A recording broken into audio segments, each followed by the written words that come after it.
stanno collegando. Speriamo bene. Va bene, dovremmo cominciare alle 9:30, quindi spero che i ragazzi abbiano caricato tutto. No, hanno caricato tutto. Solo devono fare prove. Ok. No. Comunque ti vedo un esperto regista. Buongiorno.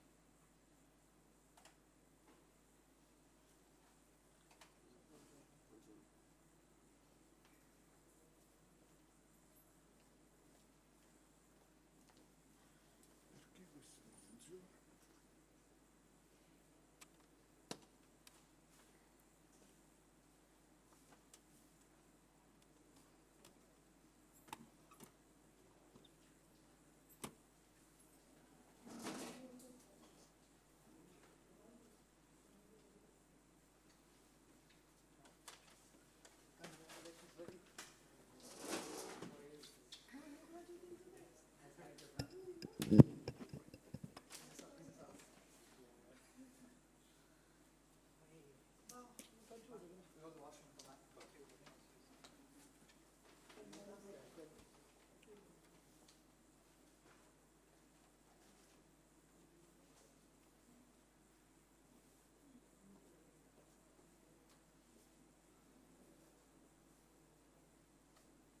Abbiamo detto a tutti di arrivare per le 9:15, vedo che il presidente è particolarmente autorevole e tutti lo rispettano.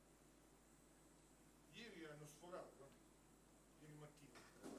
No, a un certo punto si sono trovati quelli delle 9:30 e quelli delle 11:30. Ma è troppo stretto,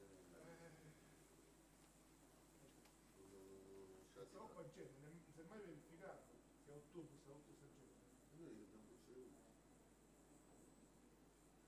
Però lo faranno sempre di più perché adesso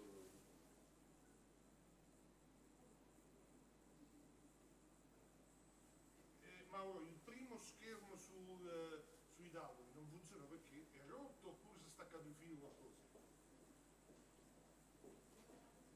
Gli altri funzionano, sì, sì, sì. Ma hanno chiesto ieri sta cosa, io un po'.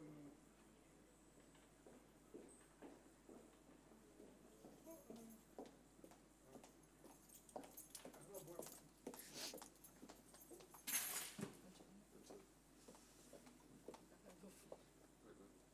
poi stacco il microfono.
questo che sta spento.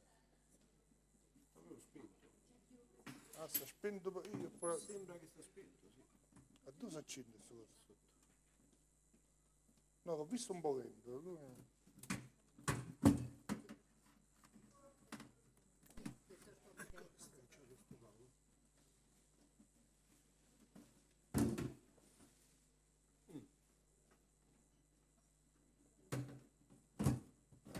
Sta funzionando. No, non si attivava. Non è facile, no? Non si attivava.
Allora, buongiorno a tutti, io sono il professor Russo, sono il presidente di questa commissione di laurea. Con me ci sta il professor De Rosa, il professor Esposito, la professoressa Cardillo e la professoressa Di Fonso, e siamo qui per l'ultimo atto del vostro percorso di laurea, che prevede l'esposizione della tesi alla commissione di laurea.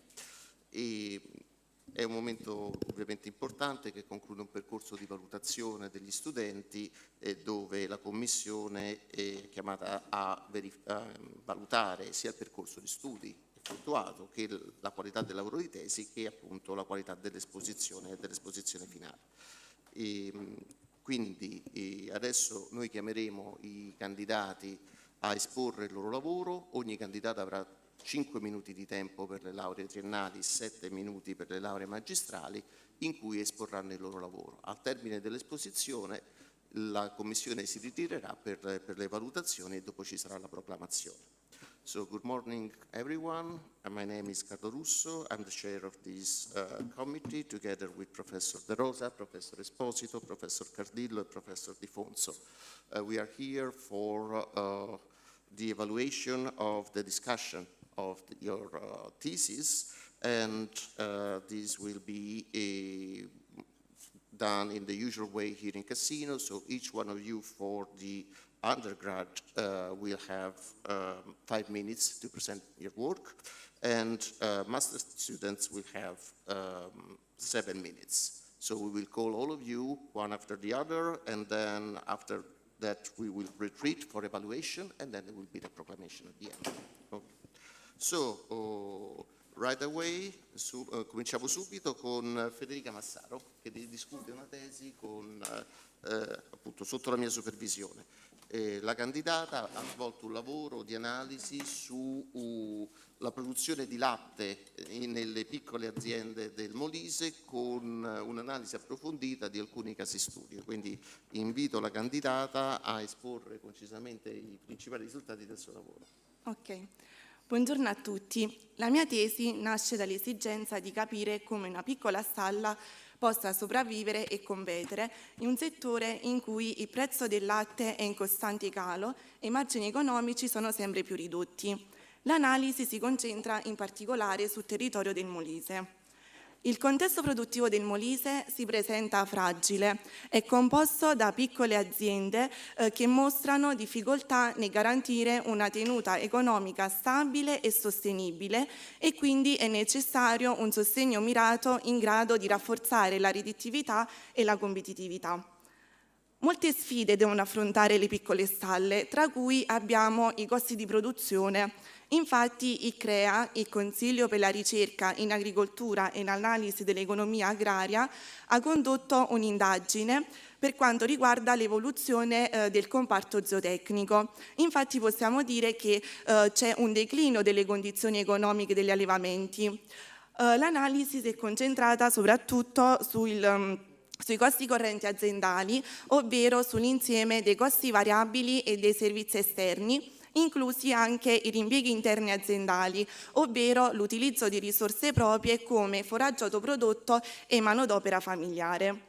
L'analisi sono stati esaminati 8 voci di spesa nel periodo 2016-2020, ottenendo così come risultato una media dei costi correnti aziendali superiore a 29.000 euro su scala nazionale.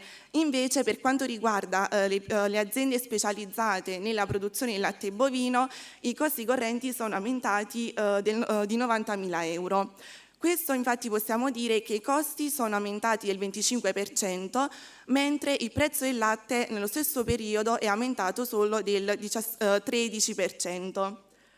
Per capire in modo concreto come le piccole aziende possano sopravvivere appunto all'attuale contesto di mercato, ho condotto un'indagine attraverso delle interviste dirette a 4 allevatori situati nel territorio di Macchiagodena in provincia di Isernia. Questo piccolo comune montano ospita una serie di aziende agricole, la cui principale produzione è proprio quella del latte bovino. Si tratta di aziende di piccole e medie dimensioni con mandrie comprese tra i 90 e i 30 capi e con una produzione di latte che varia dai 3 ai 13 quintali giornalieri. Il prezzo di vendita del latte è un elemento essenziale per la sostenibilità delle aziende, infatti il prezzo varia dai 0,65 ai 0,70 euro al litro, un valore poco più superiore alla media nazionale che si avvicina ai 0,50 e 0,60. Questa differenza è dovuta da una dinamica locale particolare, in quanto in provincia di Isernia si è verificato un focolaio di brucellosi e tubercolosi che ha portato alla chiusura di molte aziende, riducendo così l'offerta di latte sul territorio. Dal punto di vista gestionale, le aziende sono a conduzione familiare, ad eccezione di una che si avvale anche di manodopera esterna part-time con una formazione universitaria in ambito tecnico-economico. Le aziende per contenere i costi adottano varie strategie, una delle quali è proprio l'autoproduzione di foraggio. Infatti, ad esempio, il fieno, l'olietto vengono prodotti internamente proprio per ridurre le dipendenze dal mercato. Dall'analisi delle interviste svolte alle piccole aziende locali sono emersi dei punti di forza e delle opportunità, ma anche dei punti di debolezza e delle minacce che hanno portato così a individuare delle politiche pubbliche mirate. Tra queste politiche abbiamo la formazione pratica e l'accompagnamento per giovani allevatori, incentivi mirati per migliorare la redditività e il rilancio della filiera corta. In conclusione, le piccole stalle, se appunto accompagnate da politiche mirate, non sono condannate a scomparire, anzi possono diventare protagoniste di un modello agricolo più sostenibile e più vicino al territorio e alle persone. Grazie per l'attenzione. Grazie per l'esposizione. E la candidata, se non ci sono domande da parte della Commissione, si può accomodare. E now I am calling for the defense, Abdi Zara.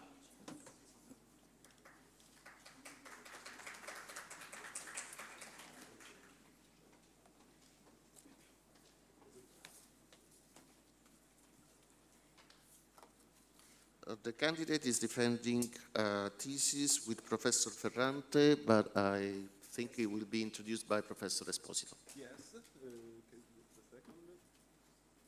So, Zara will present a thesis on beyond graduation, labor market assets for international women in Northern and Southern Europe. It's a comparative study where the candidate analyzes the intersection between gender and migration status. So please, you have 5 minutes. Sure.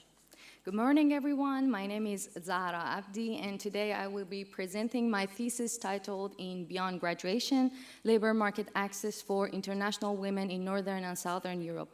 But before starting, I would like to take a second to thank my supervisor, Professor Ferrante, for guiding me through this process, and moreover, the Università of Cassino to give me this opportunity to be here and study for 3 years. My research explores what happens after graduation, like when graduates, especially international female graduates, want to enter to the labor market, and it will determine how their labor market outcome would be based on their gender and where they live. So the number of international female graduates has risen throughout Europe over the past decade steadily, but their labor market outcome remains far from equal. And many previous studies focus on either gender or migration separately, and very few explore their intersection.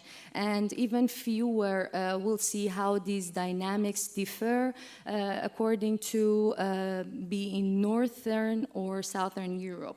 And this leads us to the main question of my thesis, which is how do labor market outcomes and career choices of international female graduates differ from those of European female graduates and international male graduates in Northern and Southern Europe?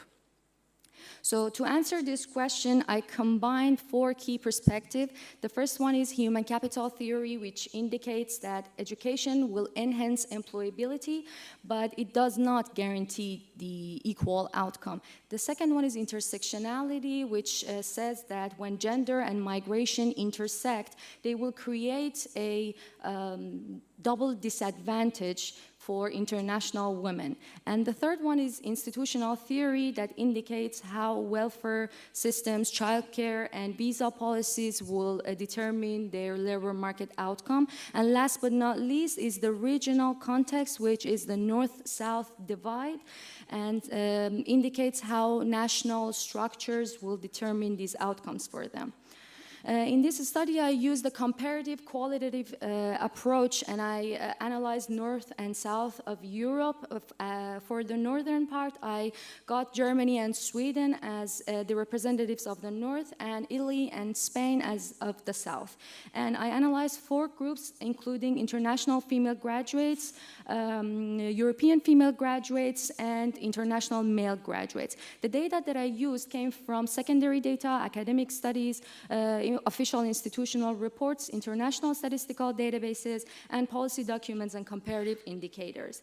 And I focused mainly on 4 themes, including double disadvantage, access barriers, job quality, employment versus entrepreneurship pathways. So the first finding is double disadvantage faced by international women, and which will create gender and migration will intersect and create the strongest disadvantage for them. And these women will face slower career progression and weaker professional networks compared to both European-born women and international men. And as you can see in the hierarchy, they are at the bottom line of it. And then the next one is north-south divide, which says that in Northern Europe, in countries such as Germany and Sweden, they have more structured labor market and they offer jobs with better quality. But they will remain very selective at the entry level, and they will filter whoever wants to enter to the labor market. On the other hand, we have Southern Europe in countries like Italy and Spain, which they have a more flexible structure and they have easier access, but they will lead to unstable and skill mismatched jobs. And furthermore, we can see more equality in gender and inclusion frameworks in Northern Europe than Southern Europe.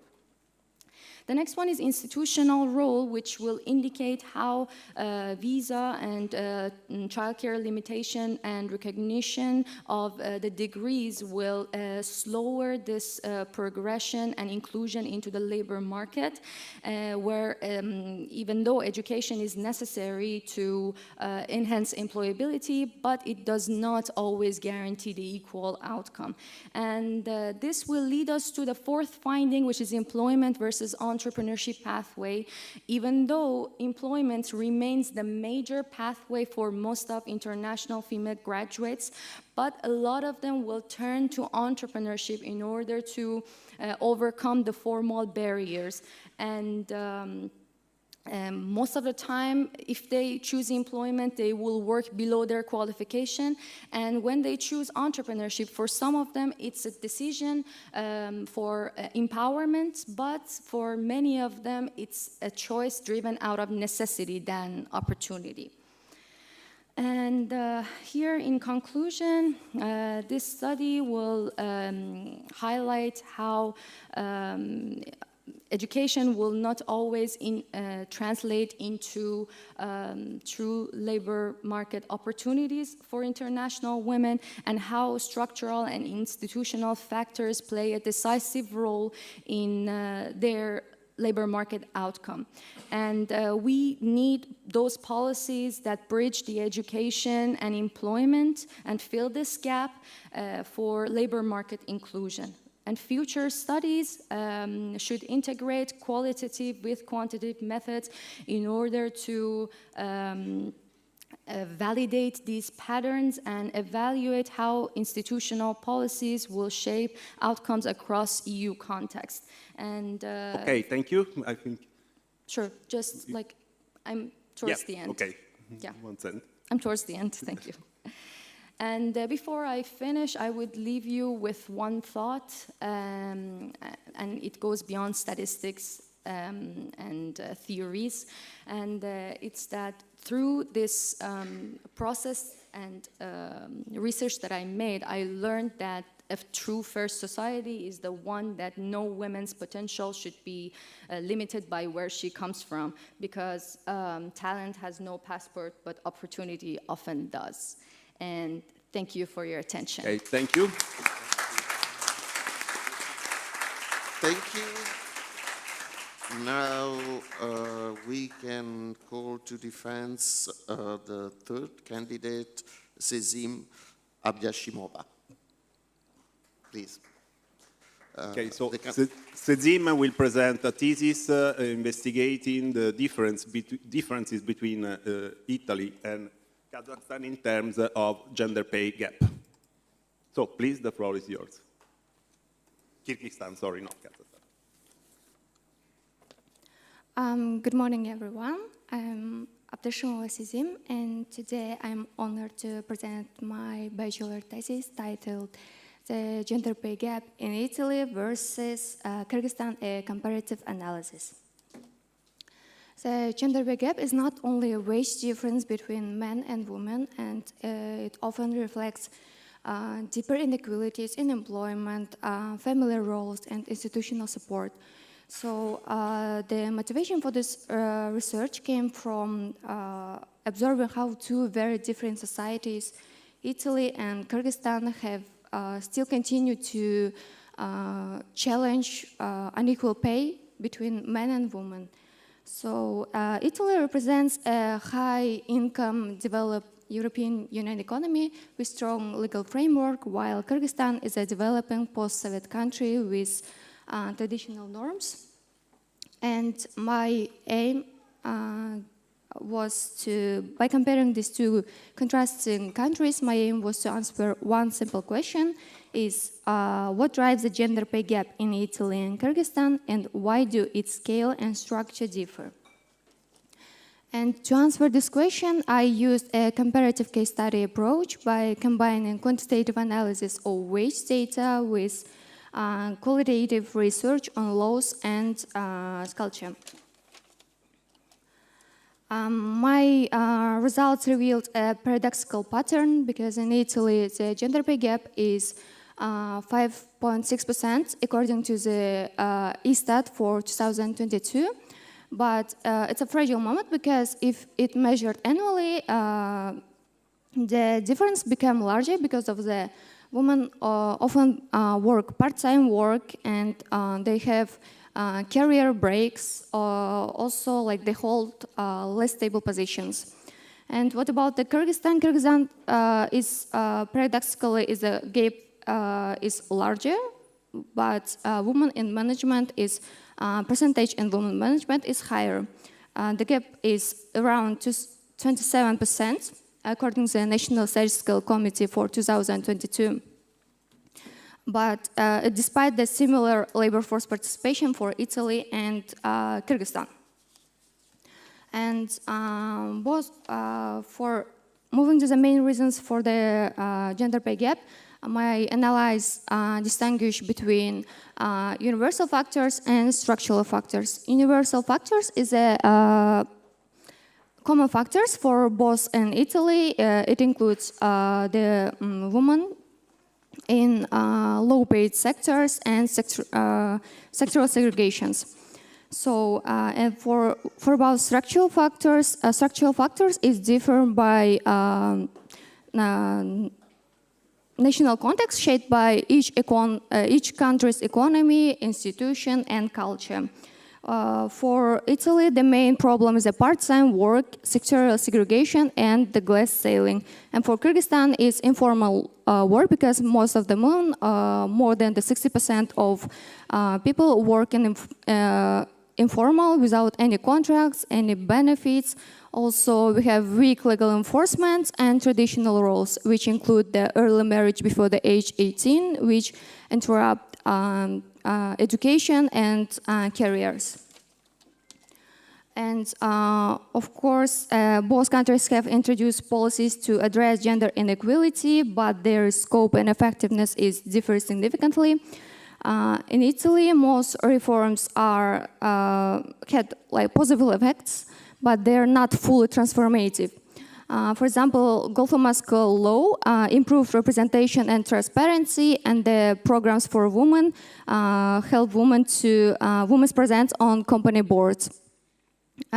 What about the Kyrgyzstan? Kyrgyzstan is there. We have weak law enforcement, and also the laws are more symbolic and declarative. Kyrgyzstan has ratified ILO conventions, Beijing platform, but due to limited institutional capacity and coordination, their implementation remains weak. My recommendations are shown as a pyramid, since progress must start with a strong base, but the priorities differ for each country. For Italy, the focus should be expanding on childcare and family support to keep women in full-time work. And then it starts to strengthen the transparency laws. And for Kyrgyzstan, the first step must be institutional, starting with formalized informal work, providing legal protection and enforcing labor laws. And as at the top of the pyramid for both countries, it should be cultural transformation, changing how societies value women's work. So the message here is that without a solid foundation, equality cannot rise.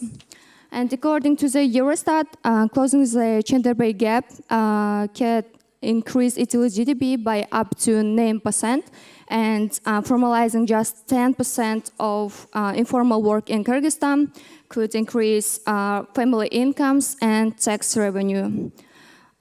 This research is out to question. Thank you. That, I think you can. It's enough. okay, just a conclusion. So the question was, what drives the gender pay gap in Italy and Kyrgyzstan, and why do its scale and structure differ? So both countries share universal cause, but their structure is different. Italy achieved formal progress, but still face hidden barriers like a glass ceiling. But Kyrgyzstan ensures legal equality, but struggles with enforcement and tradition. So true equality requires laws, institutions, and culture to work together. Okay, thank you. Thank you.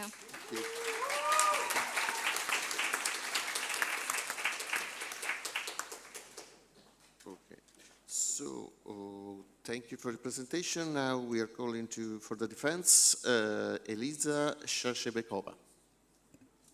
Please. Okay, so the candidate will present a work on the impact of the recent technologies, in particular automation and AI, on employment in the manufacturing sector of European countries. So please stay within the 5 minutes.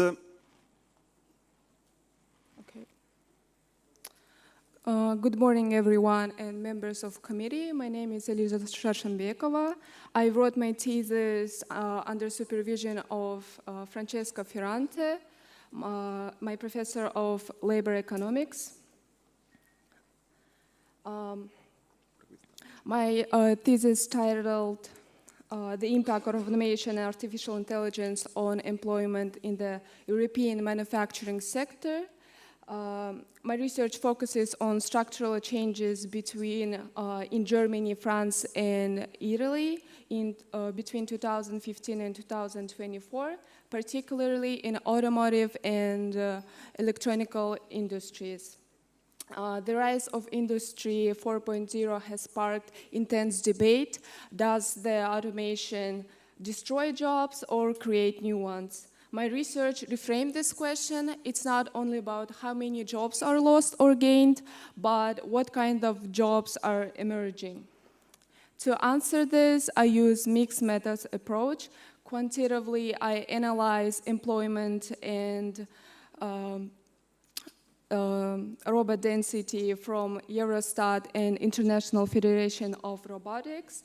Qualitatively, I examined experts' interviews and 2 company case studies, Audi for Germany and ST Microelectronics for Italy. At Audi in Germany, automation has augmented human work, retraining workers for technical roles. At ST Microelectronics in Italy, AI-based quality control has led to routine job displacements. These examples show how different strategies, even within the same industry, has led to different employment outcomes. Now let's see the main results. When we look across the countries, the clear pattern emerges. As you can see, Germany has the highest robot density. The blue column represents quantity of robots per 10,000 employers, and the green column represents the employment share of manufacturing sector. Robot density has increased, especially in Germany and Italy, but the manufacturing employment has not followed the same trend. The imbalance is what I call the asymmetry problem. Automation is advancing much faster than workforce adoption. In other words, we are not facing skills crisis or job crisis, but skills crisis. Low skill routine jobs are declining, and demand for high technical and digital skills continues to rise. Comparing the 3 countries helps us illustrate how national institutions shape this transformation. As we know, Germany has the highest robot density, but also has the strongest retraining systems, such as IG Metal and dual training programs. France shows moderate automation, but slow policy adoption, meaning it lags in preparing workers for new roles. Italy faces greater displacement risk, particularly in electronics sector, where reskilling initiatives are fragmented and less effective. The policy gap. European policy clearly supports technology adoption, and that part works, but when it comes to workforce transition, there is a significant gap between rhetoric and reality. Policymakers often promise inclusive digital transitions, yet in practice, retraining reaches only fewer than 1/3 of routine workers. Small and medium enterprises struggle to access innovation and support for retraining. So the problem is not intention, but implementation. As you can see on the chart, more than 30% of manufacturing employment are reconfigured. This is the outlook for upcoming 10-15 years, and 54% of employment are unaffected. In conclusion, my research shows that Europe is facing skill crisis, not job crisis. The key challenge is now to make training and education system as fast and dynamic as technological change itself. Policymakers must invest in targeted industry integrated training programs, especially for small and medium enterprises. For future research, I propose focusing on how reskilled workers adapt over time and how small firms manage digital transition. Ultimately, Europe's competitiveness depends on turning automation into inclusive adoption, ensuring that people evolve alongside with technology. Thank you. Thank you. Thank you very much. Adesso presenta la sua tesi Federico Di Leta, il candidato Federico. presenta con il professor De Rosa. Grazie Presidente. Il candidato analizza il cambiamento di paradigma nel trasferimento dell'innovazione dai modelli lineari ai cosiddetti modelli interattivi dell'innovazione, proponendo come analisi empirica il caso studio del, l'aspetto operativo di questo modello, che sono i partenariati europei per l'innovazione. Prego. Buongiorno a tutti. Il mio lavoro di tesi parte da alcuni obiettivi principali. Il primo è stato sicuramente l'analisi dell'evoluzione dell'approccio all'innovazione, dal modello lineare al modello interattivo. In seguito mi sono concentrato sull'applicazione del modello interattivo nell'Unione Europea attraverso il modello ACIS e lo strumento operativo dei Pay Agri. Infine ho analizzato empiricamente i gruppi operativi, cioè il principale strumento a livello regionale e nazionale dei Pay Agri in Italia. Quindi la tesi si articola principalmente in 4 parti. La prima è una descrizione dei modelli di innovazione lineare e interattiva, la seconda un'introduzione del modello ACIS, la terza una descrizione dei Pay Agri e dei gruppi operativi e la quarta quindi un'analisi empirica del risultato dei gruppi operativi in Italia nel periodo di riferimento 2014-2022. Allora, il modello di innovazione lineare viene introdotto nel secondo dopoguerra e si configura come il sistema più adatto per aumentare la produttività agroalimentare nel mondo. Riesce a riscontrare un grande successo e sostanzialmente si configura come un trasferimento diretto delle conoscenze dai centri di ricerca fino alla produzione. Le problematiche principali di questo modello sono però insite nelle sue caratteristiche. Questo perché non è perfettamente declinabile in alcune zone caratteristiche. Dunque vi è una scarsità nella considerazione degli utenti finali. Per questa motivazione passiamo al modello interattivo di innovazione. Cioè un modello che coinvolge diversi attori della filiera agroalimentare e quindi partecipano a questo processo di co-creazione dell'innovazione.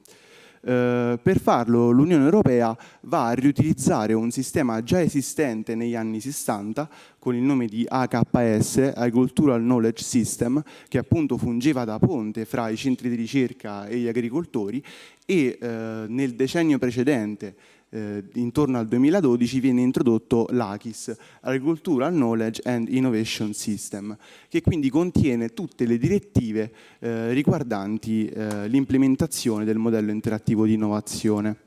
I Pay Agri, i partenariati europei per l'innovazione, promuovono quindi la cooperazione tra la ricerca, le imprese e le istituzioni e si declinano in diversi livelli in base all'approccio e a livello regionale e nazionale abbiamo i gruppi operativi, dei progetti finanziati e accettati dalle singole regioni a livello italiano almeno, in cui diverse imprese di diversi livelli della filiera agroalimentare partecipano a progetti innovativi. Dunque, lei nella seconda parte ha provato a testare empiricamente l'importanza di questo modello a livello nazionale. Quali dati ha utilizzato e quali sono i risultati principali? I dati utilizzati sono stati raccolti dal portale Innova Rurale, che a sua volta raccoglie i dati dalle singole banche dati nazionali dei gruppi operativi. Il periodo di riferimento è stato 2014-2022, il periodo quindi della politica agricola comunitaria che ha coinciso con il Green Deal. Allora, analizzando alcuni dati, vediamo come la distribuzione dei gruppi operativi in Italia per regione e per macroregioni presenta alcune asimmetrie nella distribuzione.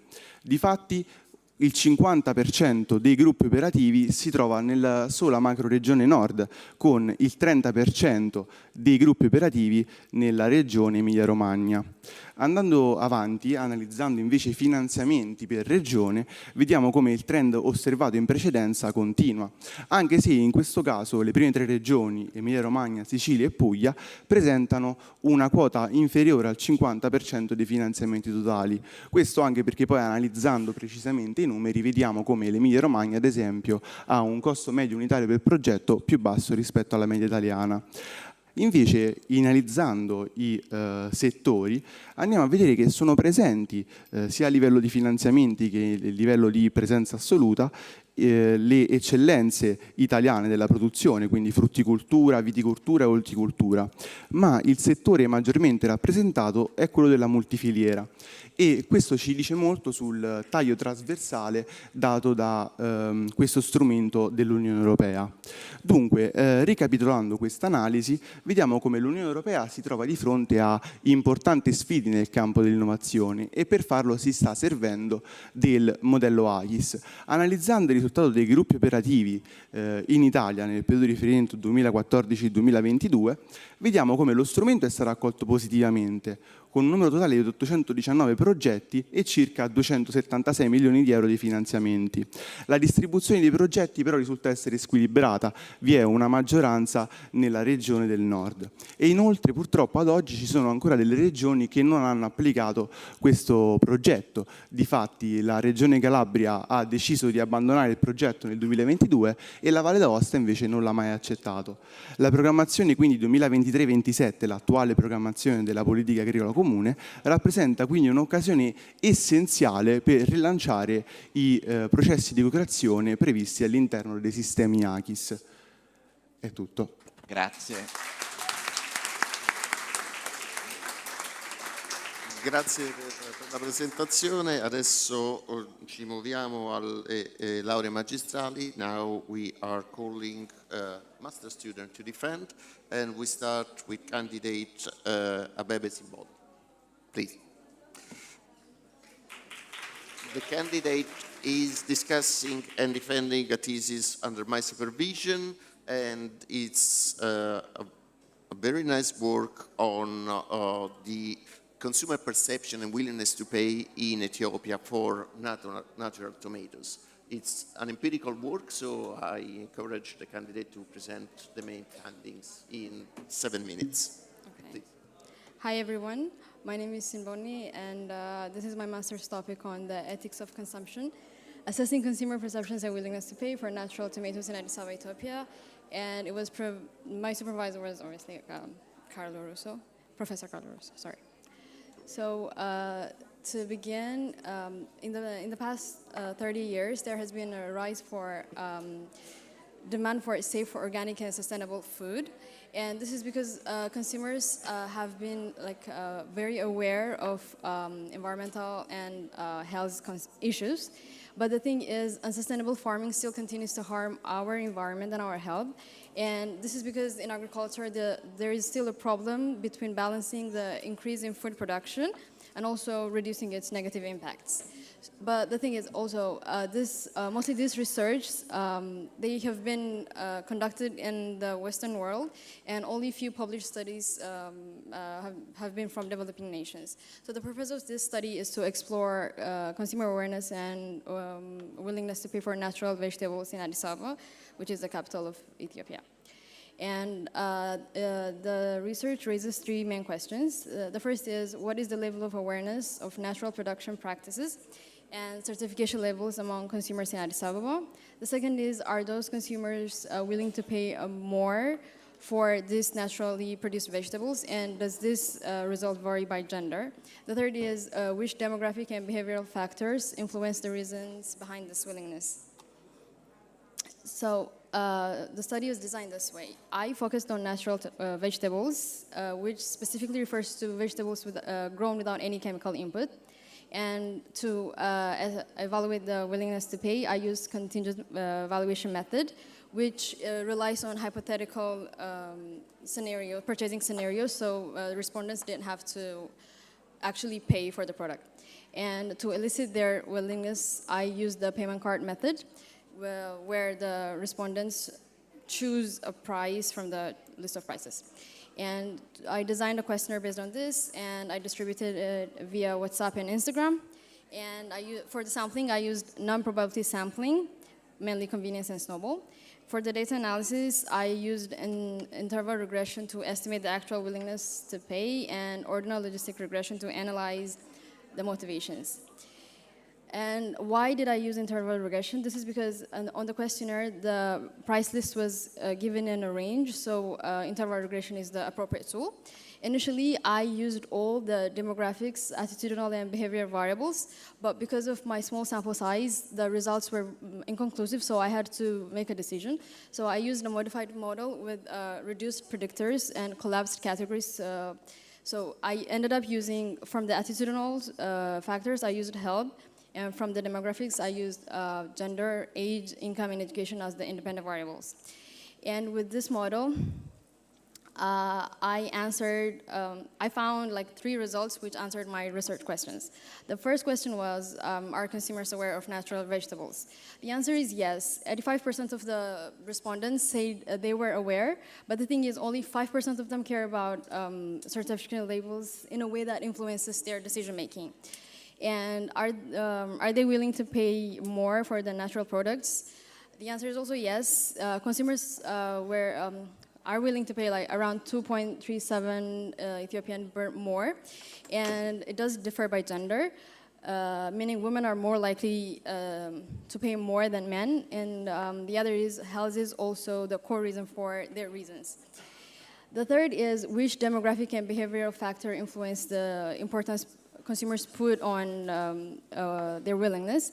The answer is income. Income was the only statistically significant variable. And so this tells us that as disposable income increases, moral and societal concerns also become more influential. So in conclusion, Ethiopian consumers are increasingly conscious about their health and safety, but awareness and trust mechanisms still remain underdeveloped. And based on this conclusion, 3 recommendations were made. The first is for producers. Producers need to promote health messages for their products and also target women as key decision makers, because women in most households are the main grocery shoppers.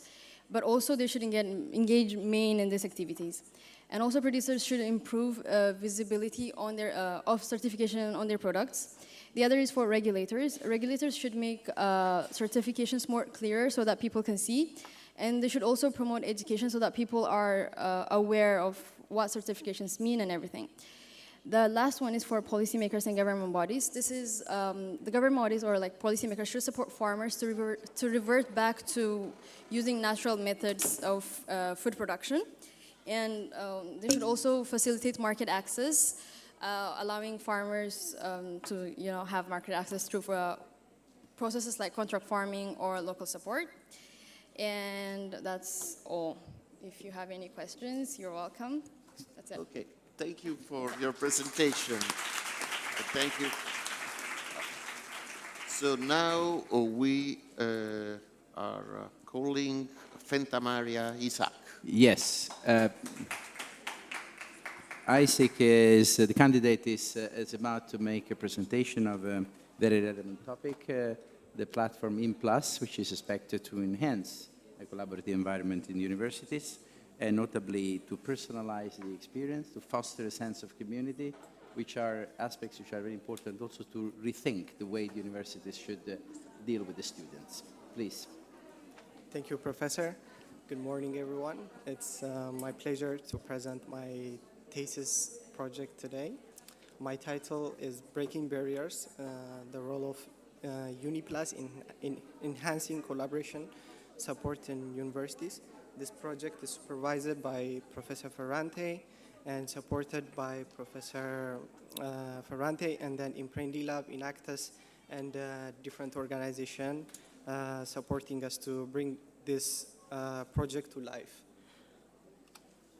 So universities face a lot of challenges in communication, collaboration, and student support.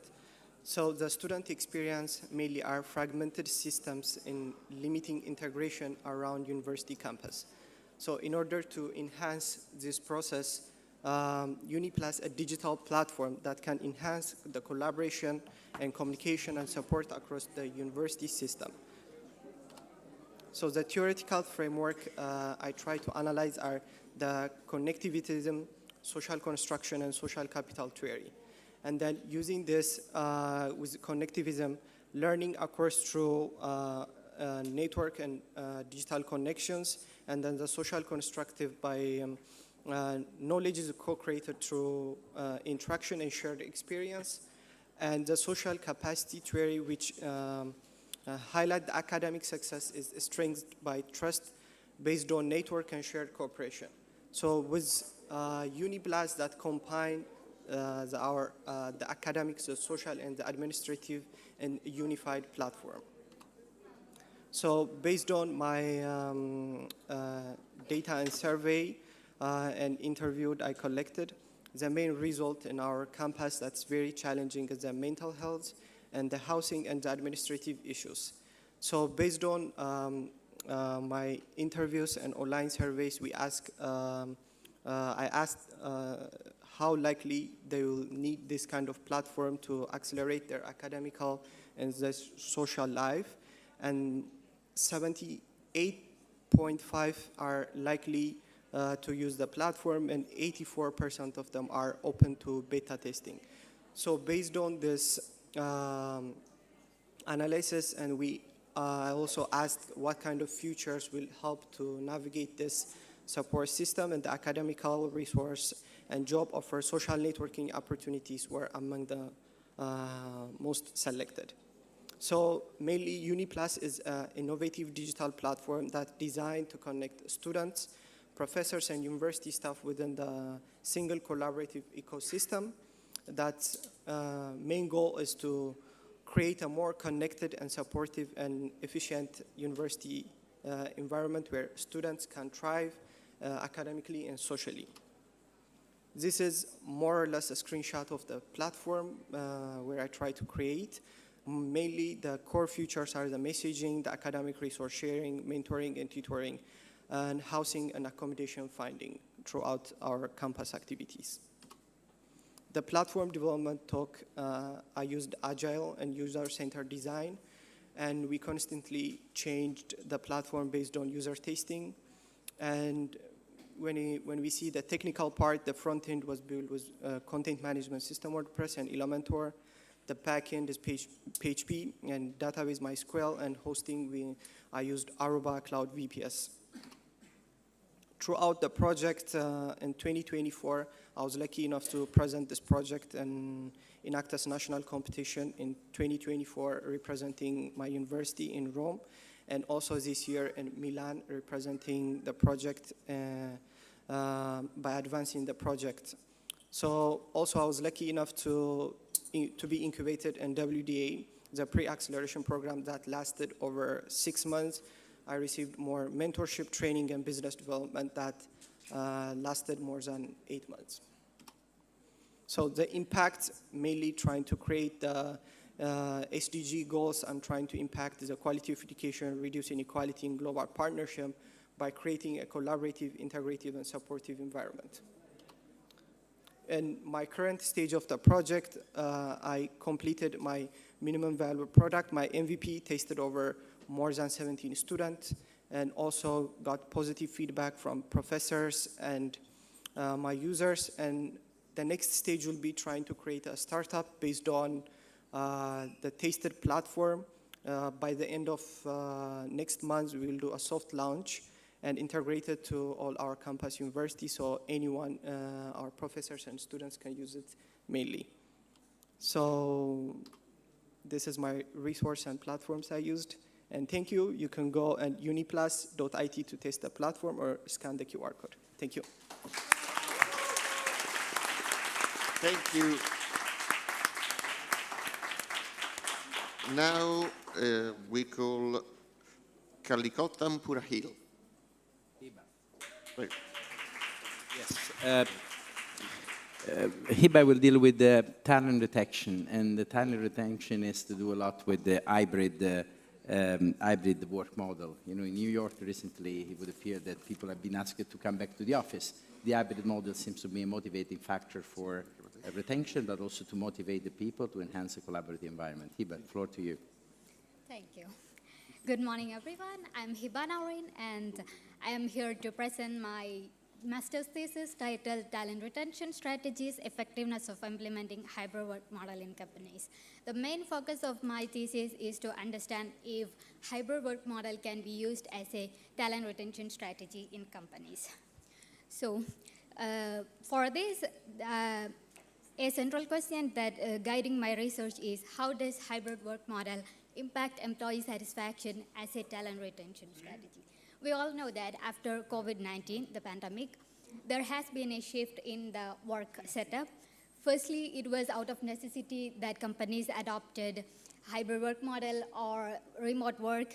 Then it became a permanent solution now. But currently, there are studies studying about the productivity and hybrid work model, but there are no studies discussing the talent retention strategy in a long-term way. So that's where my study comes into help. So the focus of my study is satisfaction, work-life balance, productivity, and communication and collaboration.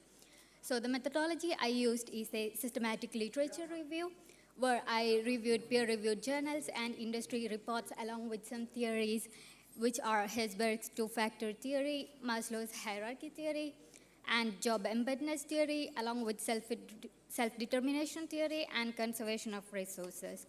So let's get into the key findings. Actually, the studies shows that hybrid improves retention or it reduces the turnover, especially when it comes to digital-first sectors such as tech, education, and consultation, etc. Also, when it comes to job satisfaction, hybrid also helps in improving the satisfaction of employees, giving autonomy and flexibility to the workers. It also helps to improve the work-life balance of the employees. So one of the major insights is that hybrid is not universal. It is not a one-size-fits-all, but when it comes to sector, culture, or job type, it keeps changing. Also, the gender matters. Now, what are the implications? What does this mean in practice? For managers, they can actually build a better leadership style which focuses on trust or more clarity along with digital engagement. When it comes to HR department, they can actually make policies which are really engaging or inclusive with frontline workers along with junior workers. Also, when it comes to policymakers or government, they can support SMEs more in a way that giving into infrastructure or resources. So to conclude, autonomy and flexibility boost motivation and engagement, thus improving the employee satisfaction at work. It also reduces stress, improves family time, and supports caregivers, thus including the work-life balance. And when it comes to productivity, employees can focus better on complex tasks, so collaboration tools must be used. And when coming to organizational culture and communication, digital tools such as Slack, Zoom, etc. enhance the inclusion and transparency. When it comes to startups and established firms, actually startups benefit from flexibility and talent attraction, but face resources and structural limitation. But for the larger companies, they are more stable. They can include hybrid strategies due to better system or infrastructure. So when it comes to employee and manager perspective, employees actually feel empowered and more loyal when they get more autonomy and flexibility. But at the same time, managers worry about loss of visibility, control, and culture. But aligning these both visions together is the essential key to have a good hybrid work model or hybrid work culture. So that's all for today. Thank you so much for your time and attention. I would also like to thank all of my professors and University of Cassino for giving me such an amazing experience, and my family and all friends who supported me throughout the journey. Thank you. Thank you for your presentation. And now we are calling Bekele Eigu Fariwat. Okay, so Firiwat will present an empirical thesis with an econometric focus on the relationship between education and economic growth in sub-Saharan Africa, but with a special focus on the mediating effect of trade sustainability, which is one of the very recent, let's say, topics in line with the SDGs. So, Firibot, you have 7 minutes. Thank you. Thank you. Good morning. I am Fruit Bekele. Today I am presenting. Please go closer to the microphone. Okay. Good morning, everyone. I am Fruit Bekele. Today I am presenting my master's thesis titled Education and Trade for Economic Growth in Sub-Saharan Africa, which is an empirical analysis with Sustainable Development Goal perspective with my advisor, Professor Piero Spestito. First, I would like to thank my advisor for supporting me. This slide shows the outline of my thesis. First, I will start with the introduction and background.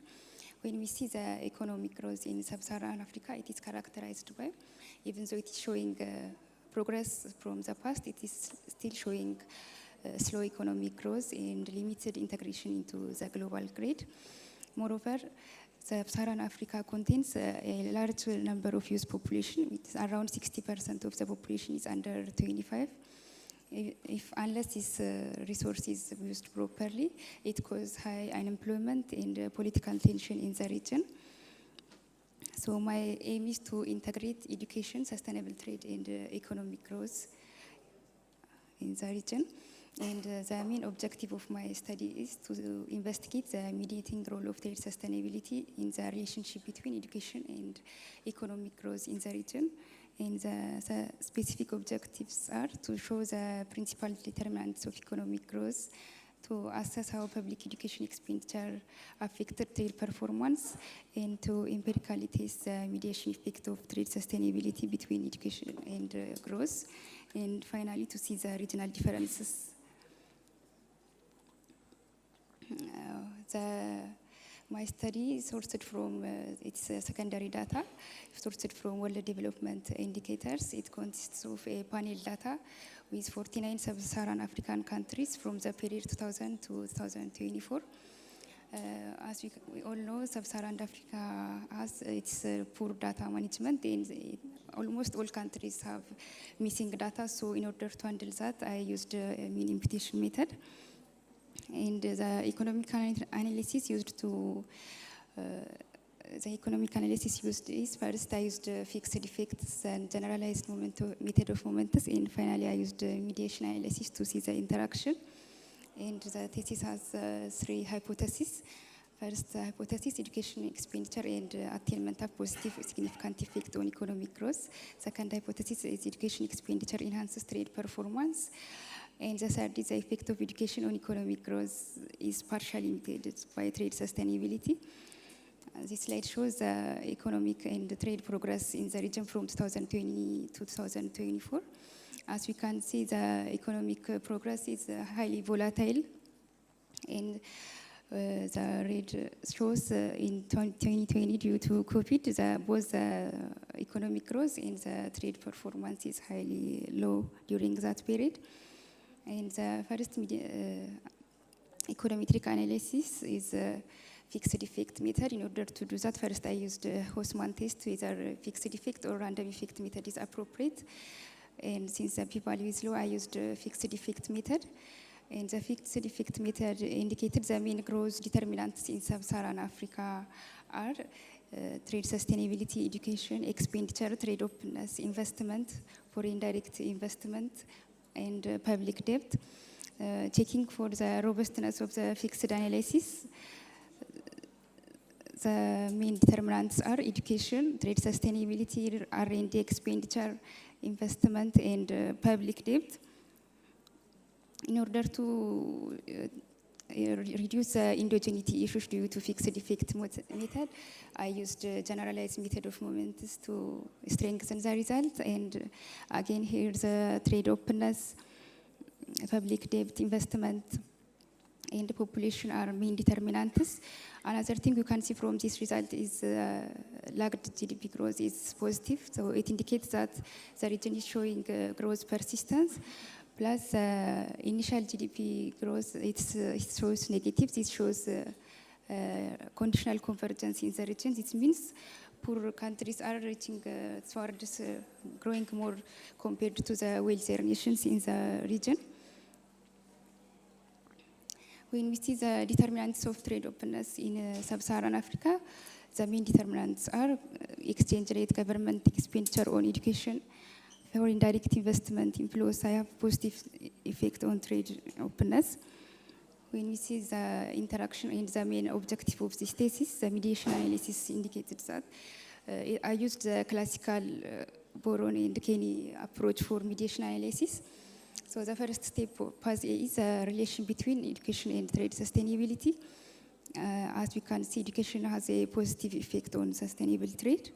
The graph on the right shows the relation between education versus trade sustainability in sub-Saharan Africa. And as you can see, as the education level increases, trade sustainability is also increasing. The second step is to show the effect without the mediator. And there is a presence of separation effect. The relation between education and trade sustainability is positive. But the relation between education in sub-Saharan Africa and economic growth in sub-Saharan Africa is negative. So the third step is checking the direct effect. After controlling for the mediating effect of trade sustainability, an increase in education has a significant or decrease in economic growth in sub-Saharan Africa. So this includes that there is an indirect relation between education and economic growth, and there is an indirect mediation effect of trade sustainability. In order to check whether the effect of education is negative due to global shocks and other factors, I used the time dummy to check if it is always negative. So as we can see in this slide, almost in every year, the relation between education and the economic growth is negative. And during 2020, it is significant. In the COVID period, it has a significant effect on economic growth. Okay, you can go to the conclusions, please. Okay. As we can see, education may have a negative short-term consequence on GDP growth, but in the long run, it affects economic growth positively through its interaction with trade. Higher education is related with high sustainable trade, and higher trade is related with higher economic growth. So integrating these three things, the region can improve sustainable development goals. And my policy recommendation is that sub-Saharan African countries should prioritize quality over quantity of education. There is schooling without learning issue in the region, so they should improve. And they should invest at least 6 or 7% of their GDP to economic education expenditure, as stated by UNESCO. And the next, my recommendation is to use sustainable practice as a competitive advantage and adopt region-specific policies since their performance is related from region to region. Thank you. If you have any questions. Okay, thank you, Firiot.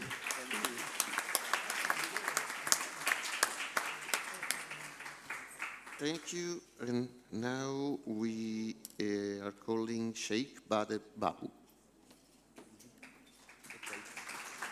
Okay, so the candidate will present a thesis on the educational policies in India. So it's a comparative study comparing the literature and secondary sources. And it has a long-run framework, as you can see from the title. So you have 7 minutes. Thank you, Professor. And I'm thanking you, God, for this moment. And I'm thanking you, all the University of Cassino staff and professors, for the opportunity.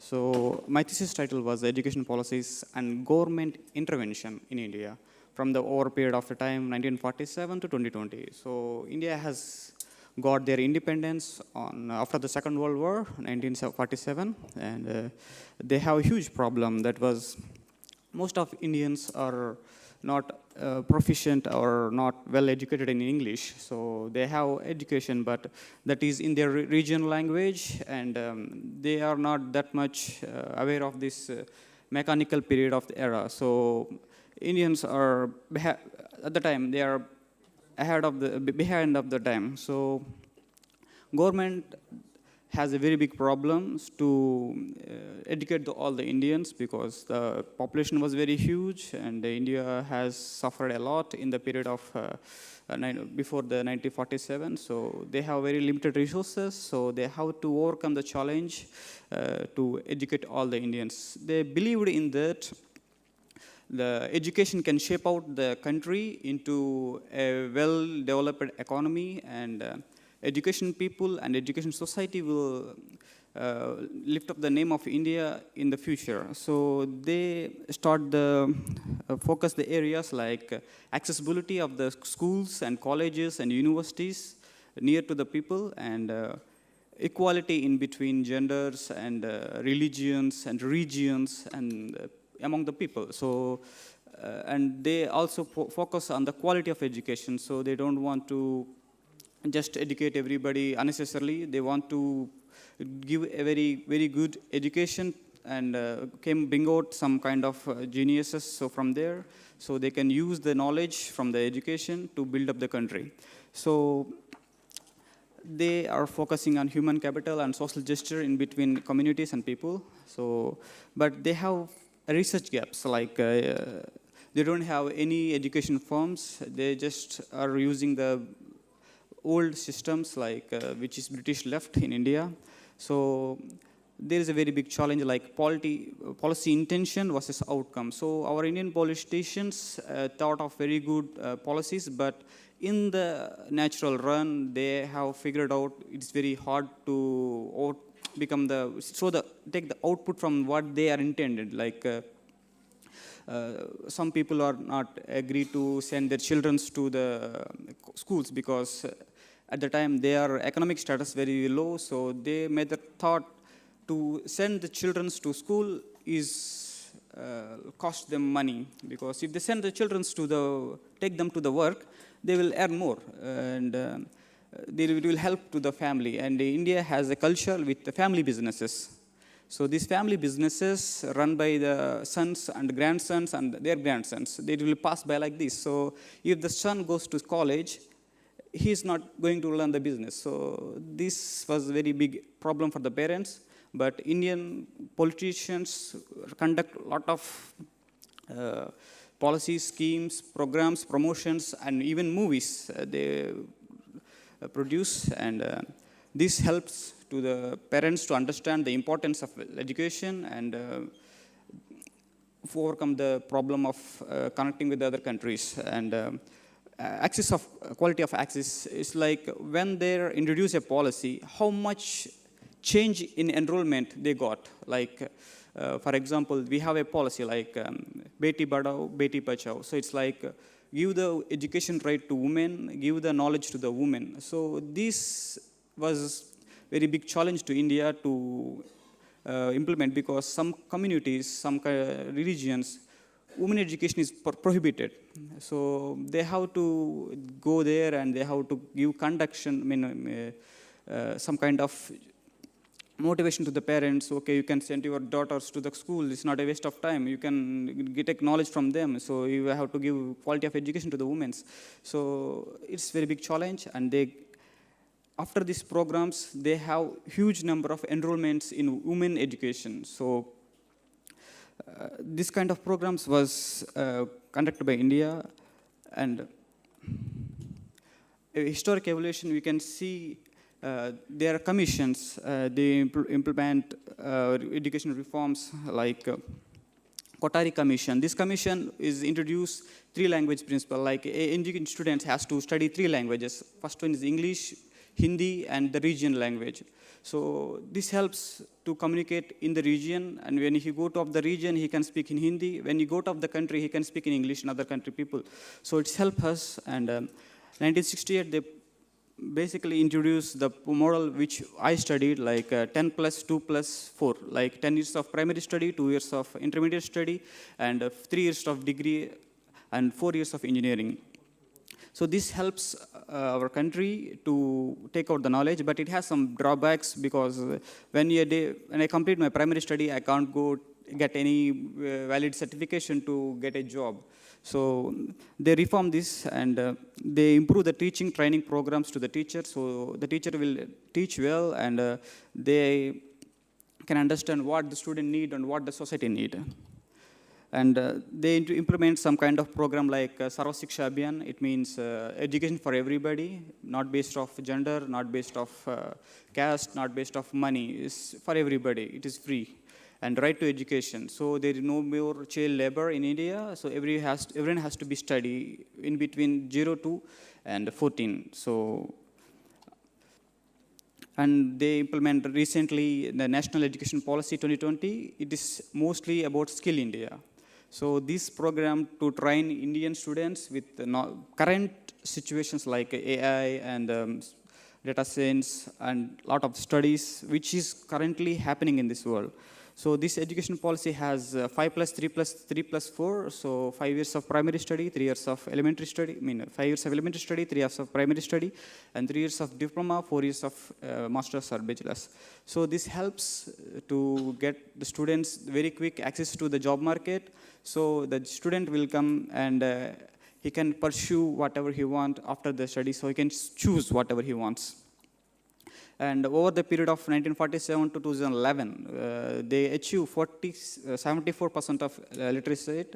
It is not a small number because we have 1 billion population. When we have 1 billion population, it is like a very huge number. And this was achieved 2011, but after the 11, we have to do census and to 2020, but due to COVID, they didn't did anything. I hope so this number will increase, not reduce. And the key challenges for the Indian government was implementation of the policies, because we have huge please go to the conclusion. Yeah, sir. It is important to Indian policy government to tight with the budget and go with the policies. They are strictly, but we have very big population, so it is very time-taking and time-consuming method for the Indian government, and finding the budgets and allocating the budgets for the necessary programs. And conclusion and future direction, we hope so. We will see 2020 critical opportunity in the after this thing. We will see in the future. The future generation will have very impact education, not like textbooks based. It's like practical based education. So they can have more skills, and with the more knowledge, they can come to the other countries and achieve whatever they want. Thank you for this opportunity, and thank you for everything. Thank you. Thank you, and thank you to all candidates. Now we will recess and evaluate your presentation. So we will be back. Oh, no, sorry, there is still one. Yeah, sorry, apologies. One candidate is missing. Yes. Zania Natansky. Yes. Dania. Again, apologies for the mistake. Dania is about to present a comparative study of women entrepreneurs and economic growth and opportunities in Kazakhstan and Europe. Very interesting, the issue that she raised about how the removal of the gendered frictions can enhance the economic growth, and also Dania worked on the binding barriers and on the action policies to be put in place. Floor to you for 7 minutes. Thanks, Dania. Thank you. Good morning, everyone. My name is Jania Natankızı, and today I will present my master thesis titled A Comparative Study of Women Entrepreneurs in Economic Growth Barriers and Opportunities in Kazakhstan and Europe. This research was conducted at the University of Cassino in southern Lazio under the supervision of Professor Aliordo Furlani. Women entrepreneurs play an important role in driving inclusive in the sustainable economic growth, yet they face persistent barriers across the world. My study compares the two contexts: Kazakhstan, a transition economy, and Italy, representing Europe's mature entrepreneurial ecosystem. The main research question is how women entrepreneurs contribute to economic development and what barriers and opportunities shape their participation. My analysis builds on 4 key theories. Schumpeter's theory of creative destruction views entrepreneurs as agents of innovation and change.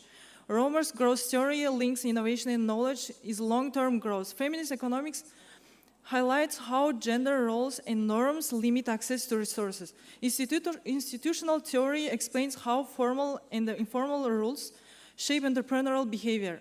Together, they help explain how gender and growth are connected. The research uses a comparative approach combining qualitative and quantitative data. Main resources include the Global Entrepreneurship Monitor, World Bank Women, organization. We are still in the same slide. Oh, okay. Oh, sorry. Let's make sure that it goes on. Oh, okay, now okay. we have the second slide, methodology. Yeah. Right. Okay. Main sources include the Global Entrepreneurship Monitor, World Bank Women, European Institute for Gender Equality, Eurostat, and national datasets from Kazakhstan. Based on my analysis, in Kazakhstan, women make up about 1/3 of all entrepreneurs. Most operate in low-growth sectors such as retail and education. Cultural norms and limited access to finance remain the biggest barriers. However,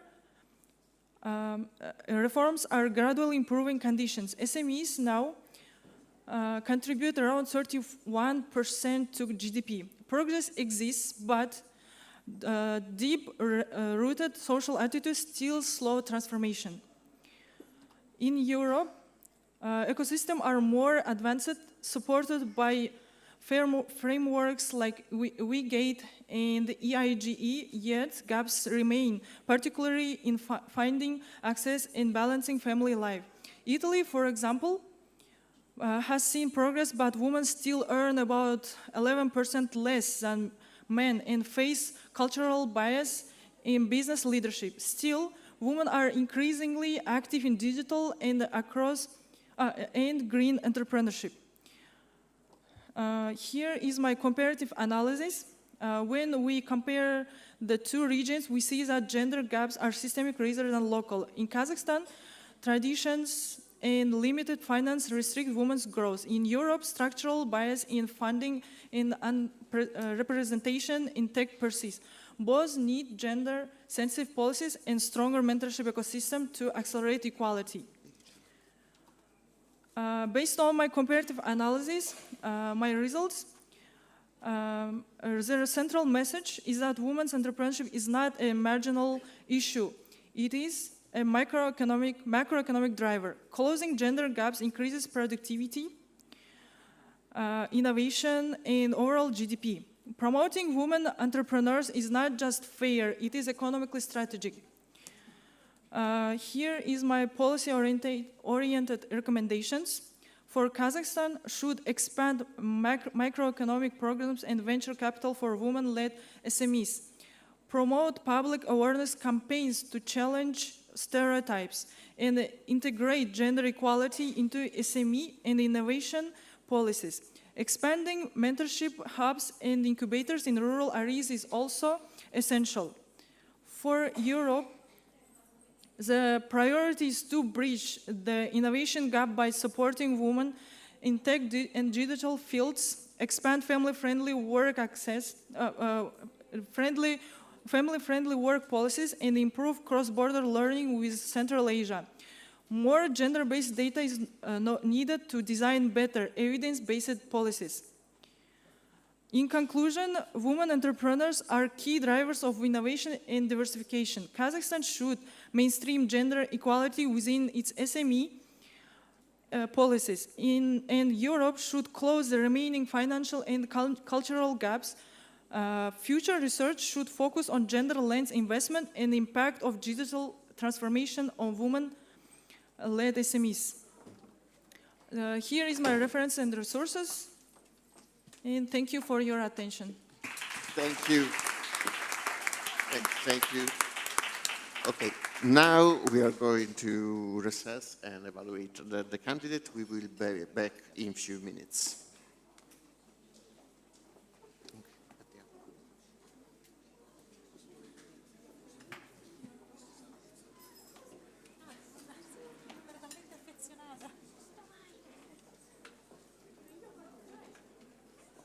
So this, give it to me. I'll-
Dovevamo prendere il vicepresidente.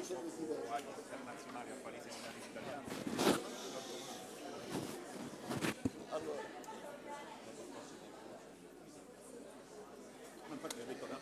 Magari andiamo pure con gli aziendali. Guarda, no, mettiamoci qua, così arriva se. Guarda, scusa, Antonella. Guarda, senza fare danni.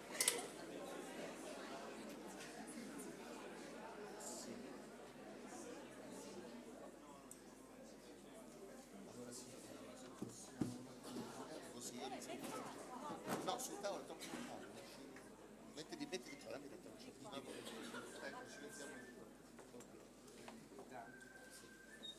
Allora, procediamo adesso con la proclamazione, quindi invito tutti i candidati a venire avanti. So please all candidates stand in front of the committee.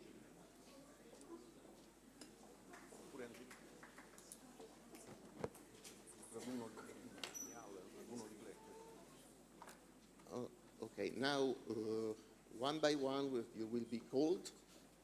There will be the proclamation of your degree and your grade, and then you remember you have to sign here, okay?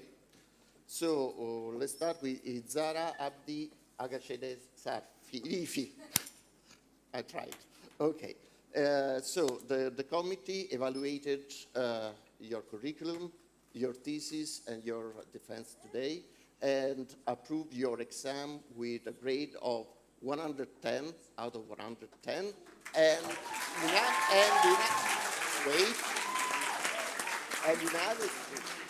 unanimously approve your exam with cum laude. So, congratulations, you are now dottore in economia e commercio. Please.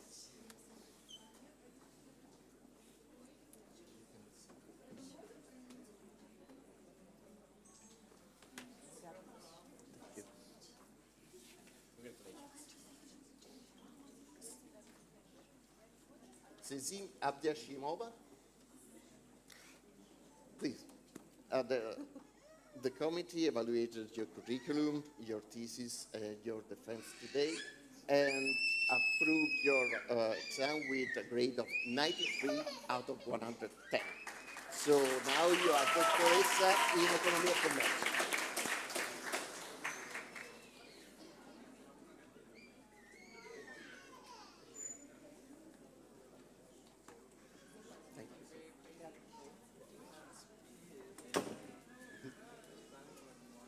Simbon Mekonnen Abebe. Hello. The committee considered your curriculum, your thesis, and your defense today, and approved your exam with a grade of 104 out of 110. So you're now the dottoressa magistrale in global economy and business. Congratulations. Okay, so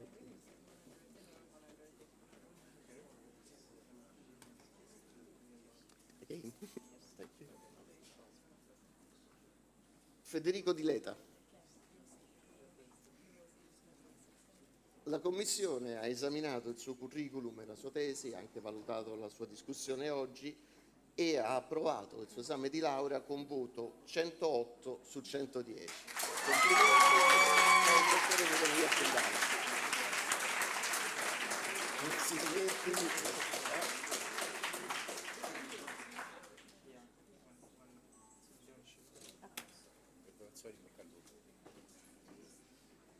Eigu Firayot. The committee considered your curriculum, your thesis, and your defense today, and approved your exam with a full grade of 110 out of 110, and unanimously approved your exam in Lazio. Congratulations. You are now the global economy.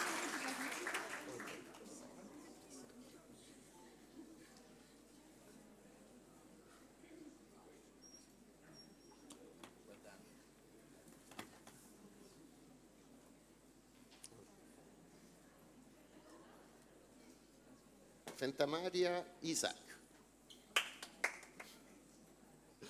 Okay. Too early.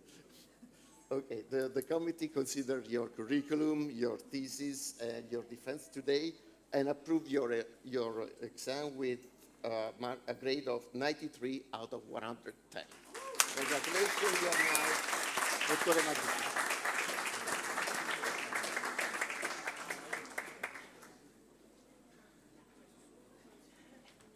Congratulations.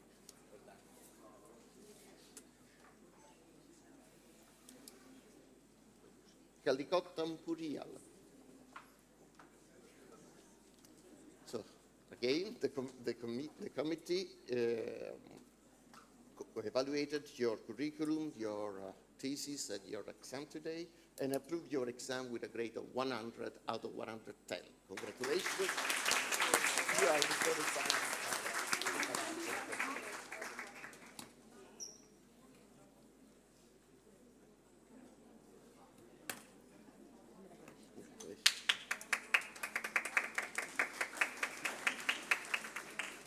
Federica Vassaro. Allora, la Commissione ha valutato il suo curriculum, il suo lavoro di tesi e la sua discussione oggi e ha approvato il suo esame con il voto di 89 su 110. Complimenti. Dottoressa.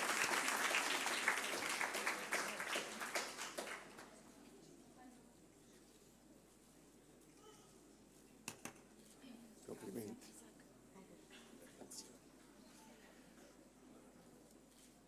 Zaniglia Natanki Ziti. Sorry.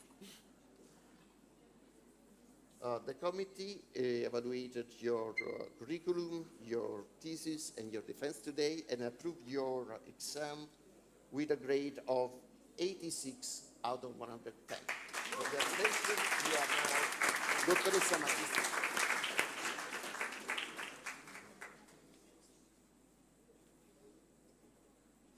Congratulations.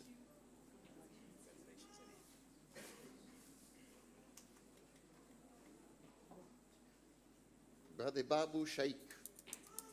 Oh.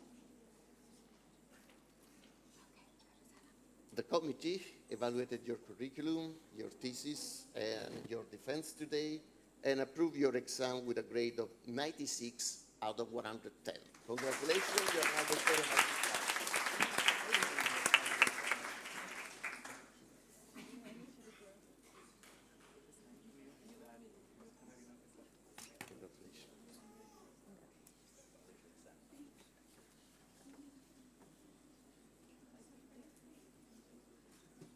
Elisa Shashembekova.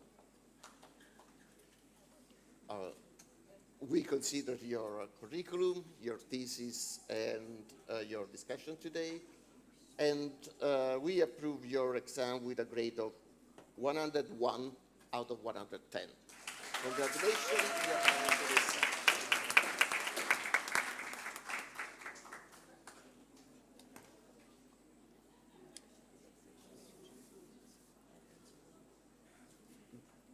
Okay, now with the last proclamation, con l'ultima proclamazione si conclude questa seduta di laurea. Un ringraziamento e un in bocca al lupo a tutti gli studenti per aver condiviso questo percorso con noi qui a Unicas. Gli studenti di laurea triennale li aspettiamo nelle nostre magistrali se decideranno di proseguire. Per gli altri un in bocca al lupo per il mercato del lavoro e sperando che vi portiate dietro un'esperienza qui all'Università di Cassino e del Lazio Meridionale che sia stata in grado di darvi sia gli strumenti per il mercato del lavoro ma soprattutto un momento di crescita personale.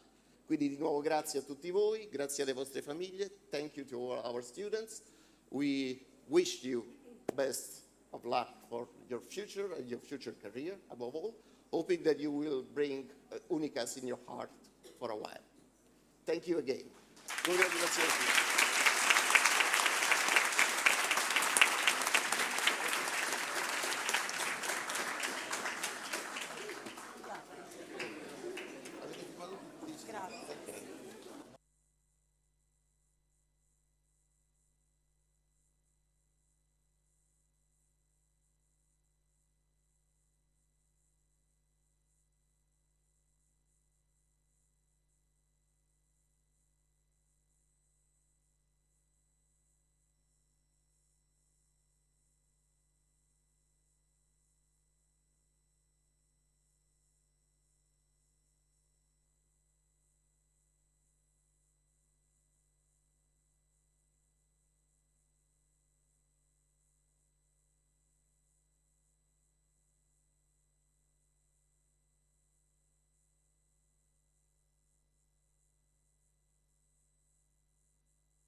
Mi sentite? Buongiorno, good morning everyone. Cominciamo adesso la presentazione degli elaborati dei candidati. Vi prego di ascoltare in silenzio, ecco, di non fare rumore, perché questo va soprattutto a disturbare chi presenta la propria tesi. D'accordo? Allora, mi raccomando anche di rispettare i tempi strettamente, siamo tanti, siete tanti e quindi ancora di più è importante che si stia nei tempi prestabiliti. Allora, invito they're suggesting me to translate in English what I said. We are starting now the defense of the thesis. Please try to stay in silent because, of course, the first one that is disturbed by the noise is the one that is presenting the thesis.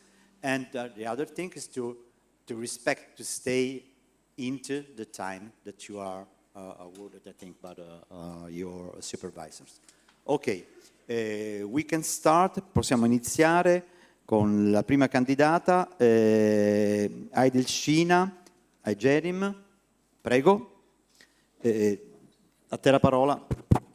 Okay, so Aigerim will present a thesis on the importance of the country of origin as a choice as a consumer choice in the textile industry. So whether consumers are willing to pay an extra price if the good is made in countries that are perceived as high quality, and then there is also an analysis of global value chains in the textile industry in light of these results. So, Aigerim, you have 5 minutes. Okay.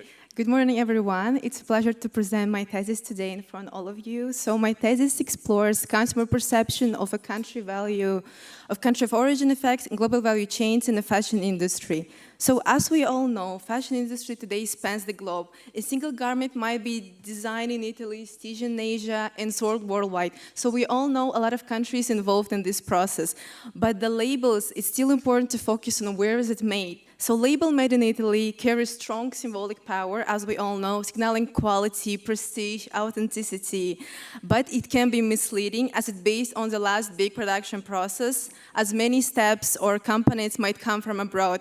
Therefore, the gap between the label and the product's actual journey causes consumer confusion and may risk loss of trust. Therefore, the fashion companies, they face a big and tough dilemma. They need global outsourcing to cut costs, but they don't want to lose the emotional value that Italian craftsmanship brings to their brand. Therefore, my research asks, how can Made in Italy label maintain its meaning and value in a globally fragmented production system? The aim was to see how country of origin label influence perceived quality, authenticity, and brand value, focusing on Italian production versus low-cost textile industry countries. So my methodology is that I use 2 levels of analysis, macro and micro. At the macro level, I analyzed official trade data from UN Comrade, Eurostat, and the World Bank to show Italy's position in the fashion value chain. And at the micro level, I conducted survey among 81 students in the Università of Cassino, international students, Italian students. So the survey included questions about how often they check labels, their willingness to pay, and I also made a little experiment about providing 2 identical jackets, one made in Italy costing 160 euro and one made in China for 100 euro. Basically, these data were analyzed using our studio, using descriptive statistics like T-square, chi-square, and logistic regression. And by observing their choices, I measured the impact of country of origin label on a perceived quality and their willingness to pay. So let's observe the first evidence. The first evidence is macro evidence. So we can say that Italy exports far more apparel than it imports, resulting in a consistent trade surplus. For example, in 2023, we can see that Italy exported about $16.2 billion and imported roughly 9.6 billion in import. So as we can see, exports have been growing and consistently outpacing imports, especially in the premium categories like high-quality woven garments. So this confirms to us that Label Made in Italy is competitive at the high end as Italy focuses on a premium fashion segment and sells to demanding high-income countries.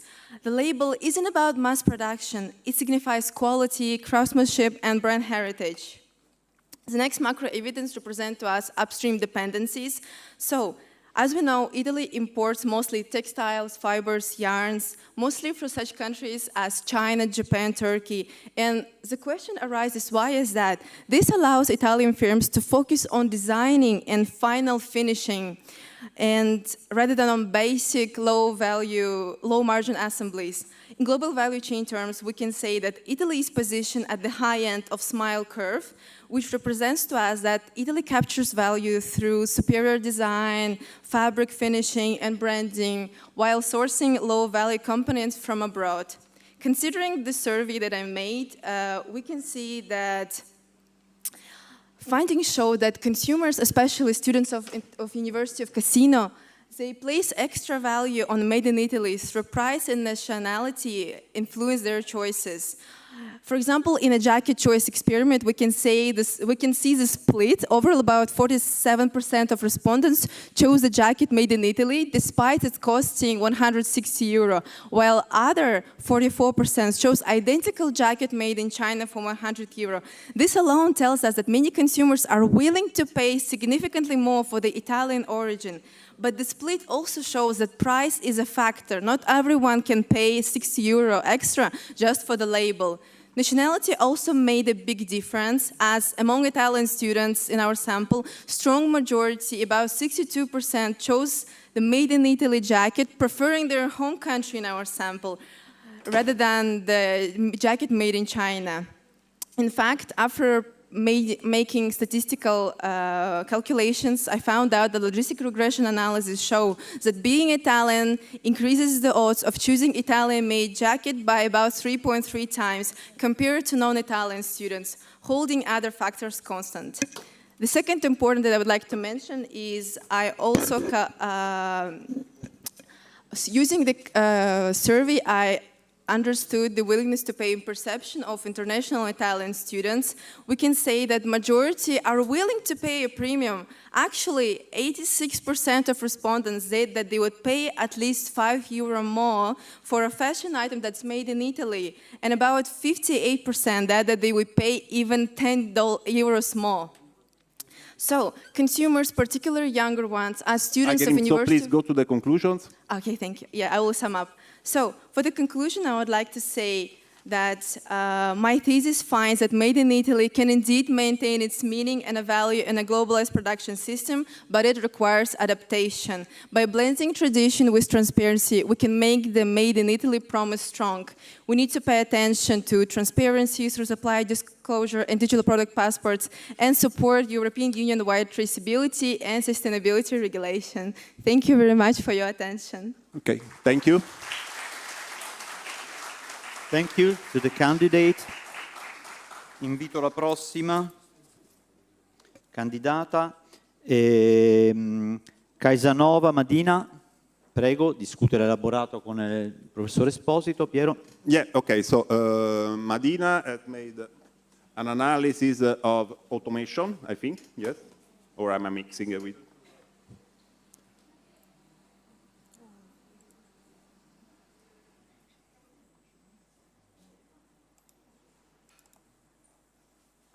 Okay, no, digital service. Yeah, sorry, I mixed. I had too many theses today.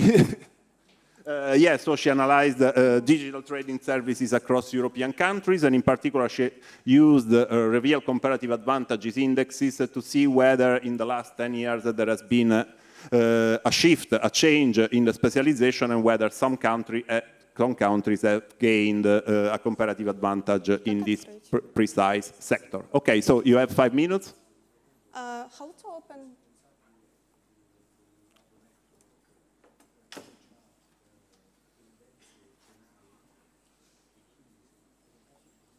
Yeah, just close this window, that window, yes, there. Okay. Hello everyone, my name is Madina Kayrjanova, and I'm happy to present my thesis, Digital Services Trade Across the European Union, Comparative Advantage and Policy Implications. one second. Digitally delivered services like IT, finance, computer services are now one of the fastest growing parts of global trade. European Union aims to boost digital competitiveness through digital single market and recovery plans. Yet progress is uneven. Northern and Western Europe perform strongly, while Southern and Eastern regions lag behind. The digital divide is the central issue of my research, identifying who leads, who lags, and why. My goal was to compare how competitive European Union countries are in digital services and how this changed from 2010 and 2022. I built three main questions. How do European countries differ in comparative advantage? How has it evolved over time? And what clusters and patterns emerge? Leaders, improvers, and laggards. For my research, I used data from World Trade Organization, Eurostat, and UNCTAD for 2010 and 2022. The main indicators I used is revealed comparative advantage, revealed symmetric comparative advantage, trade balance index, and K-mean clustering.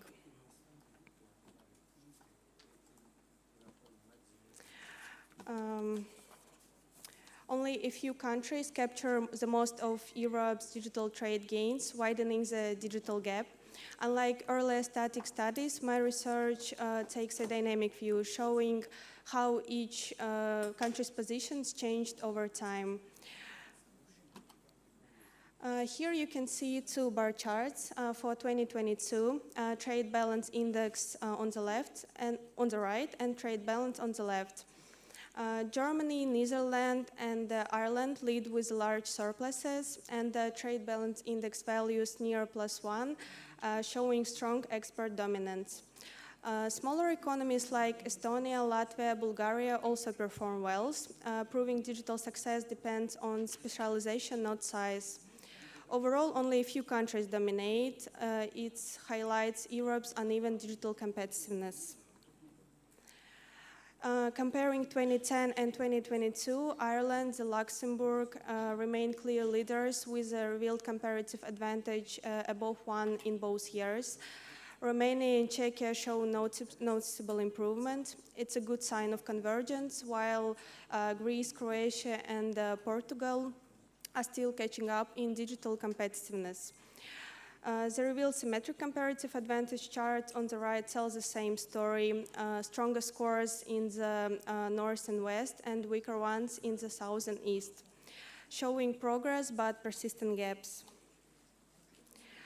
This scatter plot links specialization and trade balance.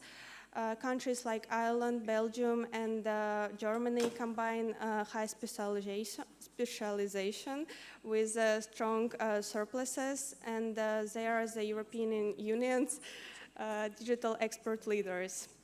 Greece and Croatia score low on both measures, relying more on imports. Most countries are clustered near the center, meaning that their trade is fairly balanced but not strongly specialized. Overall, the pattern is clear. The more countries specializes in digital services, the greater its performance in trade. This chart shows how RAC-based clusters changed between 2010 and 2022. Initially, the leaders were mostly from northern and western countries. By 2022, we see new members in the top group, Belgium, Cyprus, Malta, and Estonia, while Poland and Romania moved up to the middle cluster. Still, much of the southern Europe falls into the lower group. It's showing that even with some progress, the clear north-south divide persists. To conclude, the European Union's digital services trade shows progress but uneven gains. So in terms of policies, the European Union should invest in digital skills and innovations and improve infrastructure in regions that are still behind. Support should be targeted, leaders focus on innovation, middle performers scale up, and laggards build the basics. It's also crucial to promote digital export and strengthen European Union integration, while regularly monitoring progress through the competitiveness. Europe is advancing, but closing the digital divide is the key to building a truly competitive and united digital economy. Thank you for attention. Thank you, Madina. Thank you, grazie. Invito la candidata Nurbek Kisi-Eliza. Prego. Yeah, okay, so the candidate will present a thesis on the employment consequences of the recent technological changes, in particular robotization, automation, and a discussion on the so-called future of employment.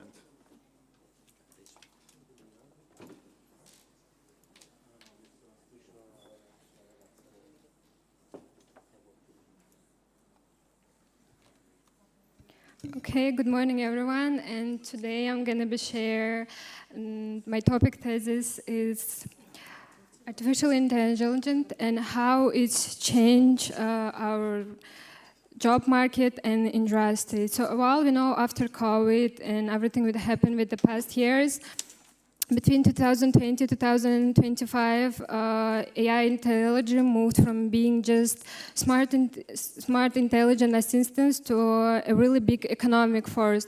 Because nowadays, artificial intelligence is predicting failure of the machine before it happened, help doctors read the outcomes, writing marketing content, and even create the arts. But what fascinates me the most, it's not the technology by itself, inspiring me and amazing me that how intelligent is changing our daily lives. So let's get to the main point. So table content, we're gonna look in defining AI agents, and then we're gonna compare adoption key industries, and then we're gonna see job loss and job creation. And also see collaboration AI and with the human, and in the end we'll see social and ethical global implications. So let's get to the main point. In manufacture, AI predicts over 30% downtime. In finance, trading bots become like a new interns. They're catching every trades that falling down. In healthcare, diagnostic accuracy increased by 70%. So if you're come sick, every machines can get over 70% your digestion. So even daily jobs have changed. At Sephora, customers can be still at home, but try makeup staff being still at home. In education, Duolingo and all AI teachers personalize every lesson for every student.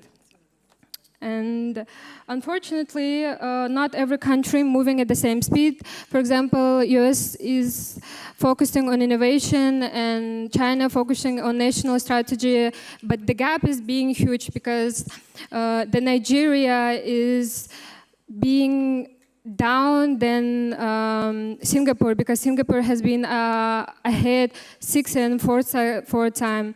So what is telling us that digital divide can be easily become an economic divide. So that's why UNESCO always says efficiency is nothing without equity.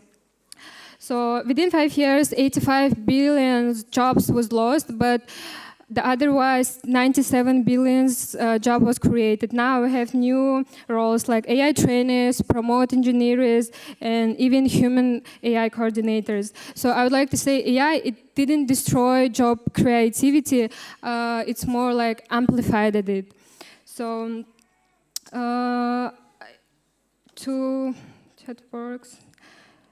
to conclude, I would like to say that, to summarize, AI isn't replaced human, but it showed like human and artificial intelligence can collaborate with each other.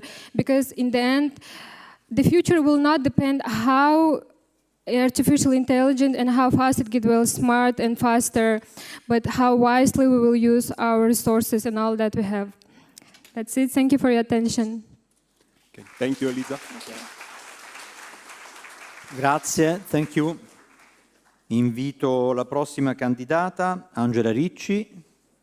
Angela, eccola, e discute con la professoressa Anna Paola Micheli. Cui do la parola.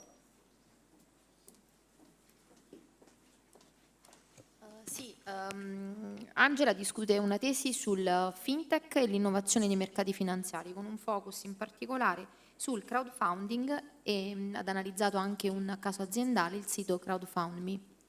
Angela, ti chiedo di esporre i risultati della tua tesi nei tempi che vi sono stati dati. Grazie. Buongiorno a tutti, sono Ricci Angela e la mia tesi tratta l'innovazione nei mercati finanziari, dagli strumenti alternativi al fintech, con focus sul crowdfunding e caso studio CrowdFundMe SPA. Ringrazio innanzitutto la mia relatrice, la professoressa Michela Paola. I mercati finanziari negli ultimi anni hanno subito una forte trasformazione guidata da due forze principali. Innanzitutto le crisi economico-finanziarie che hanno messo in evidenza i limiti del sistema imprenditoriale italiano e poi la digitalizzazione che ha cambiato il rapporto tra imprese e intermediari. L'innovazione ha quindi trasformato i metodi di accesso al capitale, impattando soprattutto sulle PMI. Gli obiettivi del lavoro sono comprendere i limiti del sistema bancocentrico italiano e la forma assunta dall'innovazione nei mercati finanziari, approfondendo gli strumenti alternativi e il fintech, per poi concentrarsi sul crowdfunding come forma innovativa di fintech e sviluppare un caso pratico, CrowdFundMe SPA. La prima parte del lavoro si concentra dunque sulle criticità del sistema imprenditoriale e gli strumenti di intervento. Il sistema finanziario italiano è notoriamente bancocentrico, difatti il credito bancario rappresenta la principale forma di finanziamento per le imprese. Inoltre le PMI, che occupano oltre il 90% del tessuto produttivo, sono sottocapitalizzate, presentano un leverage mediamente elevato. La crisi del 2008 e il contesto di pandemia hanno aggravato questo contesto di fragilità. Per comprendere la solidità delle imprese e prevenire situazioni di crisi si utilizzano indicatori e sistemi di allerta precoce. Accanto a questi la finanza alternativa tramite quotazione, mini bond, venture capital permette di diversificare le fonti di finanziamento.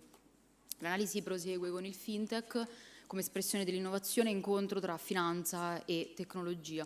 Dopo la crisi del 2008 la stretta creditizia ha aperto la strada a nuovi modelli di intermediazione basati su intelligenza artificiale, blockchain, big data. Sono nate piattaforme digitali in grado di offrire servizi più rapidi e inclusivi, tra cui robo-advisor, piattaforme di crowdfunding. Parallelamente l'Unione Europea ha emanato il Digital Finance Package con una serie di normative, tra cui il DORA e il MiCAR, mentre in Italia la sandbox regolamentare permette di testare progetti innovativi. L'obiettivo è permettere l'innovazione finanziaria in un ambito trasparente e sicuro. Tra le applicazioni del fintech ho deciso di approfondire il crowdfunding in quanto rappresenta il punto di incontro tra l'innovazione tecnologica e la finanza partecipativa. Esso permette l'accesso al capitale tramite piattaforme digitali senza il ricorso all'intermediazione bancaria. Nasce dalla digitalizzazione, la sharing economy, ed è un modello partecipativo in cui una folla di investitori sostiene progetti imprenditoriali o sociali. Si articola in forme quali donation, reward lending, equity crowdfunding, è una forma particolarmente evoluta e in Italia ha avuto una crescita significativa negli ultimi anni. Il grafico mostra donation e reward crowdfunding in Italia dal 2016 al 2024. Vediamo come dopo una crescita progressiva fino al 2021, nel 2024 il fenomeno si stabilizza, dimostrando solidità e consolidamento del modello. La parte finale dell'analisi si è concentrata sullo sviluppo di un caso studio, CrowdFundMe SPA, che nasce dal 2013 da Tommaso Baldissera Pacchetti come una delle prime piattaforme di equity crowdfunding in Italia, avvicinando imprese innovative e investitori. E nel 2019 è la prima del settore a quotarsi su Euronext Growth Milan e ad oggi il core business riguarda soprattutto commissioni applicate sulle campagne concluse con successo. Abbiamo anche servizi accessori, tra cui consulenza, marketing, oltre alla bacheca elettronica che è stata introdotta, e ad oggi rappresenta un caso emblematico di fintech italiano in grado di coniugare innovazione tecnologica, trasparenza, accesso diffuso al capitale. Osservando i dati possiamo vedere come negli ultimi 10 anni abbia superato i 200 milioni di euro di raccolta accumulata. I ricavi sono quasi raddoppiati dal 2020 al 2024 e in particolare ha finanziato più di 600 campagne. Tuttavia possiamo dire che la redditività rimane negativa a causa di costi fissi elevati in ambito tecnologico e di compliance. Tuttavia rimane tra i leader del mercato italiano grazie alla diversificazione dei settori e una community molto solida. Con l'autorizzazione europea e CSP ottenuta nel 2023 punta ad espandersi su scala continentale, mantenendo solido l'obiettivo di una sostenibilità economica di lungo periodo. In conclusione possiamo affermare come l'innovazione finanziaria rappresenti un vero e proprio cambiamento di paradigma economicamente e culturalmente. Tra gli strumenti alternativi che mirano a superare le rigidità del nostro sistema, il crowdfunding emerge come simbolo di democratizzazione del capitale e crescita per le PMI.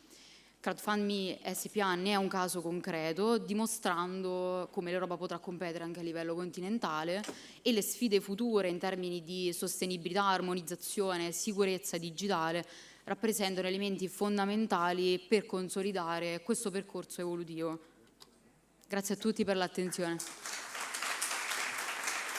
Ringrazio la candidata, invito il prossimo candidato Nicolò Sarrecchia. Nicolò, sempre con la collega. Nicolò invece si è concentrato sull'analisi delle performance economico-finanziarie di un particolare settore che è quello delle cliniche odontoiatriche. Quindi anche per te Nicolò chiedo di esporre in maniera sintetica il lavoro di tesi. Grazie. Buongiorno, io sono Nicolò Sarrecchia e ringrazio la mia relatrice Anna Paola Micheli per la disponibilità. E la mia tesi si... allora. Nicolò, fai un bel respiro? Ok, vai. Allora, la mia tesi in finanza aziendale si concentra sullo studio delle performance e delle competitività delle cliniche odontoiatriche sia italiane che estere. Nella mia tesi sono andato ad analizzare 4 cliniche, 2 italiane e 2 estere. L'obiettivo è stato quello di confrontare la performance e la redditività e soprattutto le strategie di business di queste cliniche odontoiatriche. Come obiettivi, come dicevamo appunto prima, siamo andati ad analizzare la redditività e la solidità di queste cliniche, in quanto possiamo andare a vedere con l'analisi della riclassificazione del conto economico e dello stato patrimoniale di queste 4 cliniche. In questa slide abbiamo il conto economico della Prodenta Studio SRL e delle MC Studio Dentistico SRL, che sono le 2 cliniche italiane che sono state analizzate, e in questo caso in questa slide possiamo osservare come ci sono dei volumi ridotti rispetto a un conto economico di una clinica estera, ma possiamo andare a fare, questi 2 conti economici sono serviti per avere un'analisi competitiva tra Italia e estero, in cui vediamo, anche se le multinazionali estere hanno dei volumi nettamente superiori a quelle italiane, vediamo che le cliniche italiane mantengono una competitività superiore, in quanto il loro reddito operativo è superiore a quello delle cliniche estere, anche se loro guadagnano milioni rispetto a la metà delle cliniche italiane, in quanto le cliniche estere devono sopportano e mantengono debiti di struttura alti e costi molto elevati rispetto alle cliniche italiane che si concentrano molto di più sulla riuscita degli interventi e soprattutto nel creare una fiducia tra paziente e medico. Infatti possiamo anche osservare qui che abbiamo l'indice, sarebbe l'interest coverage ratio, che sarebbe dell'11% dell'Italia. È un indicatore che viene dato da un'operazione che viene fatto dall'EBIT fratto gli oneri finanziari. In questo caso vediamo che l'Italia riesce ad avere l'11 volte la copertura di questi oneri finanziari rispetto all'estero, che è solamente di 6 volte. In quanto per le strategie future di queste cliniche, per quanto riguarda quelle italiane, dobbiamo avere ancora una flessibilità sui costi, consentendo un controllo diretto dei costi e una risposta rapida al mercato. In quanto riguarda la digitalizzazione, bisogna potenziare la visibilità e le prenotazioni dei recensioni digitali. Per quanto riguarda il co-marketing digitale, territoriale, le cliniche italiane devono puntare a creare un servizio ed un'offerta che sia accessibile a tutti quanti i pazienti che vogliono usufruire di questo servizio. In conclusione, possiamo dire che le piccole e medie imprese italiane mostrano una redditività e solidità superiore rispetto ai grandi gruppi esteri, anche se mantengono dei volumi molto più alti.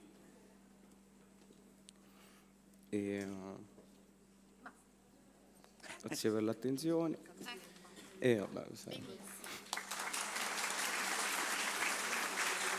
Ringraziamo Nicolò, grazie. Invito il prossimo candidato, Pierfrancesco Sbardella. Anna Paola, a te. Pierfrancesco ha redatto una tesi sull'intelligenza artificiale in relazione al futuro della solvibilità aziendale. In particolare ha elaborato in maniera autonoma un algoritmo di calcolo che consente appunto di prevedere quello che noi chiamiamo lo stato di salute dell'impresa. Ti lascio la parola, Pierfrancesco. Buongiorno a tutti, ci tengo a ringraziare la mia relatrice, la professoressa Anna Paola Micheli. La mia tesi tratta di un approccio predittivo e multivariato alla valutazione del rischio d'impresa, quindi si parla di crisi d'impresa. La crisi d'impresa è una situazione di progressivo deterioramento degli equilibri economici, patrimoniali e finanziari che compromette la capacità dell'impresa stessa di assicurare la continuità aziendale. Si tratta di una situazione di difficoltà economico-finanziaria che rende probabile l'insolvenza futura. L'insolvenza è una fase irreversibile nella quale l'impresa non è più in grado di far fronte regolarmente alle proprie obbligazioni con i flussi di cassa disponibili. Perché studiare la crisi d'impresa oggi? Sicuramente perché ha un impatto economico e sociale non indifferente. La crisi d'impresa non riguarda solo la singola azienda, ma coinvolge l'intero reticolo economico e sociale di cui fa parte.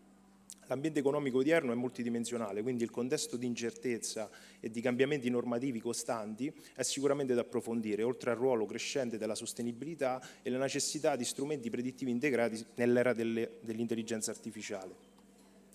Attualmente la valutazione dello stato di salute di un'impresa si fonda prevalentemente su indicatori economico-finanziari tradizionali, come financial ratios e il modello di Altman, per citarne alcuni.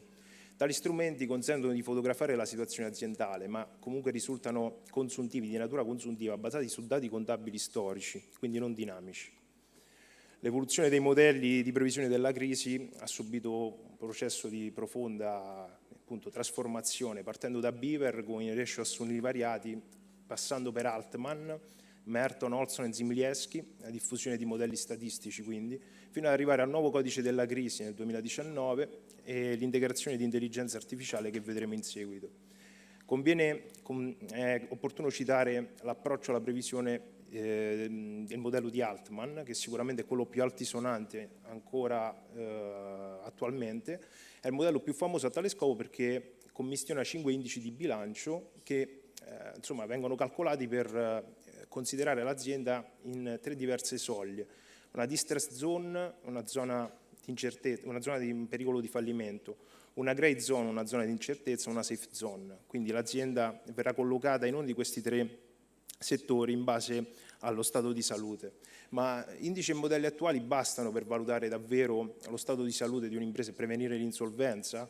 perché appunto possiamo affermare che un indice misura la solidità di ieri, un modello statistico valuta la situazione di oggi, ma solo una visione realmente predittiva consente di anticipare il rischio di domani. Questo perché il problema della crisi non è la crisi in sé, ma la lentezza nell'adozione di contromisure e approcci correttivi quando la crisi è ancora reversibile. Oggi quasi 2 imprese su 3, secondo dati Istat, falliscono nel medio-lungo periodo che va da un orizzonte temporale di 1 anno fino ai 10, raggiungendo lo stato di insolvenza. Il nuovo codice della crisi si pone come obiettivo proprio quello di affrontare le diagnosi tardive, forse il problema principale di questa situazione, e promulgando un sistema di early warning, quindi di allerta precoce, e degli adeguati assetti da istituire in senso obbligatorio per le imprese. Nonostante il nuovo codice della crisi, solo il 3,5% delle imprese italiane ha dichiarato di aver istituito tali adeguati assetti. E addirittura il 96,5% naviga a vista, senza strumenti strutturati di early warning. Quale potrebbe essere la soluzione definitiva allora? La verità è che la risposta non sta in un singolo indicatore o modello, ma in un ecosistema intelligente che combina e unisce i criteri ESG, la causa operativa, l'intelligenza artificiale, ovvero il motore predittivo, per potenziare indicatori finanziari tradizionali. Gli ESG possono tranquillamente essere definiti come criteri fondamentali per valutare la sostenibilità e l'impatto sociale di un'azienda. L'IA non ha bisogno di presentazioni, è sostanzialmente la capacità di un sistema informatico di simulare funzioni cognitive umane come apprendimento, ragionamento e problem solving. Oggi ne è famosa la derivazione generativa chiamata ChatGPT. Ora che abbiamo introdotto il contesto, possiamo parlare del fine ultimo di questa trattazione. L'obiettivo di questa tesi, infatti, è proprio dimostrare come l'integrazione dei 3 elementi, finanza, ESG e intelligenza artificiale, rappresenti l'evoluzione necessaria per una gestione del rischio realmente innovativa ed efficace. Per questo scopo nasce Solvibly AI. È la piattaforma prototipo sviluppata durante la stesura di questa tesi. La sua creazione ha richiesto un intenso lavoro di sviluppo software per tradurre modelli teorici in un'applicazione web. Conviene citare una delle funzionalità, la possibilità di caricare il PDF del bilancio di esercizio all'interno della piattaforma per valutarne il rischio d'impresa tramite gli indici tradizionali e alcuni innovativi che vedremo in seguito. L'architettura di Solvibly supera la frammentazione dei modelli tradizionali. È l'unica piattaforma che fonda in un'unica analisi 3 dimensioni informative: la finanza classica, come appunto il modello di Altman, la conformità normativa e la performance operativa. Addirittura ha creato un nuovo indice finanziario battezzato come Vector Index, che implementa un modello proprietario di machine learning in grado di trovare correlazioni non lineari tra migliaia di variabili di dataset che ho fornito, contrapponendoli i dati di aziende sane a quelle fallimentari. Addirittura uno score generale della piattaforma ha predetto in un caso studio un'accuratezza maggiore del 15-20% rispetto ai pilastri singoli analizzati unilateralmente. Quindi Solvibly AI ha dimostrato come l'integrazione di 3 pilastri, finanziario normativo, ESG e predittivo, potenziata dal Vector Index e dallo score finale, offre una visione del rischio più coerente, tempestiva e affidabile rispetto a modelli tradizionali. Un vero approccio a 360 gradi che ha permesso di passare da una logica reattiva a una diagnosi predittiva che consente di prevenire piuttosto che curare. Come conclusione, vorrei dedicare lo spazio alla mia applicazione per migliorare le features che la compongono, preoccuparmi dell'evoluzione del modello di intelligenza artificiale utilizzato, proporre validazioni e partnership, test su larga scala e collaborazioni universitarie per consolidare la credibilità scientifica e sicuramente pubblicare la web app per un accesso a imprese, consulenti e istituzioni. Solvibly non sostituisce modelli classici, ma li orchestra in un unico sistema intelligente e trasparente. L'applicativo rappresenta un passo avanti nella finanza predittiva, dove i dati diventano intelligenza azionabile. Tuttavia, per rafforzare la solidità scientifica e la credibilità regolamentare sono necessari ulteriori studi e validazioni indipendenti. Grazie per l'attenzione. Grazie per Francesco. Invito il prossimo candidato, Luca Venditti. Luca, sempre con la collega Micheli, Anna Paola. Sì, Luca ci parlerà degli strumenti finanziari a sostegno delle start-up, in particolare ha analizzato il caso Satispay.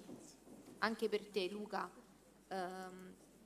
ti chiedo di illustrarci i risultati della tua tesi nei tempi previsti. Grazie.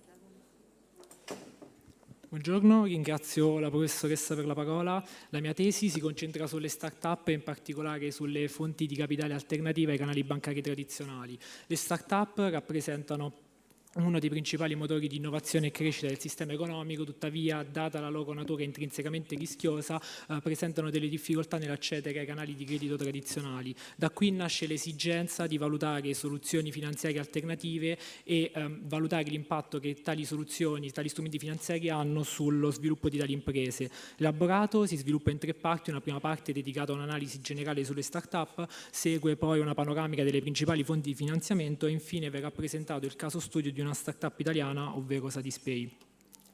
Il concetto di startup è stato oggetto di numerose definizioni nel corso del tempo. Una delle più accreditate è quella fornita da Steve Blank, il quale definisce una startup come un'organizzazione temporanea alla ricerca di un modello di business ripetibile e scalabile. A livello normativo la startup viene regolata con il decreto legge 179 del 2012, il quale individua nella startup una società di capitali non quotata con determinate caratteristiche, tra cui il fatto di essere un'impresa di nuova costituzione, costituita da non più di 5 anni, avere un valore della produzione annuale inferiore ai 5 milioni di euro e l'innovazione tecnologica come oggetto sociale esclusivo o prevalente. Le start-up seguono un proprio ciclo di vita caratterizzato da diverse fasi, ognuna con un proprio obiettivo e proprie specificità finanziarie. La prima fase, rappresentata dal pre-seed stage, in cui nasce l'idea imprenditoriale, segue la seed stage in cui avviene la validazione del progetto e la raccolta dei primi fondi. C'è poi l'early stage in cui viene sviluppato un minimum viable product per testare il mercato e raccogliere i primi feedback e superate queste fasi iniziali l'impresa inizia a sperimentare una crescita operativa nella growth stage nel quale tenta l'ingresso in nuovi mercati, segue poi l'expansion phase dove solitamente si punta all'internazionalizzazione e all'espansione dell'offerta e infine vi è l'exit phase in cui gli investitori possono realizzare un ritorno sull'investimento tramite operazioni quali fusioni, acquisizioni o quotazioni in borsa. Il tema del finanziamento rappresenta una delle criticità principali per tali imprese, soprattutto nelle fasi iniziali. Le forme di finanziamento che possono essere adottate si dividono principalmente in 2 categorie: le fonti di equity e di capitale di debito. L'equity consiste nel cedere una parte delle quote della società in cambio di capitale. Tale soluzione non implica obbligo di rimborso del capitale, tuttavia determina una diminuzione del controllo dell'impresa e si applica principalmente alle imprese che operano in contesti altamente rischiosi e ad elevato potenziale di crescita. Il finanziamento tramite debito invece permette di mantenere il controllo sull'impresa, ma determina l'obbligo di rimborso del capitale con gli interessi e si adatta per lo più a start-up con flussi di cassa sufficientemente stabili. Tra le varie soluzioni di finanziamento che le start-up possono utilizzare, una delle più utilizzate soprattutto nelle prime fasi è il bootstrapping, che consiste nell'autofinanziamento con risorse proprie. Tale soluzione permette massimo controllo dell'impresa ma limita le potenzialità di crescita. Ci sono poi i business angel, ovvero investitori informali che oltre ai capitali offrono anche competenze manageriali e reti di contatti. Nelle fasi più avanzate possono poi intervenire anche i fondi di venture capital, ovvero soggetti istituzionali che forniscono capitali cospicui ad imprese ad elevato potenziale di crescita in cambio di una parte della proprietà. Negli ultimi anni si è diffusa anche la pratica del crowdfunding, che consiste nel raccogliere fondi di capitale da una pluralità di soggetti tramite le piattaforme digitali. Tra le varie forme di crowdfunding ci sono le forme più semplici come il donation based e il reward based, che non prevedono una remunerazione di tipo economico, e poi ci sono forme più complesse che hanno implicazioni dirette sulla struttura societaria e finanziaria dell'impresa, come l'equity crowdfunding, che consiste nel cedere una parte della proprietà agli investitori, e il lending crowdfunding, che si configura come una vera e propria forma di prestito. A fianco a tali soluzioni di finanziamento ci sono poi infrastrutture come incubatori e acceleratori che, seppur non rappresentando sempre una fonte diretta di capitale, sono un utile aiuto per le start-up in quanto forniscono supporto e facilitano l'ingresso in mercati e all'accesso ai vari finanziamenti. Da queste fondamenta teoriche si presenta il caso Satispay, una fintech italiana operante nel settore dei pagamenti digitali. Satispay ha sviluppato una piattaforma di mobile payment alternativa ai tradizionali circuiti delle carte di credito e che offre soluzioni di pagamento sia per privati sia per le imprese e offre anche servizi per la gestione delle spese, soluzioni di welfare aziendali e più recentemente anche prodotti di risparmio e microinvestimento. Satispay nasce nel 2013 con un investimento di appena 270.000 euro, proveniente principalmente dai 3 soci fondatori e dal loro network personale. Successivamente vengono indetti diversi round di finanziamento che attraggono dapprima l'interesse di business angel, principalmente internazionali, operanti nello stesso settore, successivamente di numerosi fondi di venture capital, sia italiani che esteri. Nel 2022, con una raccolta di 320 milioni di euro, l'impresa supera la valutazione di 1 miliardo, diventando la quarta impresa italiana ad acquisire lo status di unicorno. Ad oggi la raccolta ha superato i 500 milioni di euro e nel prossimo futuro, secondo le dichiarazioni del CEO, l'impresa punta a una possibile quotazione in borsa nei prossimi 4-5 anni. Riguardo ai dati economico-finanziari, Satispay ha ottenuto risultati significativi con una base di utenti pari a 5 milioni e generato ricavi per 46 milioni di euro con un tasso annuo di crescita composto che tra il periodo del 2020 e il 2024 ha segnato un incremento del 100%. Il gross margin si attesta intorno al 75%, un valore superiore rispetto alla media di mercato. Nonostante tali risultati, tuttavia l'impresa presenta un EBITDA negativo, una perdita di esercizio pari a 46,3 milioni, sintomo di una strategia orientata principalmente all'investimento in crescita e innovazione. Infatti l'impresa punta a espandersi in nuovi mercati come quello del credito al consumo, ampliando così il proprio raggio d'azione. Concludendo, le start-up rappresentano un motore di innovazione importante per il sistema economico, tuttavia affinché queste imprese possano prosperare è necessario un ecosistema favorevole fatto principalmente di infrastrutture e politiche di supporto. Il finanziamento rimane uno dei temi più critici che tali imprese devono affrontare, di conseguenza la scelta delle fonti di capitale rimane una scelta delicata in quanto queste vanno a influenzare lo sviluppo e la governance di tali imprese. Satispay rappresenta l'esempio di come una start-up italiana sia partita da un capitale relativamente contenuto e sia stato in grado di costruire una strategia di crescita sfruttando gli strumenti finanziari a propria disposizione in maniera efficace e creando un percorso di valore che oggi la proietta verso i mercati internazionali e una possibile quotazione in borsa. Grazie per l'attenzione. Ringrazio il candidato e invito il prossimo candidato, Francesco Aceti, che discute con il professor Di Nallo. Loris, a te. Grazie Presidente. Francesco ha concentrato l'analisi della sua tesi sul rapporto fra uno strumento di raccolta capitale abbastanza sviluppato, che si sta sviluppando sempre di più, ossia il processo di quotazione, studiando anche gli eventuali effetti sulle imprese, e poi alla fine ha concluso l'elaborato con un'analisi settoriale per evidenziare eventuali differenze. Prego Francesco, cortesemente, se riesci sempre nei 5 minuti. Grazie. Buongiorno a tutti, sono Francesco Aceti e oggi andremo a parlare del processo di IPO, ovvero di Initial Public Offering, il processo che porta la quotazione delle imprese in mercati regolamentati. Iniziando da una breve descrizione che ci porta a descrivere praticamente tale processo, una domanda lecita che ci dobbiamo porre è perché le imprese si vogliono quotare in mercati regolamentati. Ovviamente le ragioni sono molteplici, ad esempio ampliare e diversificare le proprie fonti di finanziamento, considerando che il sistema italiano è un sistema bancocentrico, nel senso che gli imprenditori italiani sono più propensi a chiedere finanziamenti presso le banche piuttosto che a rivolgersi ai mercati, e questo si trova in contrapposizione con il sistema anglosassone, con il sistema market oriented.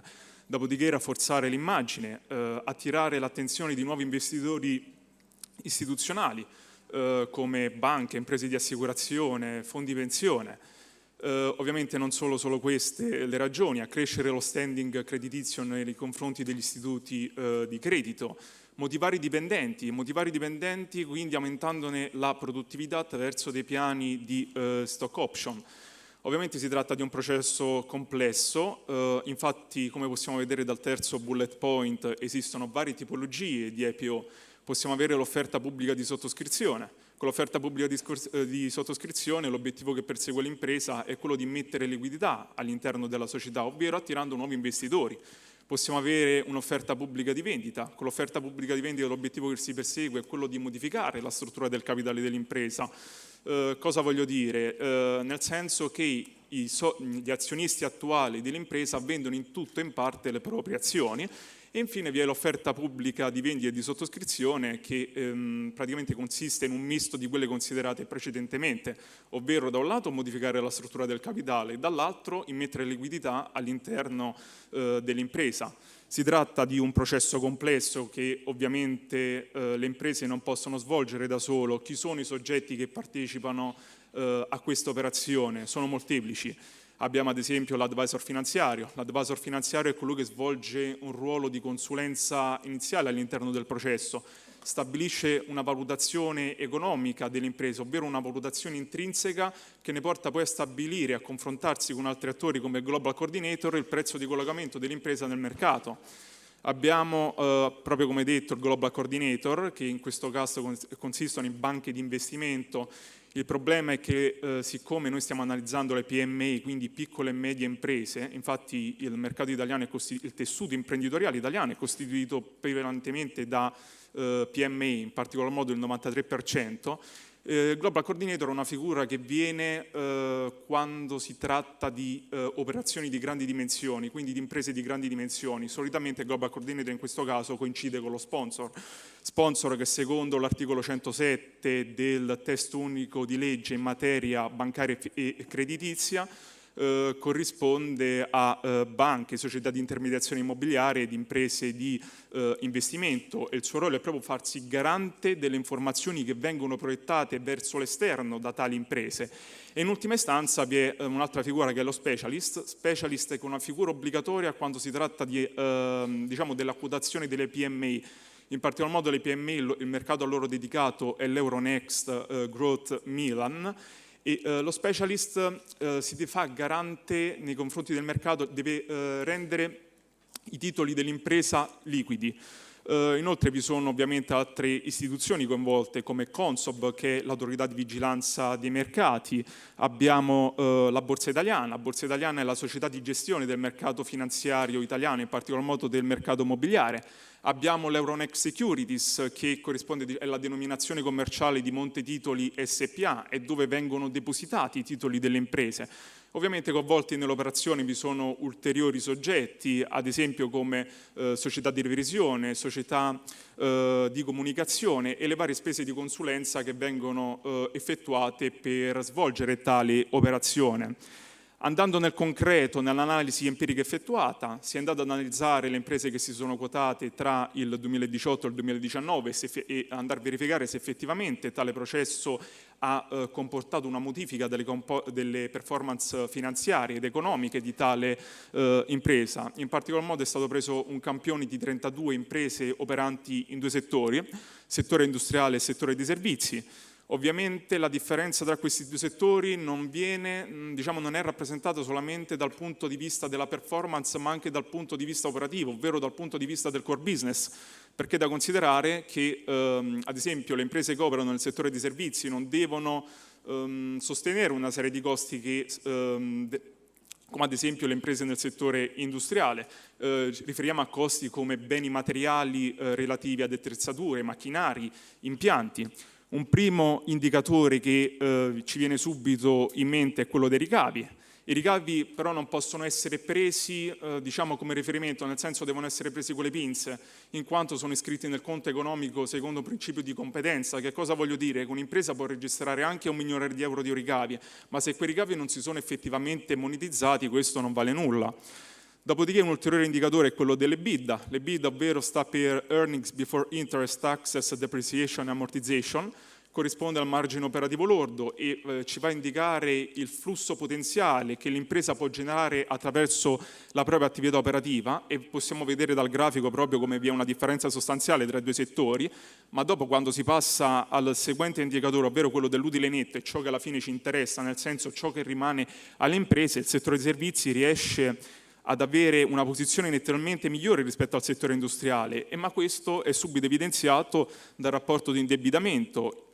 C'è da dire che il debito non deve essere visto come un diavolo, perché nessuna impresa, specialmente PMI, ha le risorse necessarie per andare a finanziare la propria attività da sola, ovvero solamente attraverso la propria cassa. È normale andarsi ad indebitare. Dopodiché ovviamente dobbiamo valutare la capacità dell'impresa nell'andare a ripagare i propri debiti, proprio come vediamo l'indicatore che è dato dal rapporto della posizione finanziaria netta fratto l'EBITDA, posizione finanziaria netta che è stata la differenza tra le attività finanziarie e le passività finanziarie.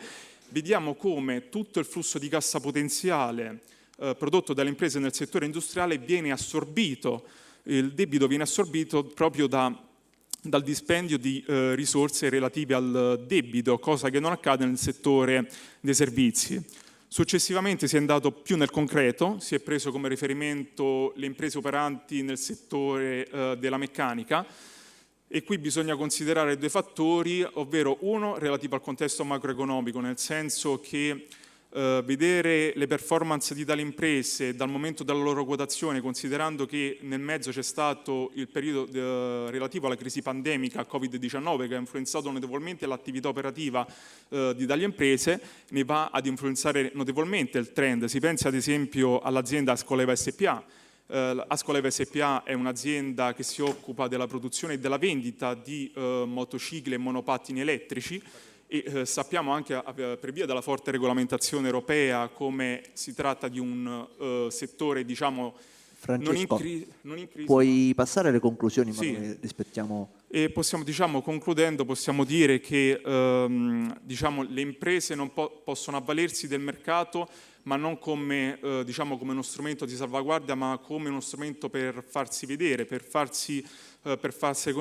conoscere il proprio brand, e quindi comporta un approccio comunque diverso nei confronti del mercato. E con questo ho concluso.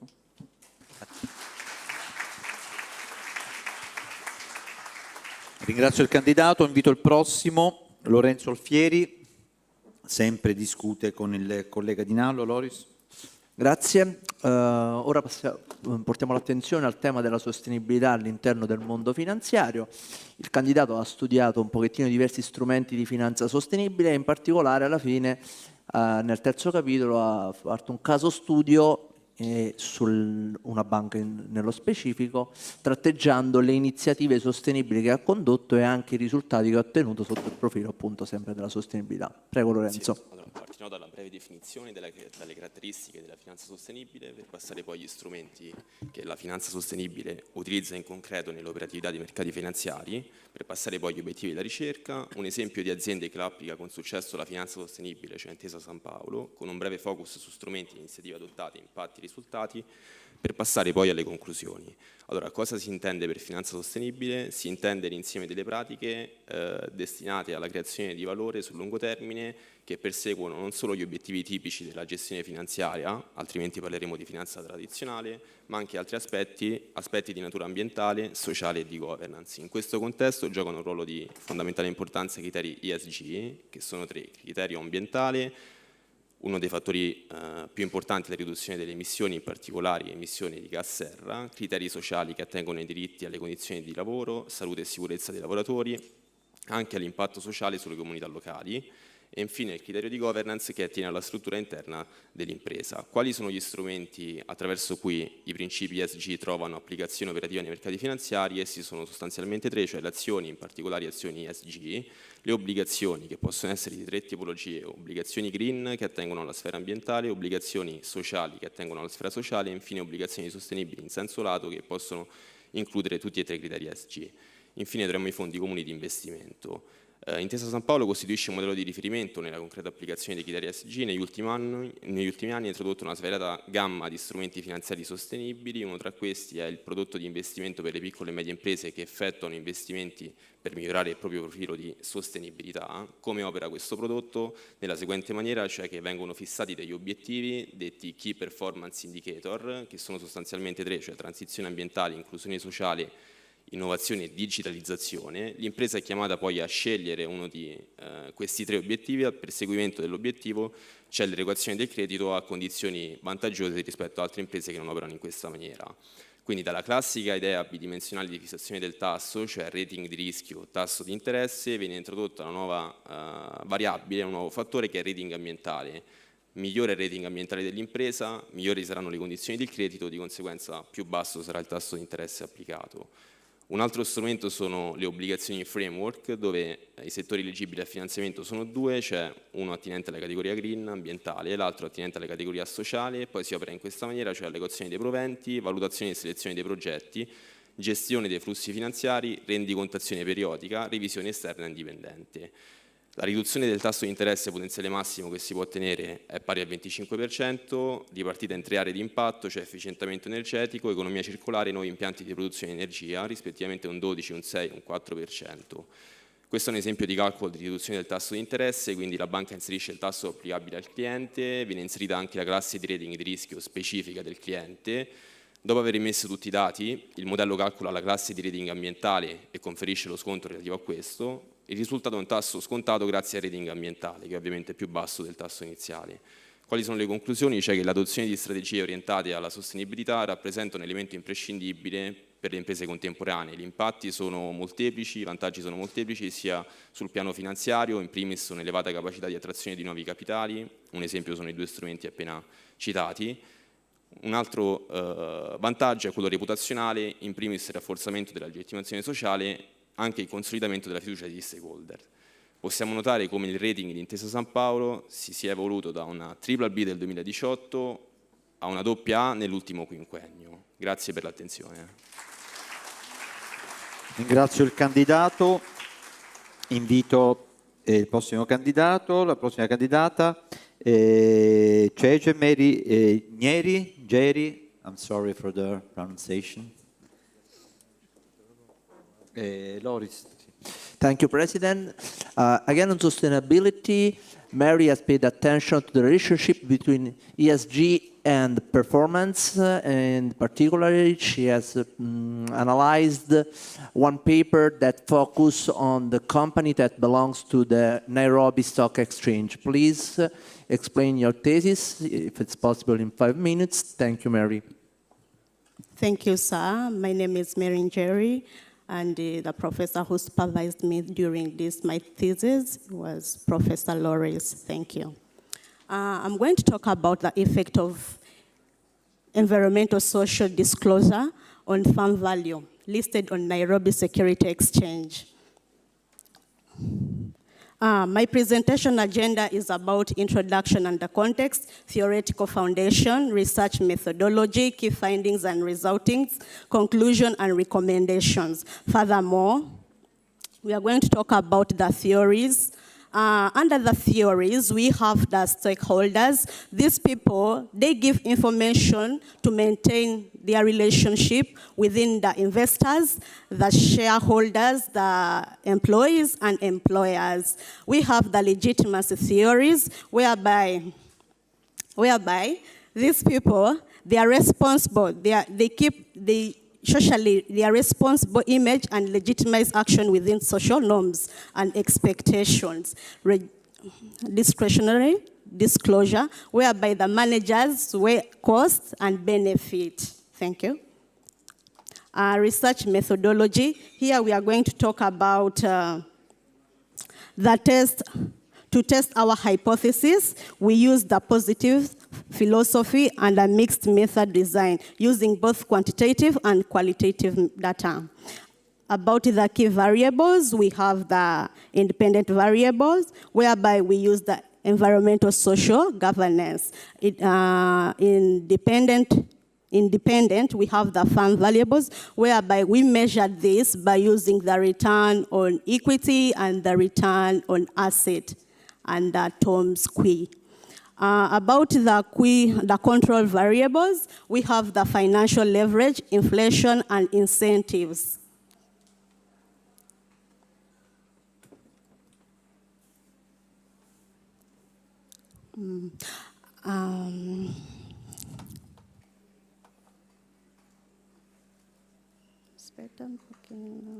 Okay. We have about this graph. This graph, I got it from another paper where I would like to demonstrate how the Nairobi Security Exchange Skip to the other slide. Sorry? You are showing the slide of the reference. You are talking about the graph. Okay, sorry. Okay.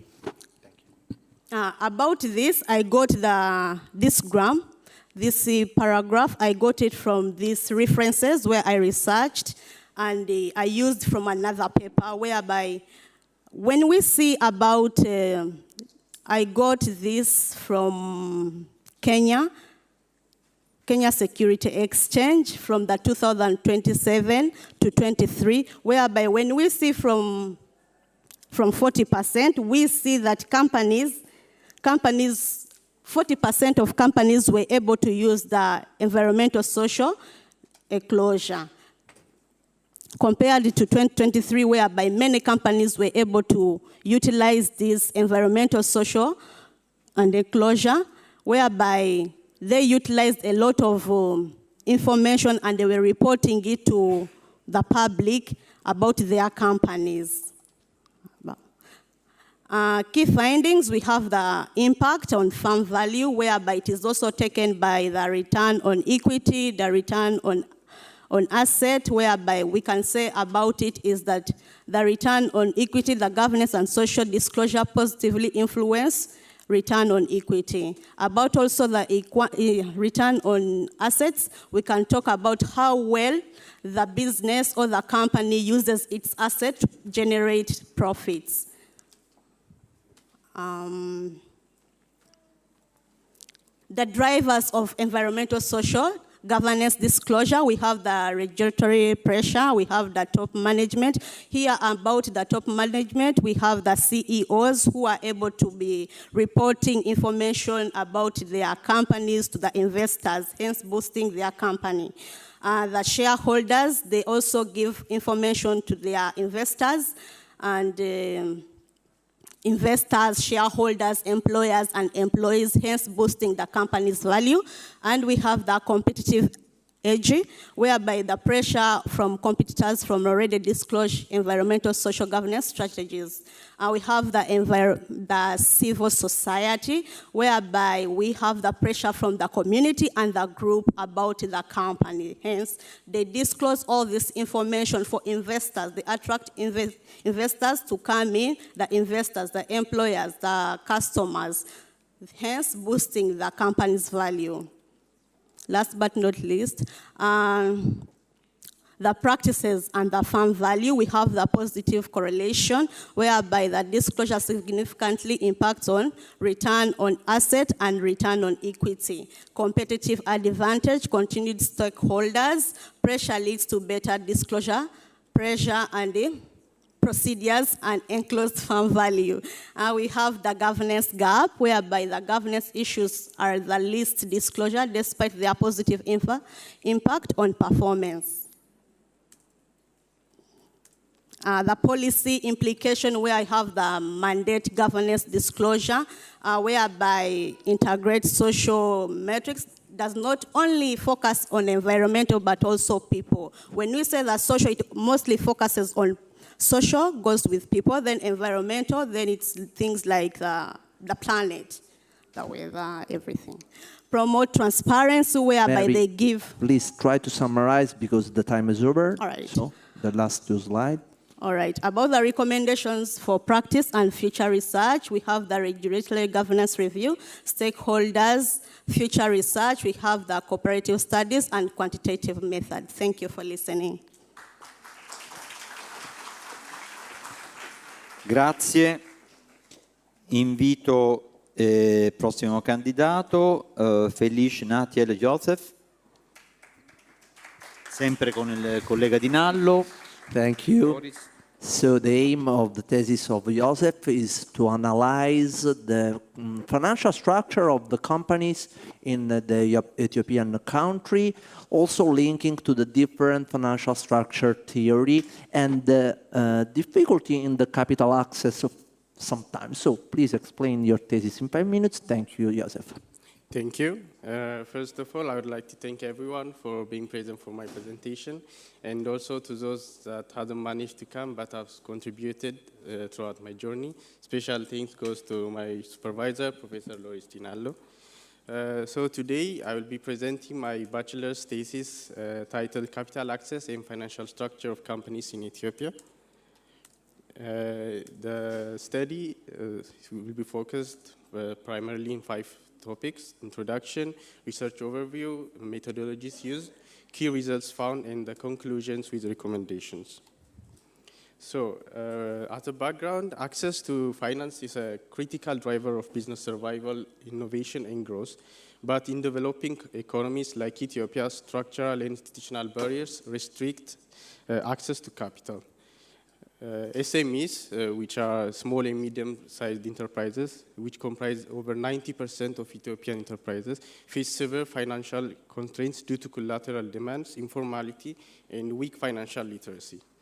The objective of this study will be focused mainly on examining the capital access landscape for Ethiopian firms with emphasis on SMEs and informal enterprises, analyze how financial structures and institutional factors shape financing, and finally to propose policy reforms to enhance financial inclusion in capital market development. The main questions this study will be answering are: why do Ethiopian firms struggle to access external finance, and how can financial structures be improved for inclusion and growth? This study is mainly focused on 4 main corporate finance concepts like Modigliani-Miller study, trade-off theory, the pecking order theory, and the agency theory. The methodologies used are primarily secondary data, like the World Bank Enterprise Surveys, reports from the National Bank of Ethiopia and the Central Statistic Agency, and reports from the IMF and the African Development Bank. The metrics mainly analyze the percentage of firms with credit access, sources of investment finance, barriers to borrowing, and the formal and informal financing. So, according to the 2023 World Bank Enterprise Survey, only 31.2% of Ethiopian firms report having access to loan or credit line from a financial institution. This figure is significantly lower than the sub-Saharan African average, which is 38.7%. Moreover, over 82% of total investment is financed through retained earnings or operational revenues, which are internal type of financing. And bank credits account for only 9%, and equity less than 2%. The main dominant firm-level obstacles, which are 5, are the following: high collateral requirements, which over 72% of firms report; complex loan application procedures, which 59% of firms report; lack of credit history, reported by 47% of firms; high interest rates, reported by 41% of firms; and legal informality and lack of registration, reported by 36% of firms. According to some of the national data, approximately 40% of Ethiopian micro-enterprises rely primarily on informal finance, such as family loans, supply credit, and traditional ROCs, such as ECO. Only 7% of such micro-enterprises report access to formal financing through banks or licensed financial institutions. So, as a conclusion, we can see that Ethiopia has a financial system that remains mainly bank-centric and underdeveloped, and SMEs and informal firms remain financially excluded. And it is mainly needed to introduce inclusive, tech-driven, and diversified finance to promote growth for the country. So I recommend mainly 3 areas to focus on 3 main areas: regulatory reforms to modernize collateral and credit registry laws, to strengthen supervision and transparency and competition. In the financial product innovation area, I suggest we expand on fintech and mobile money and support microfinance self-sufficiency and SME-tailored products. In the capital market development area, I mainly recommend we focus on operationalizing the newly promoted Ethiopian Security Exchange and encourage diaspora and other foreign institutions to participate in the market. And thank you for listening and for your attention. Thank you. Invito la prossima candidata, Gossaye Yepsira Bedilu. Yeah. Sempre a te, Loris, per piacere, grazie. Yeah, again on European country. Now the attention is focused on the impact of digitalization on Ethiopian's bank. Please, Bedilu, explain your thesis and your results in 5 minutes. Thank you. Good morning, everyone. Thank you for being here, and special thanks to my professor who helped me with this research. So let's begin. In Ethiopia, millions rely on cash. So this digital banking is not about just efficiency. It's about accessibility and new opportunity. My thesis examined that how this digital transformation changed Ethiopian banking sector. Bear with me. Here, I'll walk you through the purpose of the study, why, the methodology, the data I used, and what did I got with finding and analysis. I also include case studies. Finally, we will conclude and recommend some of my insights. Let's begin with the purpose of the study. The main objective of this study is to analyze how this digital transformation reshapes Ethiopian banking system. I mainly focused on these 3 areas: efficiency, inclusions, and governance, to identify which are the barriers and the drivers to influence this digitalization, to provide evidence-based insights for banks, regulators, and policymakers to make their digitalization good or to improve it. What data I used? This research is mainly focused on descriptive research, and it's entirely based on secondary data. I used some reliable sources like National Bank of Ethiopia, World Bank, IMF, Ethio Telecom, and major bank reports. And for the case study, I chose 4 major banks of Ethiopia: Awash, CB, Dashin, and Cooperative Bank of Oromia. And to analyze their digitalization, I used trend and ratio analysis to know that their performance over the year and their adaptation. As I mentioned, the goal is to build a verified picture of Ethiopia's digital banking progress. What did I get with this research? So let's look at this graph. This shows that the financial inclusion, Ethiopia have got a strong financial inclusion growth. Account ownership rose from 22% to 46% within 10 years. At the same time, mobile banking use grew from 1% to 22%, which is a lot of number. This is after the introduction of Telebur and M-Pesa.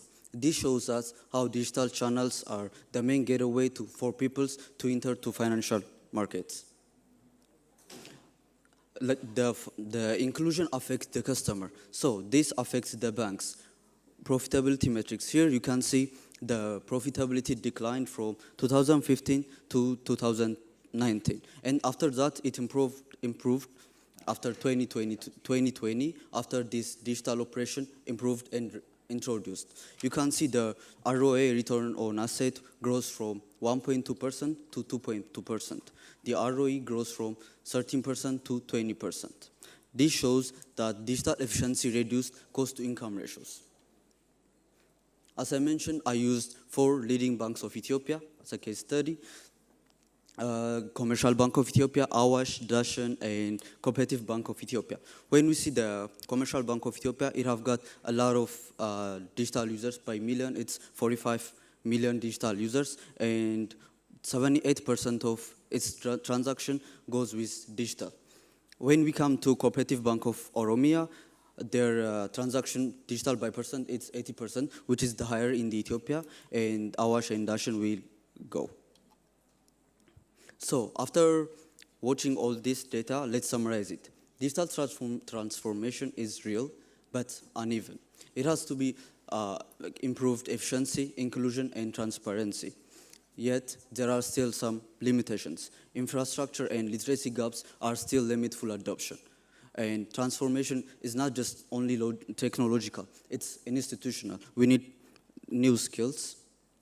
So finally, I would like to recommend these 3 things. The first one, to expand 4G and 5G networks and reliable electricity to rural areas.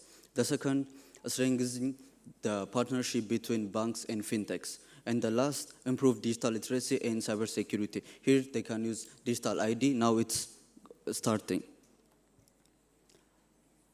Okay, thank you. Digital transformation is no longer the future, it's the present.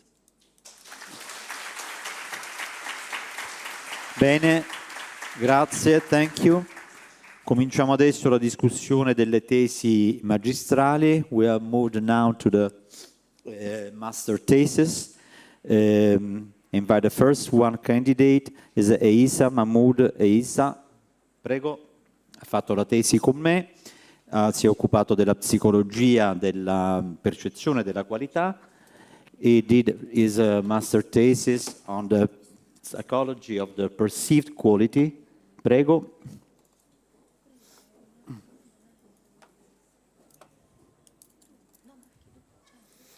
So, good morning, everyone. My name is Mahmoud Aisa. Thank you for being here, and I would like to thank Professor Lucio Capelli for his help during my thesis. So, today my thesis is about the psychology of perceived quality, how consumer mindsets influence the marketing effectiveness. So, I've always had this question on my mind, what makes a brand superior other than another brand? Like, for example, why people prefer the iPhone over the Samsung, and why do they associate it with being prestigious and social status? So that was the motivation for me to make this thesis today. And we're going to explore the answers throughout the presentation. So as I said, my motivation was, why do consumers prefer one brand over another? Although they might have the same specifications, same camera, for example, if we're speaking about the smartphones, same RAMs and everything. And actually the answer lies in perceived quality. Perceived quality is the way consumers feel about the product. And it's not just what can be measured. As an example, we have the Apple versus the Samsung and the Japanese versus the German cars, which was the main focus of my thesis today. So my aim to explore how consumer psychology shapes perceived quality. And the question for my thesis is, what factors drive consumer perceptions of quality? And how do Japanese versus German cars compare in consumer minds? So the conceptual focus will be that perceived quality is multidimensional. It depends on reliability and trust, prestige and status, and brand identity. So it is connected with the total quality management concept, psychology, and marketing. So as to say that the quality is both objective and psychological construct. It's not only about the technical specifications inside the product or the car. If we're speaking about the Japanese and German cars, it's not only about the specifications. It's about how it is perceived in the consumer's mind. So my methodology for the research was a quantitative survey made through Google Forms. It was distributed via Facebook, my friends and family and relatives. The duration was for 2 weeks, and the sample size was 66 respondents. I know it's a small group of respondents, but that was due of the time constraint we had to write my thesis. So the key finding we had, first, for the German cars, the question was, I associate German cars with high luxury and status. And as we can see tremendously, 44% were strongly agreeing on that, and 30% were agreeing. So symbolic value plays a major role for the German cars. On the other hand, when we have the Japanese cars, for the question, I trust Japanese brands to provide better and long-term value. It also came for 28% strongly agreeing and 30% agreeing. This is like the reputation rooted in total quality management and consistency, which is known for the Japanese cars.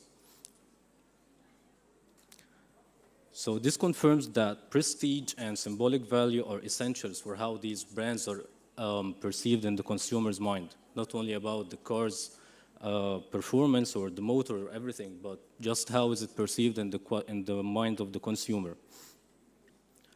When it comes to I consider Japanese cars to be more reliable than German cars. We can find that the majority were neutral on that, with 43% of the respondents. So this indicates ambiguity in consumer perceptions, and it suggests convergence of global quality standards. So the interpretation for this research was, German cars are associated with prestige and status, Japanese cars with reliability and trust, and this neutrality reflects evolving consumer mindsets and the perceived quality shaped by psychology and culture. And this perception is consistent with the principles of total quality management. which are continuous improvement and reliability are the key for this performance. So it's not just about the engineering excellence, it's about how it worked on branding, identity, and psychology. So recommendations for the management of these brands. For example, for the Japanese brands, we suggest to strengthen more the prestige marketing, to play in the consumer mind and connect their cars with the prestige, so people can feel, superior when riding these cars, like we see with the German brands. And for the German brands, they highlight the long-term reliability. That's what should they focus on. So for the industry, integrate consumer psychology into the strategy, which plays a huge role in how consumers perceive the product. So perceived quality is psychological, cultural, and emotional. Technical specifications alone do not drive consumer choices. Quality is trust, identity, and consistency.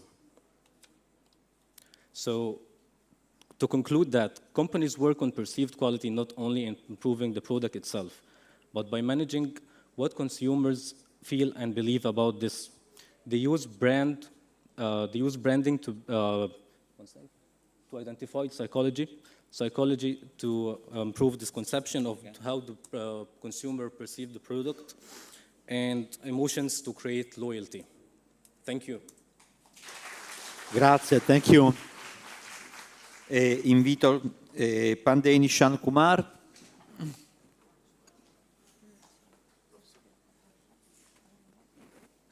Che ha fatto una tesi con me sul Six Sigma e sul caso di studi, su un caso dell'American Express. Good afternoon, everyone. Special thank you to my research supervisor, Professor Lucio Capelli. Today, the topic under discussion is implementation of Six Sigma and American Express case study. My objective is to qualitatively analyze how Six Sigma can be implemented in financial institutions, their impact, challenge, and future opportunities. As we know that the quality is a degree of product which meets the customer's expectation and demand. To consistently maintain the quality and the level of excellency, we require quality management. Six Sigma is a quality management methodology, is a structured data-driven approach that provides systematic and statistical toolkit to drive quality. Originated from Motorola, adapted by General Electric, MX was the first financial institution to adapt Six Sigma. It aims to eliminate defect and minimize variations between the products and increase efficiency and profitability of the organization. It targets 3.4 defect per million opportunity with the accuracy of 99.996%. The hierarchical structure of Six Sigma are yellow, green, black belt, and master black belt, which we will talk later in this slide. MX used DMAIC framework, which means define the problem, measure the impact, analyze the issue, improve the solution, and control it afterward. So the question comes, why we need quality in finance? As we know that the financial products are intangible and it is hard to inspect the quality. Error could cause either a financial loss or damage the trust of the customer. These are the factors that affect financial service qualities, compliances, customer satisfaction, error reduction, and process efficiency. As we know that customer expectation in the financial world towards the financial products are instant, personalized, and reliable. This makes quality a strategic necessity. So how Six Sigma helps the financial institution? It helps to standardize the process, minimize the human and process errors. It builds in institutional resilience and compliances, enhance speed of the production. In the case of American Express, the challenge was credit card dispute delay, meaning either the customer were billed twice, payment stuck in the system, or payment was not made. American Express adopted Six Sigma not just as a technical tool, but as a cultural and strategic initiative. They provided belt-specific training to the employees and integrated technology in the organization, which led the customer complaints to fall from 27 complaints per 10,000 transactions to 7 transactions only. So how MX used DMAIC framework? It identified the customer problem related to credit card dispute. It mapped the transactional flow in every step and measured the frequency of error. By fishbone technique, they located the problem, which was manual data entry and inconsistency in approval. So they solved the problem with digitizing the workflow and automated approval system and continuously controlled by statistical process control chart. The impact was, due to digitization and automation, process defect rate fall from 8% to 2.8%, reducing the turnaround time and increasing the customer satisfaction index. The measurable result of systematic improvement was 65% reduction in defect, making 40% increase in the process, reducing the process defect, generating over $1 billion in return of equity. Also, the customer retention level rose significantly. So what were the key success drivers of Six Sigma? The hierarchical structure we were talking earlier. White belt is for entry-level staffs. They are not the part of the project, but they support them. They have the foundational awareness. Yellow belt is for executive and the informed team member who create the process maps. Green belt is for mid and senior level employees that assist in data collection and analysis. Black belt are the project leaders. They are responsible for process improvement. A master black belt converts goal into strategic decisions by developing the key metrics. In 6 years, Six Sigma gave the financial impact in the American Express to $1.8 billion as updated. Challenges. What were the 4 challenges that were faced? Service measurement difficulty. As we know that the financial products are intangible, so measuring the quality or the impact of the problem was difficult. IT complexity. Either the employee were IT illiterate or didn't evolve according to the technology.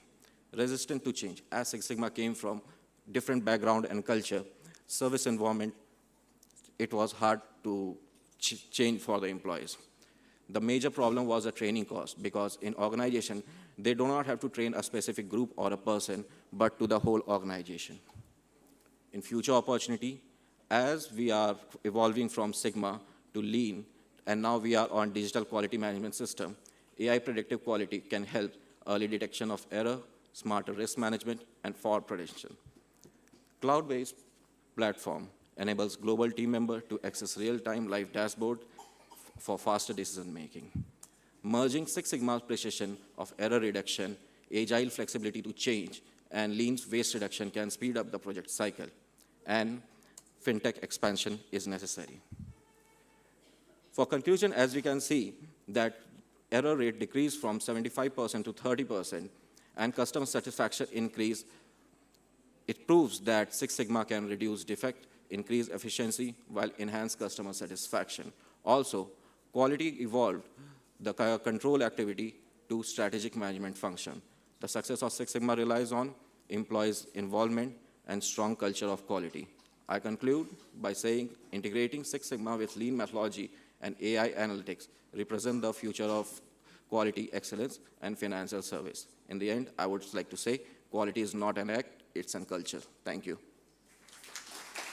Ringrazio il candidato. Invito Sara Strefi con la professoressa Papetti. Prego, Patrizia.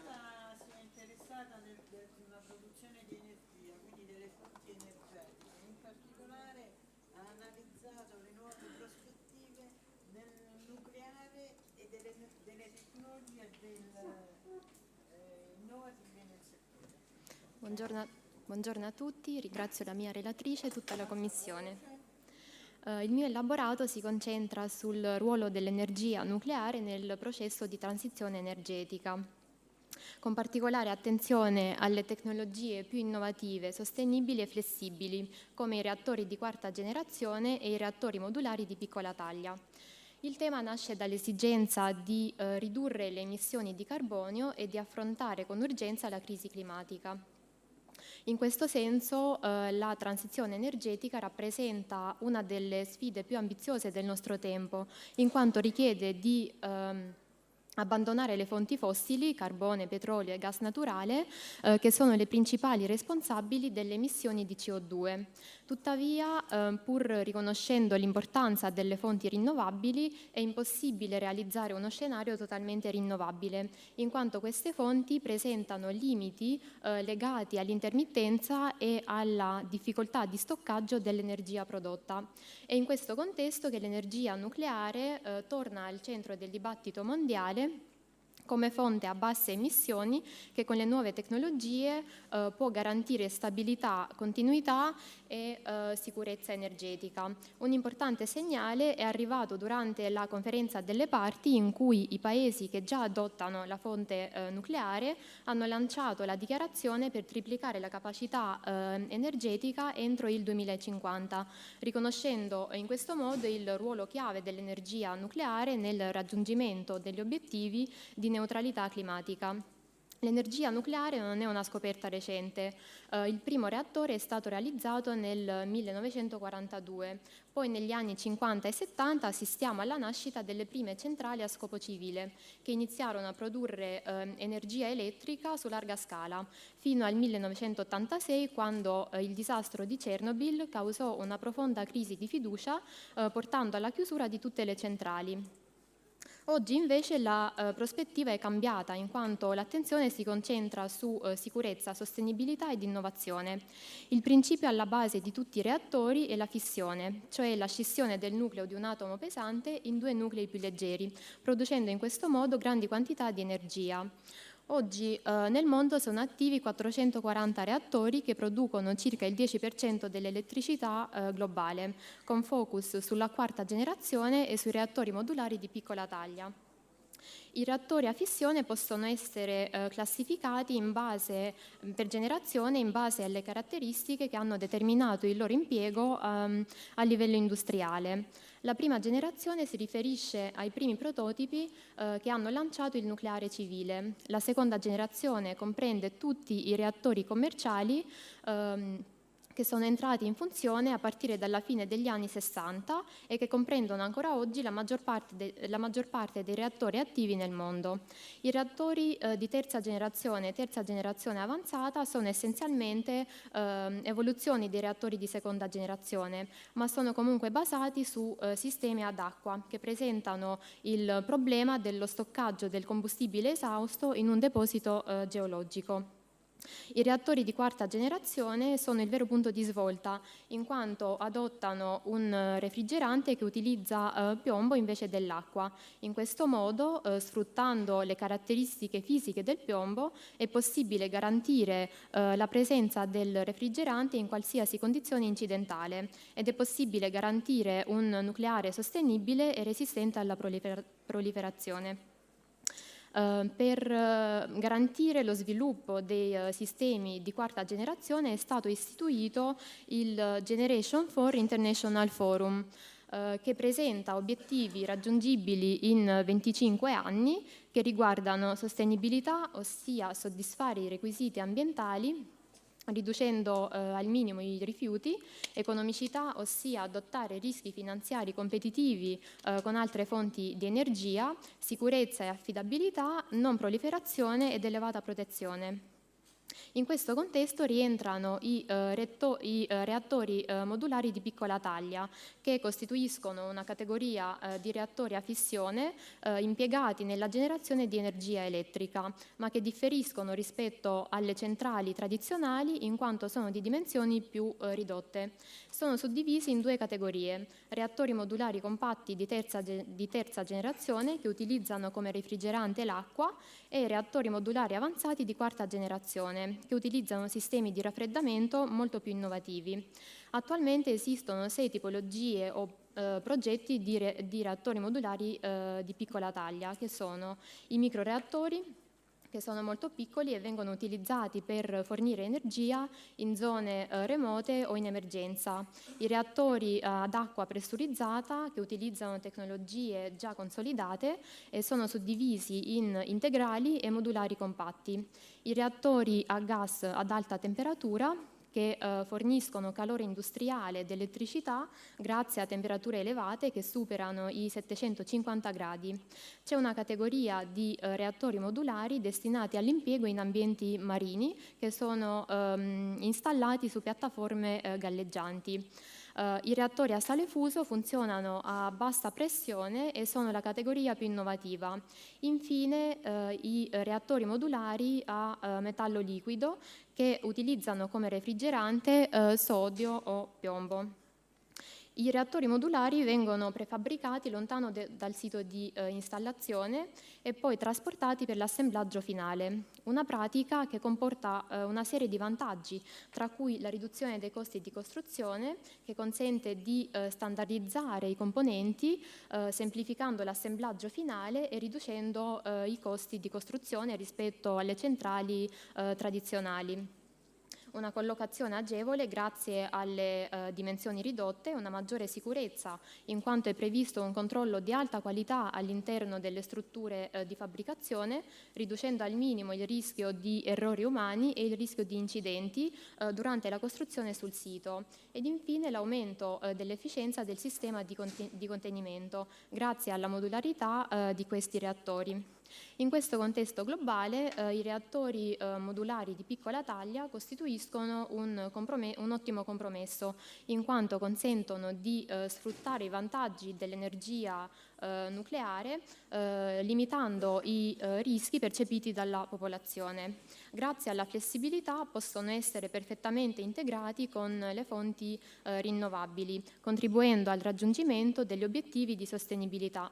A livello internazionale, l'Agenzia internazionale per l'energia atomica promuove la standardizzazione dei progetti e delle regole, favorendo la diffusione futura di questi reattori, che avranno applicazioni diversificate, ad esempio potranno essere utilizzati per fornire calore in processi industriali come la produzione di plastica o di altri materiali. Tuttavia ci sono ancora delle sfide da superare, in quanto sono in fase di sviluppo e di dimostrazione, pertanto non sono operativi su larga scala, però i progressi sono comunque costanti e molto promettenti. I reattori modulari sono destinati a diventare protagonisti nella crescita nucleare globale entro il 2050. Secondo l'Agenzia internazionale per l'energia atomica, la capacità nucleare potrà raddoppiare entro il 2050 con scenari che prevedono fino al 24% della nuova capacità nucleare generata dai reattori modulari. Inoltre sono in sviluppo oltre 25 design, di cui i finanziamenti globali prevedono la commercializzazione entro il 2030. Infine, l'Italia, dopo i 2 referendum del 1987 e del 2011, ha abbandonato definitivamente la produzione di energia nucleare. Oggi invece assistiamo ad un rinnovato interesse verso il nucleare pulito e di nuova generazione.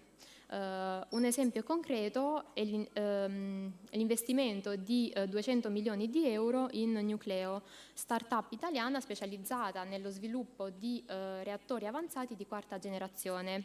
Il governo punta a sostenere la ricerca e a favorire la transizione energetica, detenendo fino al 10% del capitale dell'azienda, che ha come obiettivo quello di realizzare entro il 2031 il primo reattore sperimentale, contribuendo alla rinascita del nucleare in Italia e all'integrazione di queste nuove tecnologie nel mix energetico nazionale. Grazie per l'attenzione. Ringrazio la candidata, invito Fabio Speranza, il dottor Speranza, discute con la collega Micheli. Anna Paola. Sì, Fabio ha redatto un lavoro dal titolo L'adozione di strumenti tecnologici nella gestione del rischio, il ruolo dell'intelligenza artificiale e del machine learning. Quindi chiedo a Fabio di esporre i risultati del suo lavoro. Grazie.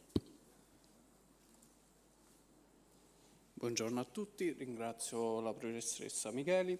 Il titolo della mia tesi è L'adozione di strumenti tecnologici nella gestione del rischio e il ruolo dell'AI e del machine learning. L'obiettivo è quello di analizzare come l'intelligenza artificiale e il machine learning stiano trasformando la gestione del rischio, evidenziando opportunità, limiti e implicazioni organizzative. Oggi le imprese operano in un ambiente sempre più stabile, interconnesso e dominato dai dati. Crisi economiche, eventi geopolitici e rischi informatici rendono la decisione più complessa e meno prevedibili.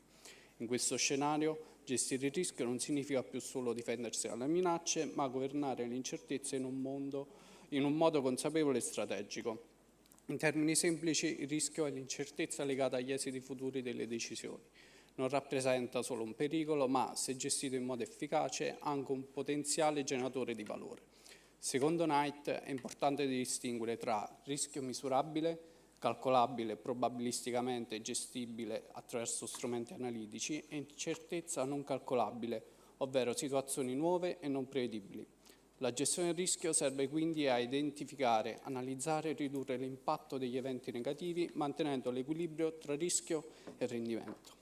Una classificazione principale delle tipologie di rischio è molto importante. Infatti abbiamo diverse tipologie di rischio, quale il rischio strategico, legato a decisioni di lungo periodo, scelte di mercato e innovazioni.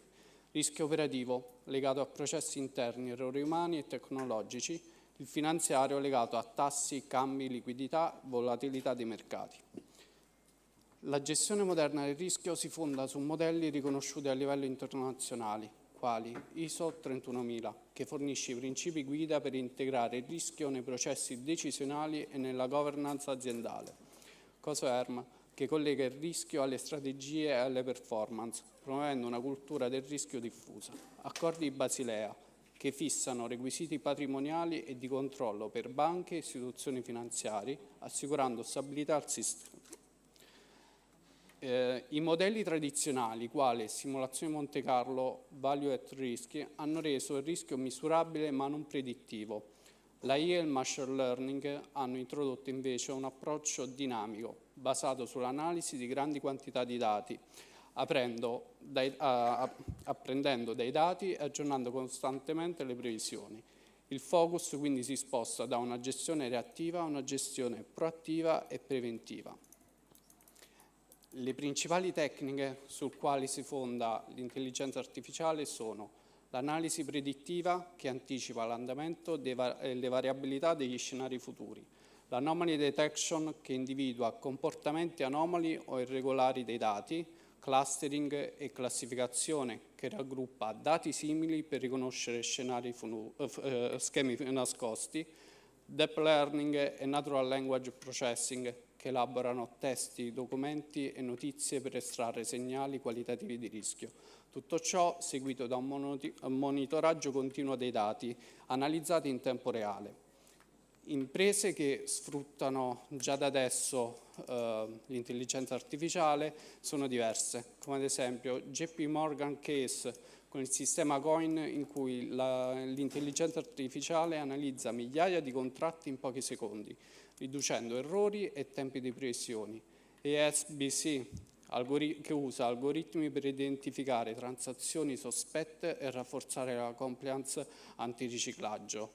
Siemens, una multinazionale tecnologica tedesca che sfrutta l'AI come manutenzione predittiva negli impianti industriali, attraverso la riduzione dei fermi macchina. L'Enel, con il monitoraggio continuo della rete elettrica, previsione dei guasti. AXA, con modelli di AI per personalizzare le polizze e migliorare la valutazione dei profili di rischio. È importante fare anche una distinzione tra opportunità e criticità. Tra le opportunità troviamo come il monitoraggio continuo in tempo reale, che porta a decisioni più rapide e accurate e migliora l'allocazione delle risorse. Le criticità sicuramente sono i costi di implementazione, che sono elevati, bias algoritmi, scatole nere in cui vi è una mancanza di trasparenza dei modelli complessi. Le imprese e i legislatori internazionali stanno generando e creando le prospettive future e la regolamentazione applicata a lei, attraverso l'explainable AI, che rende comprensibili le decisioni dei modelli, l'AI generativa, che simula scenari complessi e produce report predittivi, la blockchain o Internet of Things, che aumenta tracciabilità e sicurezza dei dati, l'AI Act europea, che impone requisiti di trasparenza, tracciabilità e controllo umano per i sistemi ad alto rischio. Il ruolo del risk manager del futuro quindi sarà quello di una figura ibrida capace di unire analisi tecnica e sensibilità strategica. In conclusione, l'intelligenza artificiale sta rivoluzionando la gestione del rischio, ma il suo valore dipende da come viene utilizzata. Non basta avere modelli potenti, servono dati affidabili, competenze adeguate e solide pratiche di governance. Il rischio non scompare, cambia forma, diventa più interconnesso e veloce. L'obiettivo quindi non è quello di sostituire l'uomo, ma potenziare il giudizio e la capacità decisionale. La vera sfida quindi non è usare l'AI, ma saperla governare. Grazie a tutti per l'attenzione. Bene, ringrazio il candidato, la Commissione si ritira per qualche minuto e torniamo per le proclamazioni.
Sì, vieni qua. E ogni volta me lo prendo io e dico e controlla solo... Allora, cortesemente, se prendiamo posto, invito solo i candidati a mettersi qui in zona.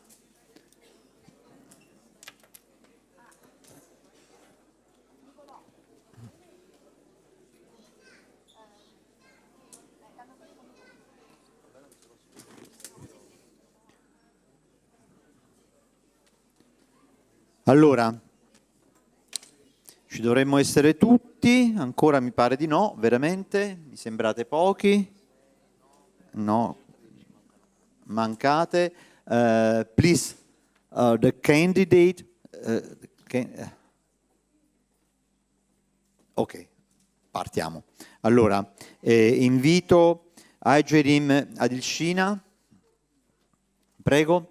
La Commissione ha approvato il suo esame di laurea in virtù, farli firmare dopo, in virtù dei poteri conferiti dalla legge, la proclamo dottoressa in economia e commercio con voti 99 su 110, 99 out of 110. Congratulations.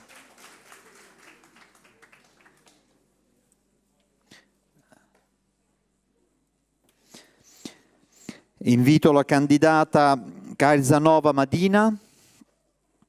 La Commissione ha approvato il suo esame di laurea in virtù dei poteri conferiti dalla legge e la proclamo dottoressa in economia e commercio con voti 99 su 110, 99 out of 110.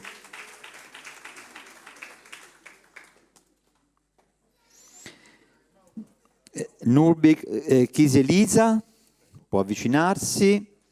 La Commissione ha approvato il suo esame di laurea, un attimo, la Commissione ha approvato il suo esame di laurea in virtù dei poteri conferiti dalla legge, la proclamo dottoressa in economia e commercio con voti 102 su 110, 102 out of 110. Congratulazioni, adesso può firmare.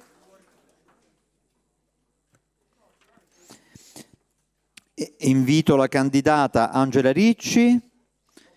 La Commissione ha approvato il suo esame di laurea in virtù dei poteri conferiti dalla legge e la proclamo dottoressa in economia aziendale con voti 110 su 110, all'unanimità le è stata conferita la lode. Congratulazioni.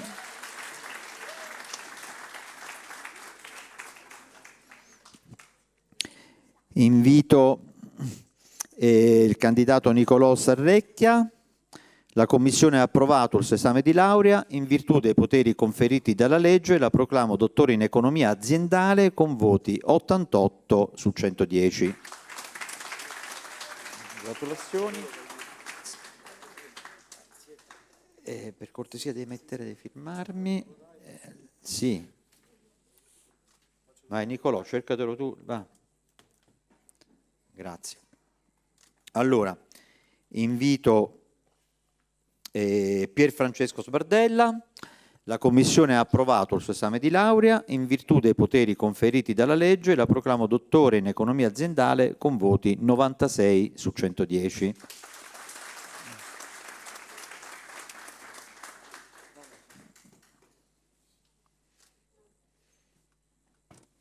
Invito il candidato Venditti Luca.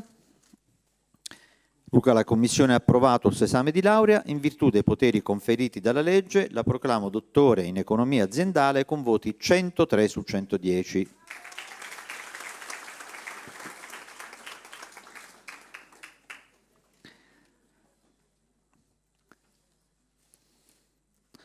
Francesco Aceti. La Commissione ha approvato il suo esame di laurea in virtù dei poteri conferiti dalla legge e la proclamo dottore in economia aziendale con voti 104 su 110.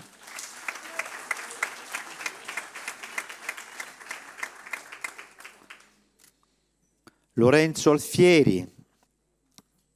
La Commissione ha approvato il suo esame di laurea in virtù dei poteri conferiti dalla legge e la proclamo dottore in economia e commercio con voti 110 su 110 e l'unanimità le è stata conferita la lode.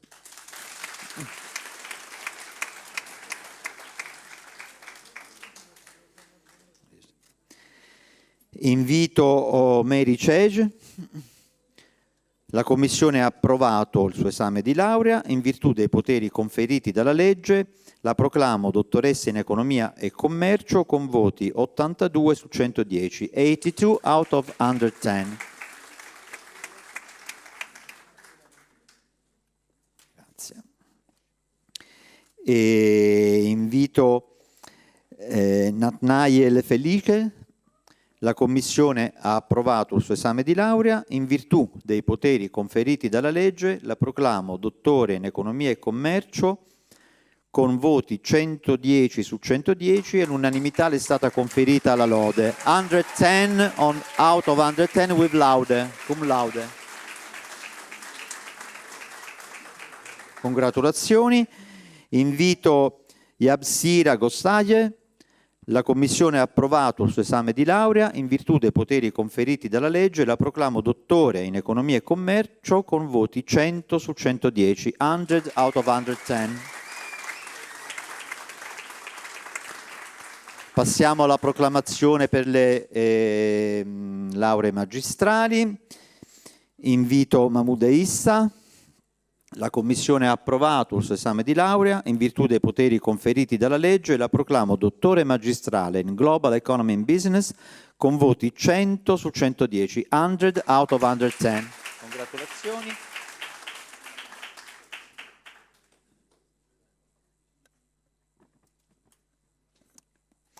Invito il dottor Nishant Pandey.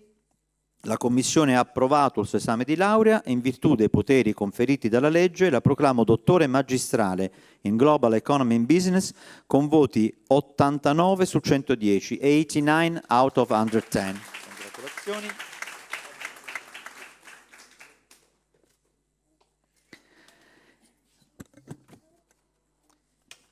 Invito la dottoressa Sara Strefi. La Commissione ha approvato il suo esame di laurea in virtù dei poteri conferiti dalla legge. La proclamo dottoressa magistrale in management con voti 110 su 110 e all'unanimità le è stata conferita la lode. Congratulazioni.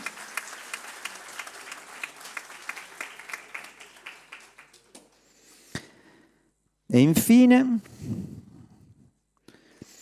Fabio Speranza, dottor Fabio Speranza. La Commissione ha approvato il suo esame di laurea in virtù dei poteri conferiti dalla legge. La proclamo dottore magistrale in management con voti 110 su 110, all'unanimità le è stata conferita la lode.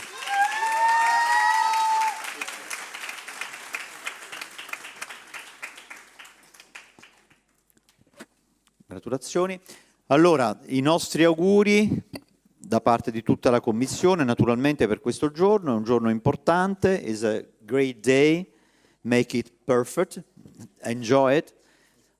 Naturalmente l'augurio da parte nostra è che i neodottori triennali, qualora dovessero scegliere di proseguire il loro cammino universitario, lo facciano qui, sperando che si siano trovati bene. Davvero? Certo. Ok? Our expectation is that the new doctor will decide to remain here in Cassino for their future studies, ok? Quindi ancora auguri da parte nostra e a presto. Grazie, ciao cara, ciao. Grazie ragazzi. Io mi metto a fare qua, devo fare mola.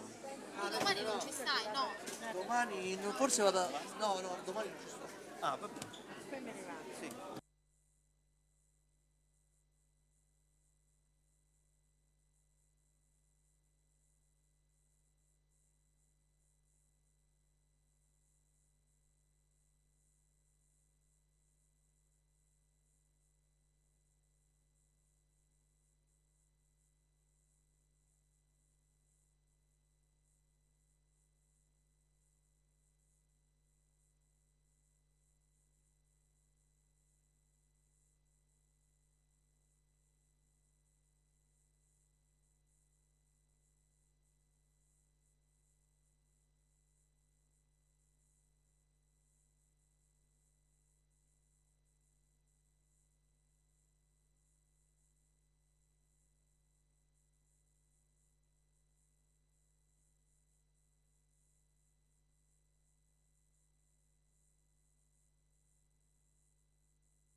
siete quasi tutti. Allora, se venite, provate se le slide sono quelle che effettivamente pensate voi e vedete com'è la presentazione. Una alla volta, prego. Spegni? Spegni?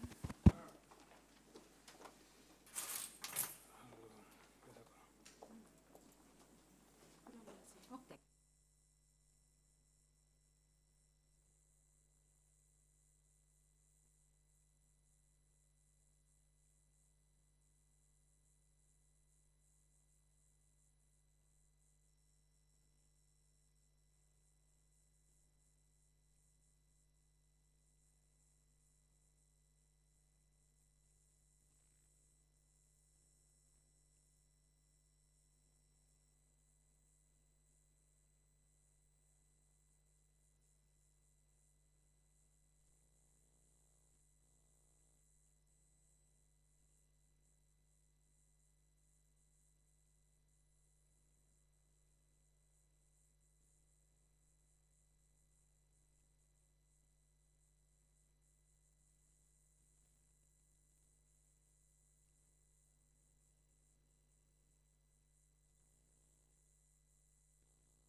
Buon pomeriggio, benvenuti a tutti. Apriamo quindi la odierna seduta di laurea seguendo l'ordine già fissato e quindi faremo i 13 candidati per la laurea triennale e i 3 per la laurea specialistico-magistrale. Partiamo quindi da Salsillo Biagio, che discuterà la tesi col professor Trequattrini, che è stato impedito a venire al momento da altro impegno e quindi potrà discutere con me, che sono correlatore, e con la professoressa Cuozzo. Prego. Ringrazio Presidente. Il candidato ha analizzato nello specifico la tematica e l'importanza del bilancio di esercizio e la sua analisi attraverso un caso studio. La pregherei di sintetizzare i principali risultati della sua ricerca. Buonasera a tutti.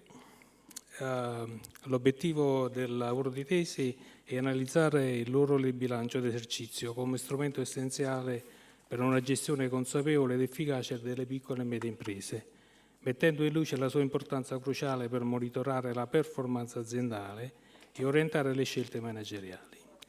Il bilancio infatti non si limita ad adempiere un obbligo normativo, ma rappresenta una fonte essenziale di informazioni per valutare lo stato di salute dell'impresa. In primo luogo verrà analizzata la normativa a cui fa riferimento e i documenti che lo compongono. Successivamente verrà analizzata l'analisi di bilancio con la riclassificazione dei documenti e si conclude con il caso studio che riguarda una PMI che si chiama Fattoria Lois. Il bilancio d'esercizio è un documento rappresentativo della situazione finanziaria, economica e patrimoniale di una società. La normativa a cui fa riferimento sono gli articoli 2423 e seguenti del Codice Civile, i principi internazionali di contabilità IAS e IFRS e l'integrazione e i suggerimenti del Consiglio nazionale dei dottori commercialisti, oltre all'organismo italiano di contabilità. La funzione del bilancio è di rendiconto, di strumento di controllo interno e di un pacchetto informativo per i lettori esterni. Esistono delle tecniche utili a ottenere informazioni sulla situazione economica, finanziaria e patrimoniale dell'impresa, al fine di valutare le performance realizzate e confrontarle con quelle realizzate negli esercizi precedenti, ovvero con quelli previsti nei piani strategici dell'impresa, ovvero con quelle realizzate dalle altre imprese dello stesso settore. Esistono molteplici metodi di riclassificazione. Un metodo più diffuso, lo stato patrimoniale viene riclassificato secondo il criterio finanziario e il conto economico secondo il criterio a valore aggiunto. A questo punto è stata fatta il caso studio, l'analisi empirica di una riclassificazione, in particolare l'azienda presa in esame è l'azienda agricola Fattoria Lois. È una PMI situata in provincia di Caserta, il cui core business è la produzione di vini e gestisce l'intero processo produttivo, dalla vigna all'imbottigliamento. È inserito nel mercato sia nazionale che estero e l'analisi che è stata effettuata riguarda la riclassificazione dello stato patrimoniale secondo il criterio finanziario e del conto economico a valore aggiunto, in più dei principali indici che lo compongono. La slide che viene mostrata riguarda i documenti dello stato patrimoniale e conto economico riclassificato al 31/12 degli anni 2022 e 2023 e inoltre poi sono stati calcolati i principali indici e margini. L'analisi di bilancio evidenzia una struttura finanziaria fragile e sottocapitalizzata, con forti tensioni di liquidità che rappresentano la principale area di criticità. D'altra parte il 2023 mostra segnali positivi sul fronte della redditività e un parziale rafforzamento patrimoniale. Sul piano economico i dati mettono in evidenza un netto miglioramento della redditività. il ROI passa da valori negativi a positivi, il ROS cresce del sostanziale pareggio al 3,2%, mentre il ROE aumenta dal 14,9 al 18%. Ciò segnala che l'impresa ha recuperato efficienza nella gestione operativa e capacità di remunerare adeguatamente i soci. Bene, grazie Salzini. Va bene, non so se ci sono domande da parte dei colleghi. La ringraziamo. Grazie a te. Può quindi accomodarsi ora Alessia Ciano, che discuterà la tesi con la professoressa Benedetta Cuozzo. Grazie. Grazie Presidente, cambiamo tematica. Adesso analizziamo la sostenibilità delle società di calcio sportive attraverso un'analisi non dell'Italia, in realtà della Spagna. La pregherei di sintetizzare le principali risultati della Buon pomeriggio a tutti, sono la candidata Alessia Ciano e la mia tesi si intitola Financial Fair Play e Squad Limit, impatti sulla gestione finanziaria delle società sportive. Negli ultimi decenni calcio ed economia sono due mondi che si sono intrecciati in modo sempre più profondo. Il calcio oggi non è più soltanto uno sport, ma rappresenta un'industria globale capace di muovere miliardi di euro e di influenzare interi settori economici. In questo contesto, quindi, la gestione finanziaria delle società calcistiche è divenuto un elemento decisivo non soltanto per raggiungere obiettivi sportivi, ma soprattutto per garantire sostenibilità e stabilità nell'intero settore calcistico. L'obiettivo quindi della mia tesi è stato quindi quello di andare a analizzare come le regole economiche e le normative finanziarie, in particolare il Financial Fair Play introdotto dalla UEFA e lo Squad Cost Limit introdotto invece dalla Liga, incidano sulle scelte economiche dei club e influenzino la competitività e la gestione. L'analisi si è articolata in 3 fasi: approfondimento teorico-normativo dei principi del bilancio d'esercizio e successivamente il confronto con il sistema contabile spagnolo, analisi del bilancio calcistico e dello sviluppo del Financial Fair Play che è stato introdotto dalla UEFA e infine lo studio del modello spagnolo dello Squad Cost Limit e confronto con il sistema UEFA.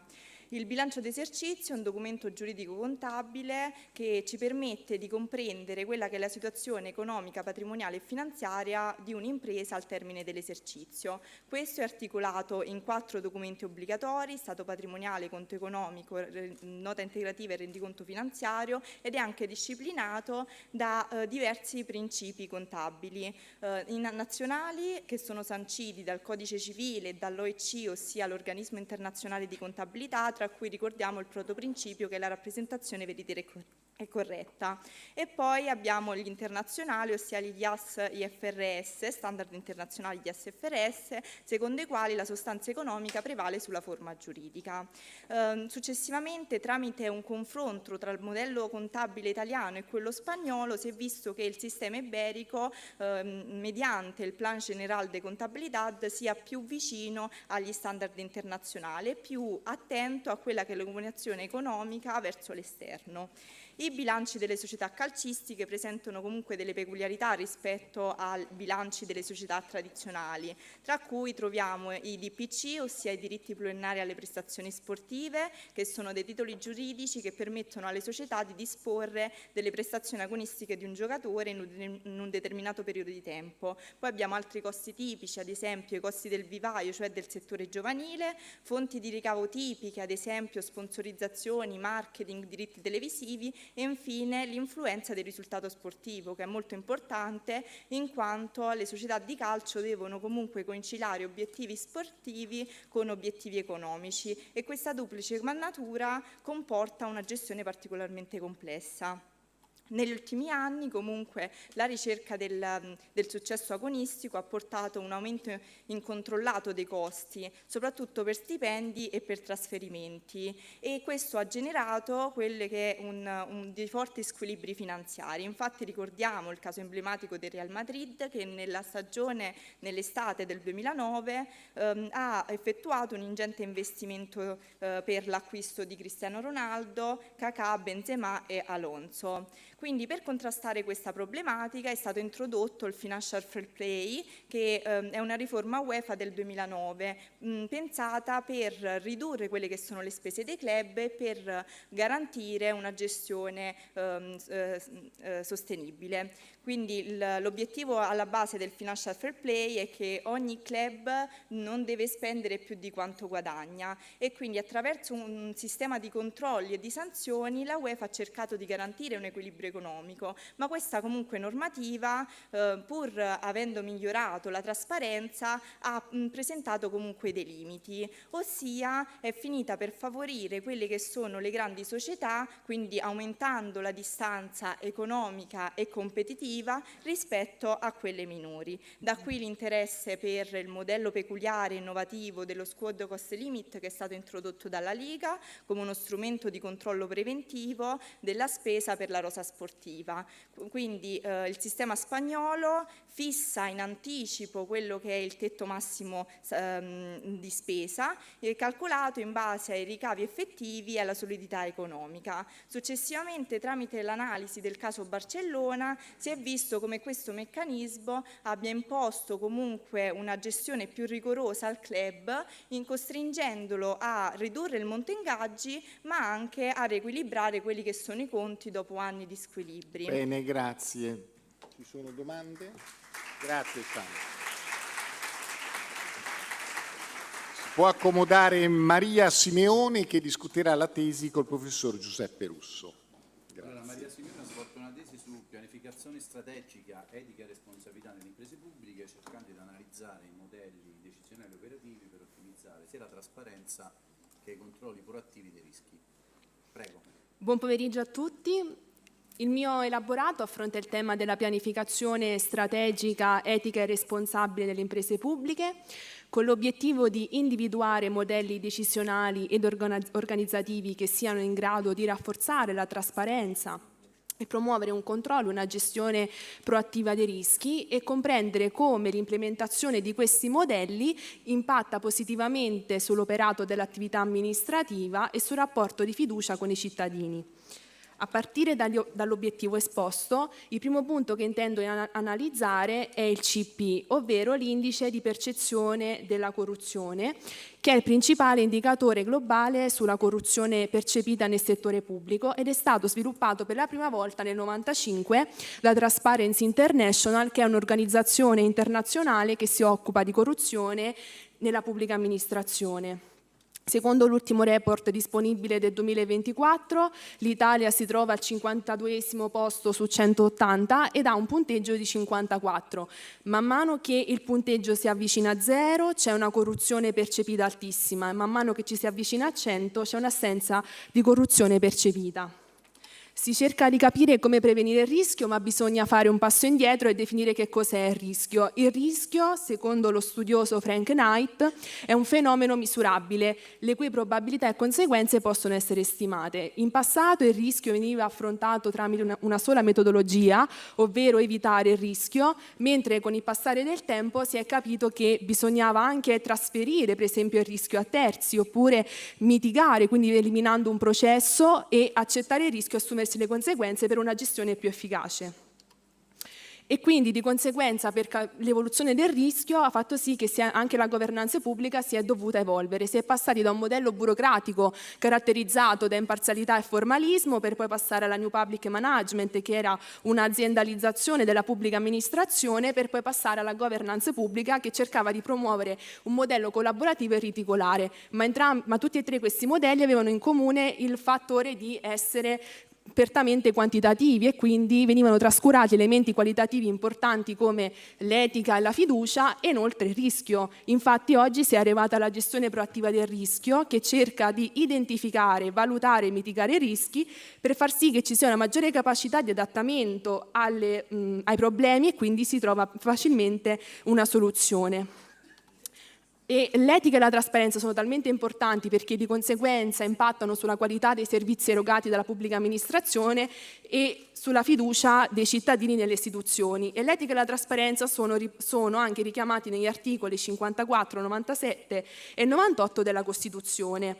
E a sostegno di questo anche lo studioso Robert Klittegard ha dato il suo contributo tramite la formula C uguale M più D meno A, ovvero che all'aumentare dell'accountability e quindi del controllo e della revisione, la corruzione diminuisce, perché se noi immaginassimo un livello organizzativo senza etica, comunque i costi sarebbero molto elevati, ci sarebbe eccessiva burocrazia, ogni forma di investimento verrebbe scoraggiata e inoltre i servizi pubblici diventano obsoleti e di conseguenza c'è un clima organizzativo dannoso che demotiva il personale e quindi si vizia la qualità complessiva delle decisioni. Per contrastare queste criticità la pubblica amministrazione si è dotata di strumenti di pianificazione e normative specifiche e con il decreto legislativo 231 del 2001 è stato introdotto il MOG, ovvero il modello di organizzazione, gestione e controllo, e chi adotta questo MOG ha dei benefici, come per esempio protegge la reputazione aziendale e riduce le perdite gestionali ed economiche. L'articolo 6 del decreto del 2001 ci aiuta nel costruire questo MOG e le fasi più importanti sono la mappatura delle aree di rischio, quindi tracciare i processi sensibili e i dipendenti che sono a capo di queste aree più esposte. Inoltre è fondamentale adottare un codice etico e un sistema disciplinare e di fondamentale importanza sono gli obblighi di informazione verso l'organismo di vigilanza che deve individuare tempestivamente anomalie e segnali di rischio e assicurarsi che il MOG mantenga la sua efficacia e integrità nel tempo. Ma il MOG da solo non è sufficiente e c'è bisogno della legge 190 del 2012. Okay. Grazie. Grazie a voi. Passiamo ora a Luigi Vittiglio. Anche lui discuterà col professor Giuseppe Russo. Luigi Vittiglio ha svolto una tesi sull'uso dell'intelligenza artificiale per ridurre i bias cognitivi nelle decisioni finanziarie, un tema molto interessante, nuovo, su cui molte delle tematiche ancora non sono state ampiamente studiate. Ha mostrato grosso interesse e soprattutto grossa attitudine nello svolgimento di questo lavoro, quindi illustraci i risultati. Perfetto. Grazie mille, buon pomeriggio a tutti.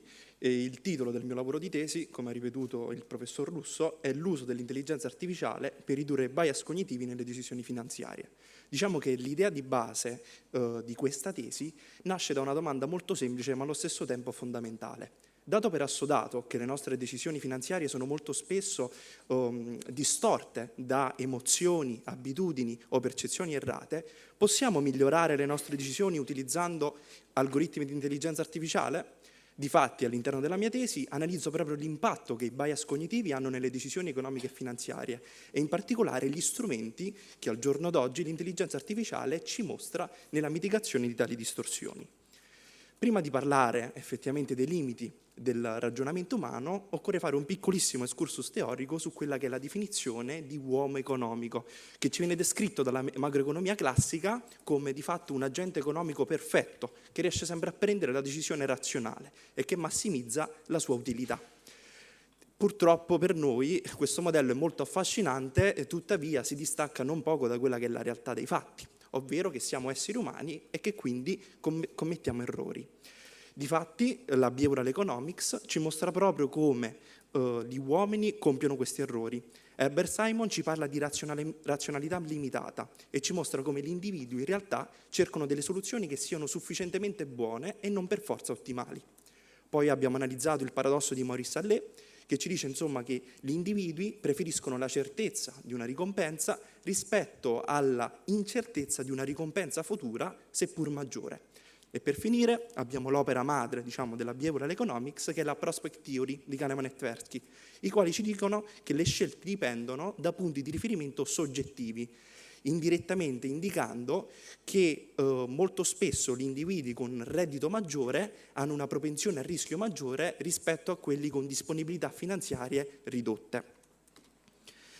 Successivamente sono passato all'analisi effettiva degli strumenti a supporto dell'intelligenza artificiale e in questo caso possiamo osservare quella che è la definizione di intelligenza artificiale secondo i due studiosi Kaplan e Allin, i quali ci dicono che l'intelligenza artificiale è proprio la capacità di un sistema di interpretare dati, apprendere da questi dati e riutilizzarli per raggiungere dei compiti specifici.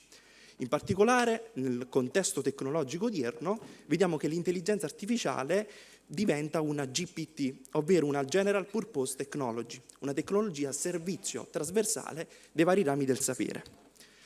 In questa slide ho riportato quelle che sono le 4 macrocategorie principali di intelligenza artificiale e che al giorno d'oggi rappresentano i nostri effettivi strumenti, e sono l'IA analitica, che è molto utile nell'elaborazione di grandi dataset, l'IA predittiva, che appunto anticipa trend e stima delle probabilità.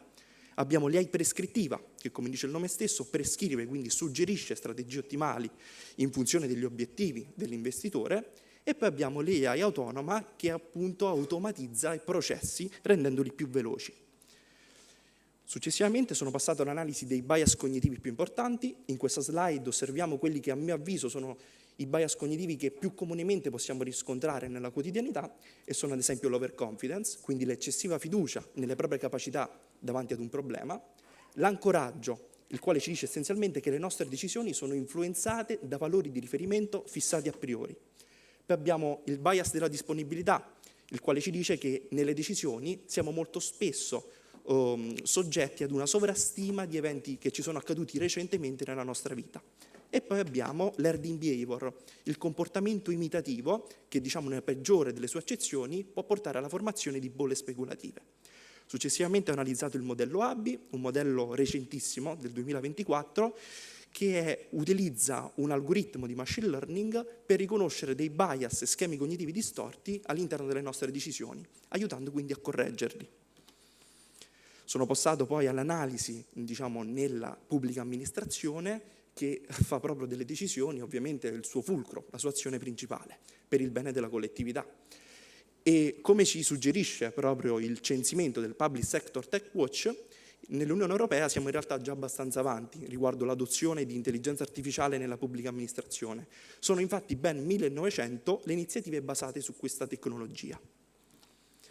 Per quanto riguarda quelli che sono i casi pratici di applicazione, ho preso in esame 2 casi studio.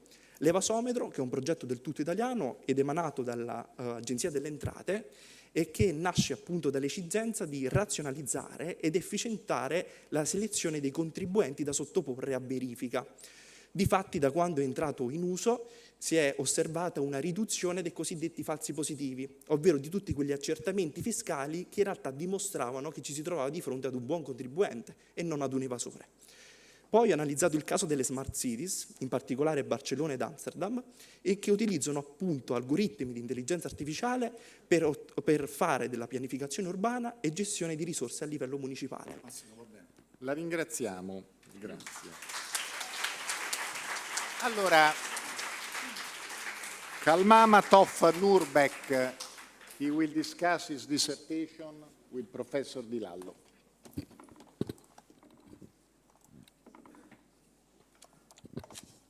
Thank you, President. Nurbeck has paid attention to a specific case of an airport that is located in his country, and he has adopted the financial analysis in order to understand the profitability, the financial structure of this airport. Please try to summarize in 5 minutes. Thank you, Nurbeck. Good afternoon, everyone, and today I'm presenting my bachelor's thesis titled The Role of Financial Management in Regional Airport Development, a case study of Osh International Airport. The research focuses on how financial management practices influence the stability and development of regional airports, using Osh International Airport as an example. The topic is relevant since aviation plays a vital role in connecting various areas of Kyrgyzstan with the rest of the country and the world. Financial management is one of the key factors ensuring the stability and long-term growth of transport enterprise. For Kyrgyzstan, which is an landlocked and mountainous country, air transport is a social necessity. Osh International Airport serves as the main southern gateway linking the Fergana Valley with the major destinations such as Bishkek, Istanbul, Moscow, and Jeddah. Therefore, understanding its financial performance and management efficiency is essential for the sustainable development of airport and the regional economy.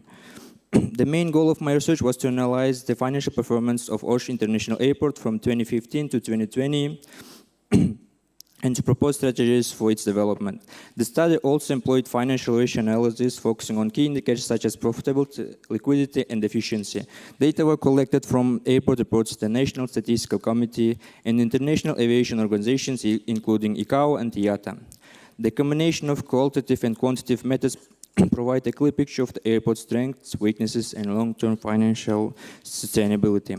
The analysis identified several major financial and operational challenges. Firstly, Osh Airport depends too heavily on aviation revenues such as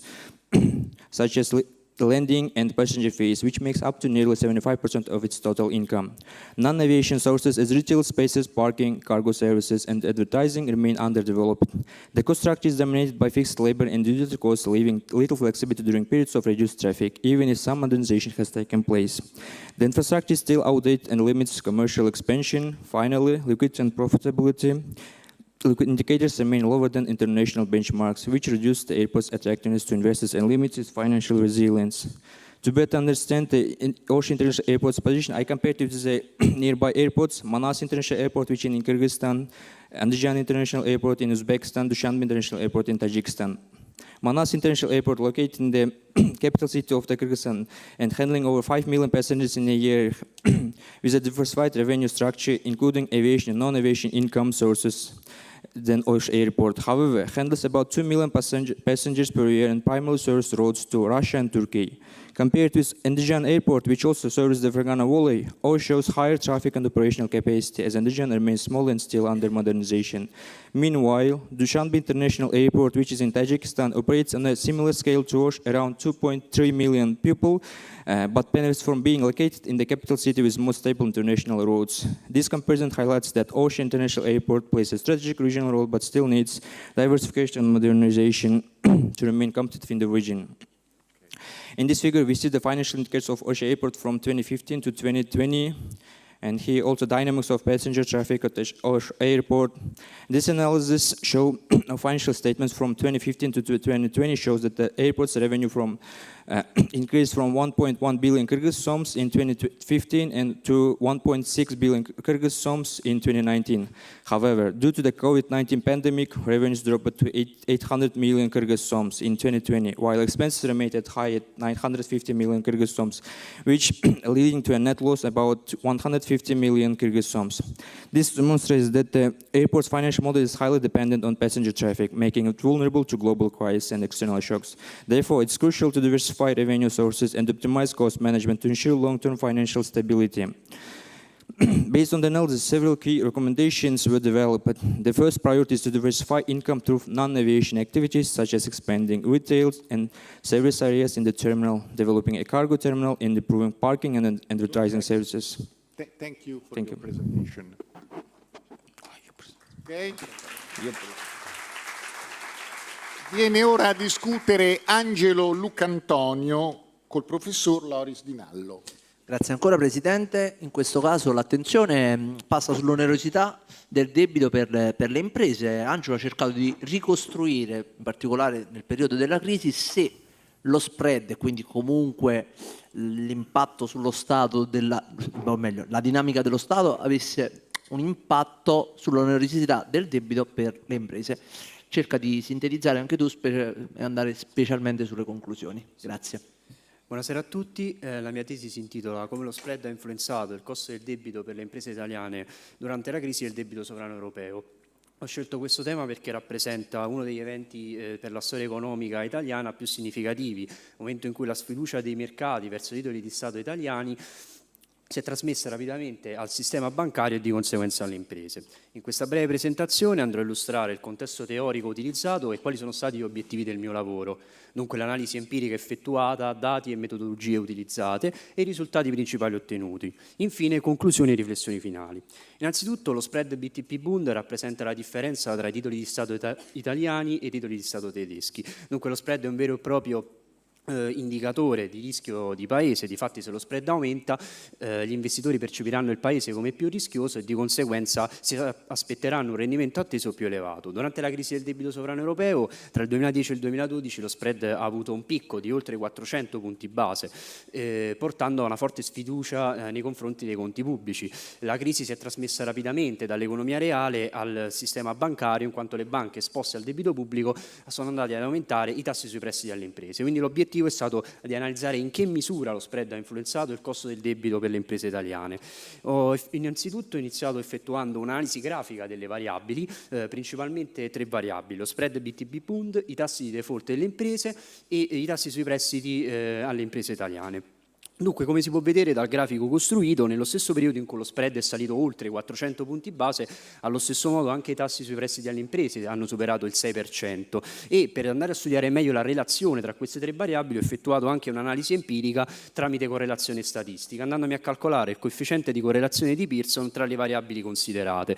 I risultati mostrano una correlazione fortemente positiva tra spread BTP Bund e il tasso sui prestiti alle imprese di ben 0,713, e questo ci fa capire come nello stesso momento in cui è andato ad aumentare lo spread, anche i tassi sui prestiti alle imprese sono aumentati allo stesso modo. Anche i risultati tra le altre coppie di variabili risultano positivi, e questo ci suggerisce come l'aumento dello spread si è trasmesso rapidamente al sistema bancario, andando a far aumentare i tassi sui prestiti alle imprese, e di conseguenza le imprese avevano più difficoltà a reperire finanziamento, e aumenta quindi la probabilità di insolvenza di queste ultime.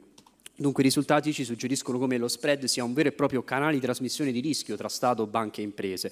Il meccanismo di fatti è molto chiaro: l'aumento dello spread porta a un calo del valore dei titoli di Stato, dunque le banche sono più caute, andando ad aumentare i tassi sui prestiti alle imprese, e il costo del debito per le imprese sale, e le piccole e medie imprese sono quelle più penalizzate, in quanto hanno una maggiore dipendenza dal credito bancario, dato il sistema bancocentrico presente in Italia.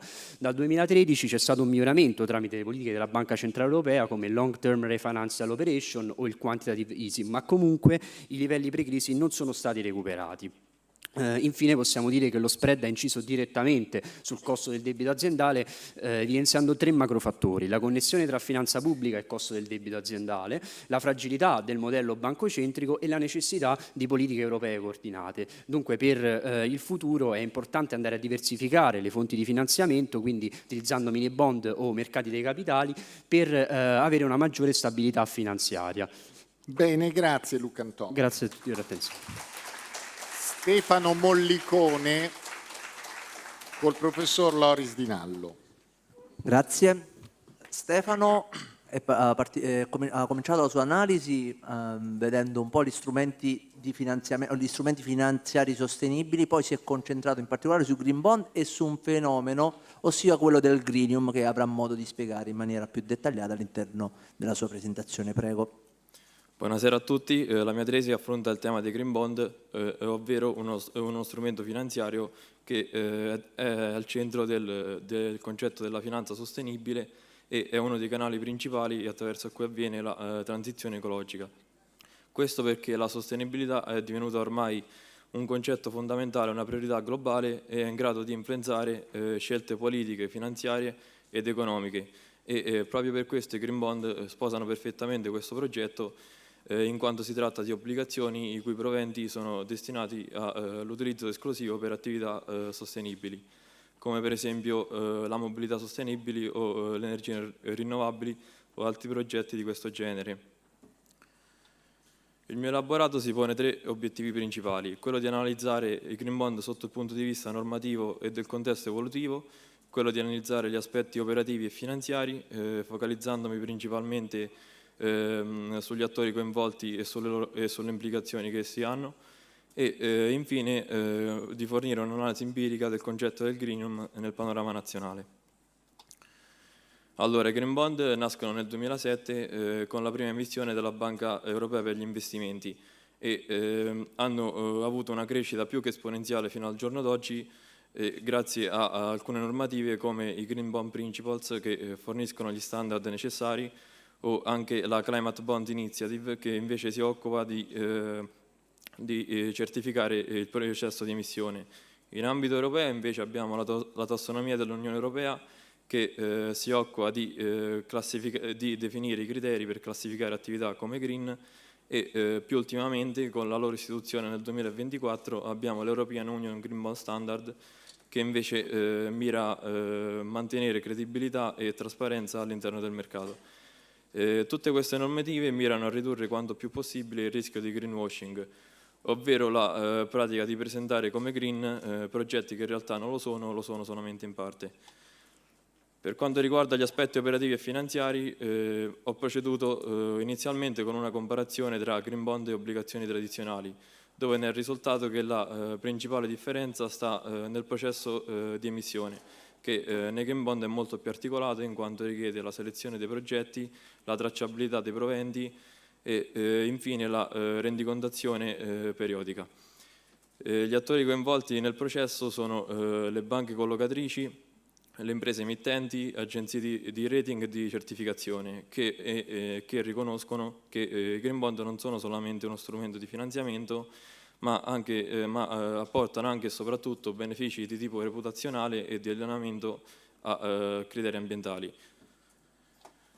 Nell'ultimo capitolo della mia tesi ho analizzato il greenium nel panorama nazionale. Ho scelto questo tipo di analisi perché per la relativa scarsità che si ha sul territorio italiano, e il greenium rappresenta una sorta di premio verde, ovvero il differenziale di prezzo che gli investitori green sono disposti ad accettare pur di vedersi apportare i benefici reputazionali e di allineamento ai criteri ESG.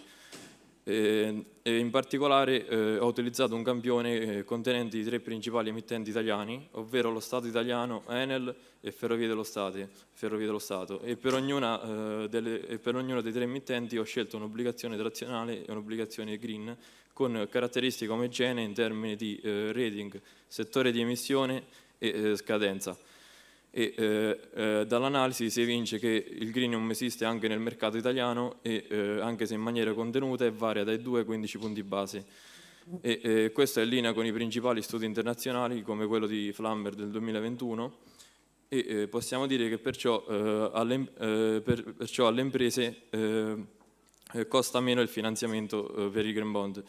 Inoltre possiamo dire che anche se in maniera contenuta il mercato dei green bond apporta una maggiore domanda da parte di investitori green e una maggiore stabilità. La sfida nei prossimi anni sarà quella di includere nel processo di emissione anche le piccole e medie imprese che sono state incluse solo marginalmente e rappresentano circa il 95% del territorio italiano. Grazie Stefano. Grazie per l'attenzione.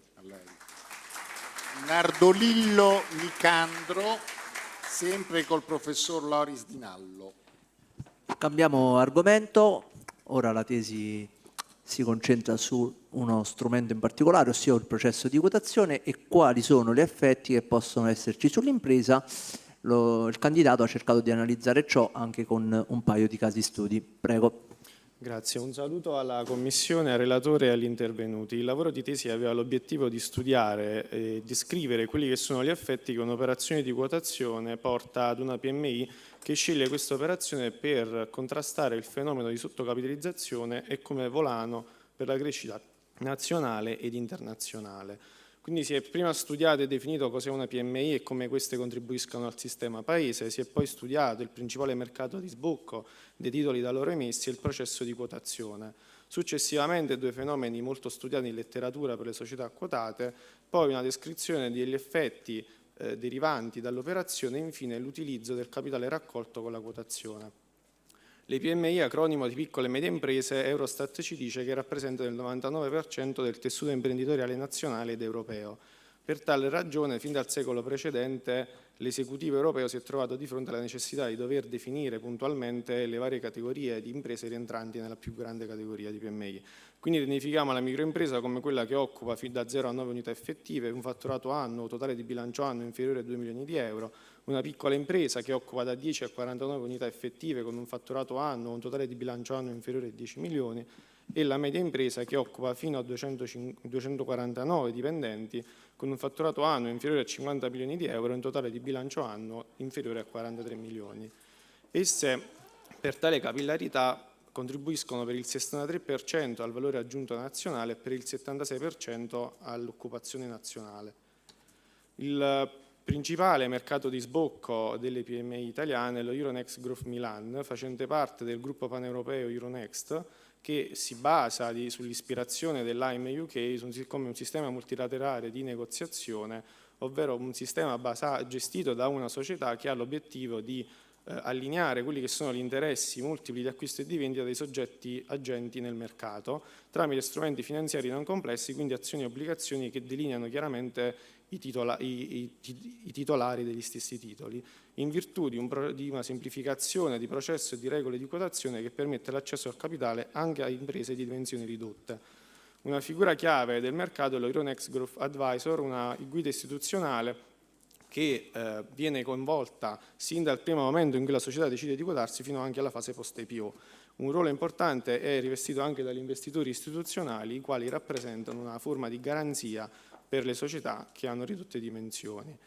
Il 31 dicembre 2024 abbiamo un numero 213 società quotate per un valore totale di capitalizzazione di mercato di 8,6 miliardi. Il processo di quotazione è lungo, complesso, prevede una prima fase di attività preparatoria nella quale vi è una revisione aziendale, si sviluppa l'equity story, ci sono la predisposizione di piani industriali con scenari pre e post money e si iniziano a configurare i draft per le fasi successive. Nella fase di due diligence si termina la fase di revisione, c'è la valutazione indipendente della società e si redigono i documenti necessari alla quotazione. Nella procedura di ammissione c'è quindi la comunicazione di preammissione, il documento di ammissione, l'accesso alla negoziazione, il collocamento a seguito di un roadshow e quindi la negoziazione vera e propria dei titoli. I due fenomeni molto studiati in letteratura sono il fenomeno dell'underpricing, ovvero il prezzo di chiusura nel primo giorno di quotazione è maggiore del prezzo di offerta. Questa è una strategia manageriale volta a stimolare gli investimenti. Nel lungo periodo le performance aziendali risultano inferiori a un indice di mercato preso a benchmark per attività di window dressing o previsioni eccessivamente ottimistiche o per problemi di agenzia e tra gli investitori o dovuti a un calo generale delle attività. Gli effetti possono essere divisi in due macrocategorie, qualitativi e quantitativi. Gli effetti qualitativi derivano dallo standing che l'offerta in genere all'interno dell'impresa, quindi questa garantisce una forma di pubblicità gratuita che invoglia clienti ad acquistare e induce soggetti economici ad investire che prima non avrebbero avuto conoscenza della stessa società. Nicandro, puoi andare cortesemente alle conclusioni, i tuoi risultati sui tuoi 2 casi studi? Ok, allora si verifica come il capitale che viene raccolto in fase di quotazione si utilizza il maggior capitale per migliorare l'equilibrio economico e quindi nel breve periodo aumentare la capacità liquida di far fronte alle spese correnti. Ciò riduce il rischio percepito dai terzi della società. C'è un miglioramento della struttura finanziaria in virtù della maggiore patrimonializzazione e della riduzione dell'indice di indebitamento. Si ha la capacità di rimborsare i debiti, quindi si abbassa il punto di pareggio e si riduce la pressione creditizia. La riduzione del rischio percepito e la riduzione della pressione creditizia forniscono alla società che si quota accesso a un nuovo capitale di credito, questa volta a condizioni più favorevoli. La società utilizzerà questo capitale per effettuare gli investimenti durevoli nel medio e lungo periodo e rappresenta il principale utilizzo del capitale delle PMI, continuando la tradizione italiana dell'uso di capitale di credito nei confronti del capitale di rischio. Perfetto, bene, grazie. Allora, Rashid Argamayar. He will discuss its dissertation with Professor Di Lallo. Thank you. Again, on financial analysis, the candidate has conducted a financial analysis focusing on the financial structure of the company that belongs to the gaming industry, highlighting the difference between two types of gaming companies, one with more hardware and the other with more software. Thank you. Thank you, Professor. Good afternoon, everyone, and welcome. My name is Mahyar Raji, and I would like to take the chance to thank the dear members of the committee, my supervisor, Professor Dinalo, and of course, everyone who is present today. As you can see, the title of the thesis is called Financial Structure of Companies That Belong to the Gaming Industry, a rather unexplored area of the economic and European sector. And for our agenda, we are going to walk through the research backgrounds, our research objectives, the methodologies, and of course the analysis, results, and comparative findings, as well as the conclusions. So aside from our personal preferences, I chose this topic, a specific topic, because of the importance on the European economic and gaming sector. It generates over 25 billion euros annually and supports thousands of jobs and creates more each day. A key driver of innovation and technological, digital creativity. And of course, it's showing great potential and growth during the past few years after the pandemic. So my analysis and objectives mainly summarize in these three questions. How do European gaming companies structure their finances? How does it relate to capital structures that we are aware of? And what is the future of this industry? We are going to talk about the 4 indicators for each company: the leverage, the liquidity or current and quick ratio, and of course, the balance between the cash and debt or the net financial position.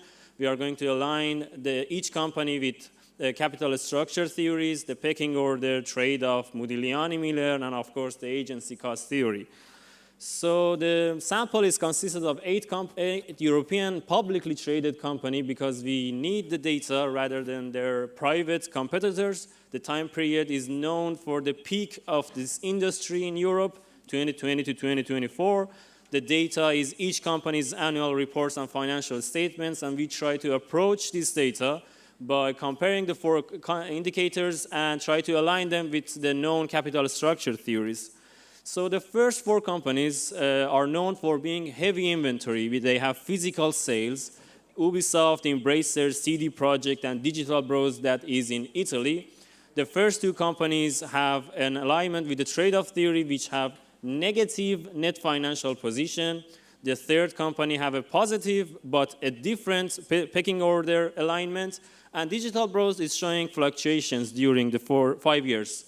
For the light inventory or digital-based software companies, we can see they have positive net financial positions, mainly pecking order theory alignments, with the exceptions of the keyword studios. For our comparative findings, companies that have physical sales, they have more liquidity fluctuations, of course. Companies without inventory are more stable. And both of these groups of companies are being cautious about their liquidity management and being limited reliance on debt, which we are going to talk about in conclusion. The financial structure in the European gaming industry is, of course, diverse. That reflects the business model and risk tolerance.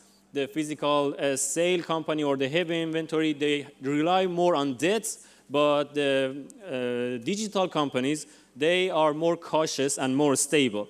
The general trend is that they try to maintain a strong liquidity in order to survive in this volatile industry and be competitive. And of course, the findings suggest that the financial theories, they only explain partial behavior of the firms. We need to know that industry-specific indicators like innovation, digitalization, and changes in business models, they play a strong role.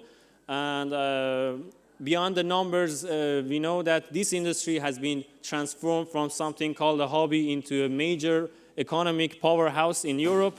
And I hope this transformation is somehow interesting for the researchers like myself and investors in the coming years. Thank you for your attention.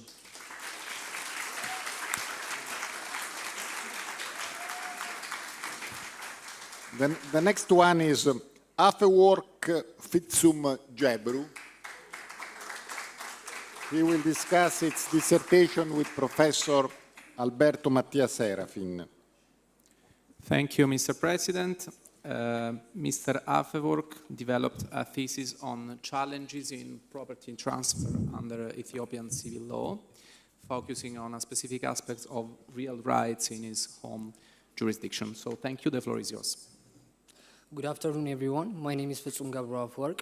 The title of my thesis is Challenging Property Transfer under Ethiopian Civil Law. It tells both legal and practical perspective, which is supervised by Professor Alberto Mattia Serafin. Property transfer is a transfer of ownership or transfer of use of right between 2 or more parties. There are 2 kinds of property, movable and immovable property. Movable property, like furniture, transfer can happen through easy delivery of the object to the new owner. But transfer for immovable property like land, building, it is much more complicated. And this research explains why is it hard in Ethiopia. Ethiopia has a unique property system. Land belongs to the state and the people. No private ownership allowed under the 1995 Constitution. And the state citizen receive lease right or use certificate. However, people own structure, building, and improving on the land. The legal system of property transfer has several laws. The 1960 Civil Code established property ownership principle and transfer procedure for removable property. The 1995 Constitution declares state ownership of land, changing the Civil Code provision on private land ownership. The 2005 Rural Land Proclamation guaranteed permanent use right to farmers while prohibiting land sales. And the 2011 Urban Lease Proclamation established leasehold system for urban lands. Property transfer has three main processes. The first one is agreement. Parties negotiate in terms and agree on property terms and conditions. And then a written contract must be authenticated at Contract Authentication Office. Last but not least, transfer registered at Land and Property Office to complete legal process. Now let's go to the challenge. The first challenge that we are going to see is legal challenge. Civil Code articles create confusions when ownership transfer at contract signing or registrations. Because of that, interpret laws differently, create legal uncertainty. And the 1960 Civil Code assumed private land ownership while Constitution prohibited. New proclamation don't align with the old one. The second challenge is administrative challenge. In Ethiopia, property transfer registration took a long time. Average time for property registration in Addis Ababa is 52 days with 7 different procedures. Ethiopia ranked 142 out of 190 countries for easy registration property on global ranking. This is because poor record keeping, understaffed office, and paper-based system create significant delay and error in property transfers. The other challenge is social and cultural challenge.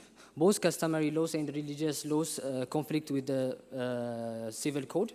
This leads to women's rights denial. Despite legal equality, women often denied property rights through traditional practice and religious law. The final challenge that is listed on this thesis is financial challenge.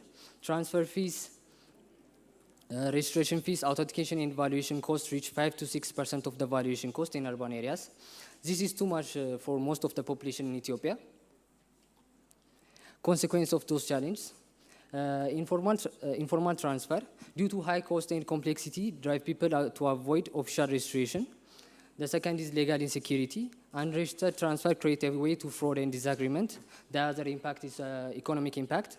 Reduced investment and slower economic development due to uncertain property right. Key recommendation and conclusion. In these cases, there are 4 recommendations that are listed. The first one is updating the Civil Code, aligning the 1960 Civil Code with the Constitution. The second is digitizing record, implement the electronic system to reduce errors, speed processing, and prevent fraud. Third is reduce cost, low registration fees and taxes to encourage formal property transfer. The fourth is protect women's rights, ensuring equality property rights through joint certificate and strict enforcement. Bridging the gap between law and practice will create a more secure, fair, and efficient property transfer system that supports justice and economic development in Ethiopia. Thank you for listening. Thank you. So we can introduce Agraval Asta. She will discuss his dissertation with Professor Serafin. Thank you.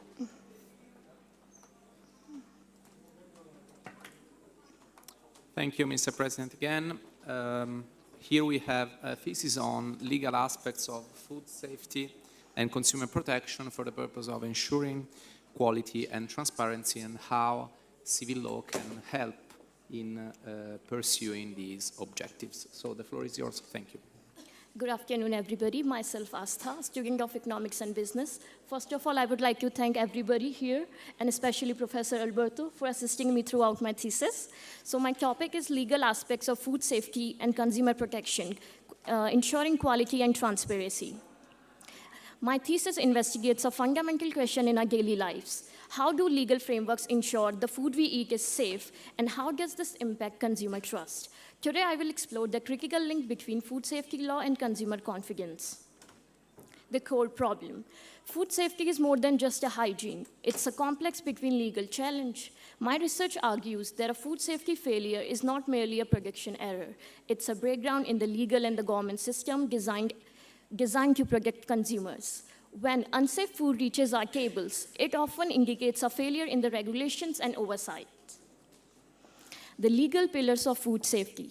So, what are the key legal mechanisms? My analysis identifies 3 crucial pillars. First, hazard analysis system like HACCP, which provide a proactive framework to identify and control risk. Second, labeling and traceability laws that ensure transparency from farm to fork.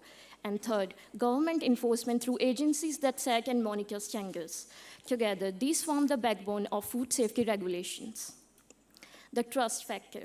However, these legal frameworks cannot function without consumer trust. Through the lens of social exchange theory, my research shows that consumers engage in an unspoken challenge. They trust the food producers and the regulators are protecting them, and in return, they remain loyal customers. When this trust is broken through contamination scandals or misleading labeling, the entire system suffers, leading to legal actions and lost confidence. Real-world consequences. This isn't theoretical.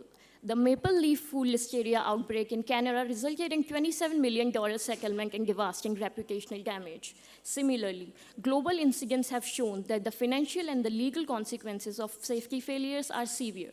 These cases prove that robust legal frameworks are not just about compliance, they are essential for corporate survival and public health. So let's talk about the conclusion and the recommendation. In conclusion, my thesis demonstrates that effective food safety regulation is built on 3 foundations: strong laws, consistent enforcement, and maintaining consumer trust. My key recommendations are: first, enhance transparency through better labeling and communication; second, strengthen enforcement with adequate resources and penalties; and third, foster collaboration between regulators, industry, and consumers. Ultimately, food safety is not just a legal requirement, it's a shared responsibility that protects both public health and market integrity. Thank you so much. Thank you, Ashta. Now we have Amisha Patidar. She will discuss again with Professor Serafi. Thank you, Mr. President. We have now a thesis, a very interesting thesis indeed, on the legal implication of cybersecurity threats on corporate governance, a comprehensive analysis. So thank you, the floor is yours. Hello, good afternoon, everyone. Myself, Amisha Patidar, and I'm a student of Economics and Business Administration.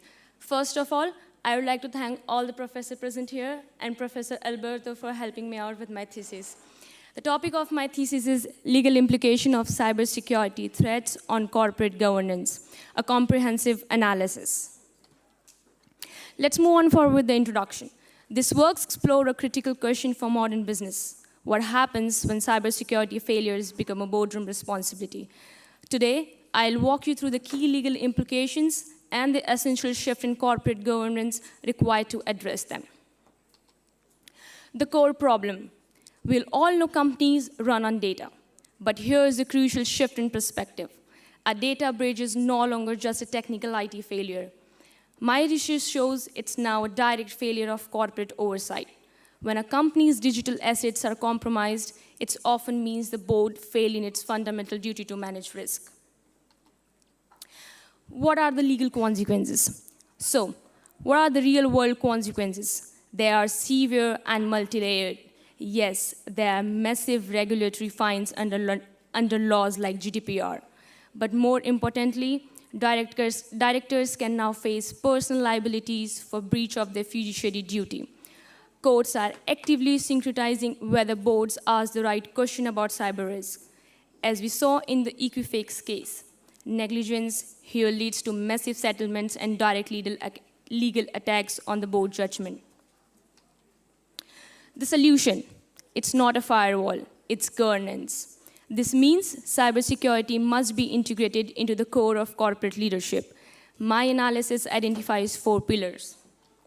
First, active board-level oversight. Establish a board-level cybersecurity committee. The board must hold the CEO and CISO accountable. Risk-based cybersecurity strategy. Use frameworks like NIST to identify critical assets. implement a layered defense like firewalls, encryption, MFA, etc. Company-wide security culture. Conduct continuous mandatory training. Leadership must champagne a security-first mindset. And the last, robust tested incident response plan. Develop and regularly practice a plan for containment, communication, and recovery. Let's discuss some of the case studies. JP Morgan Chase 2014.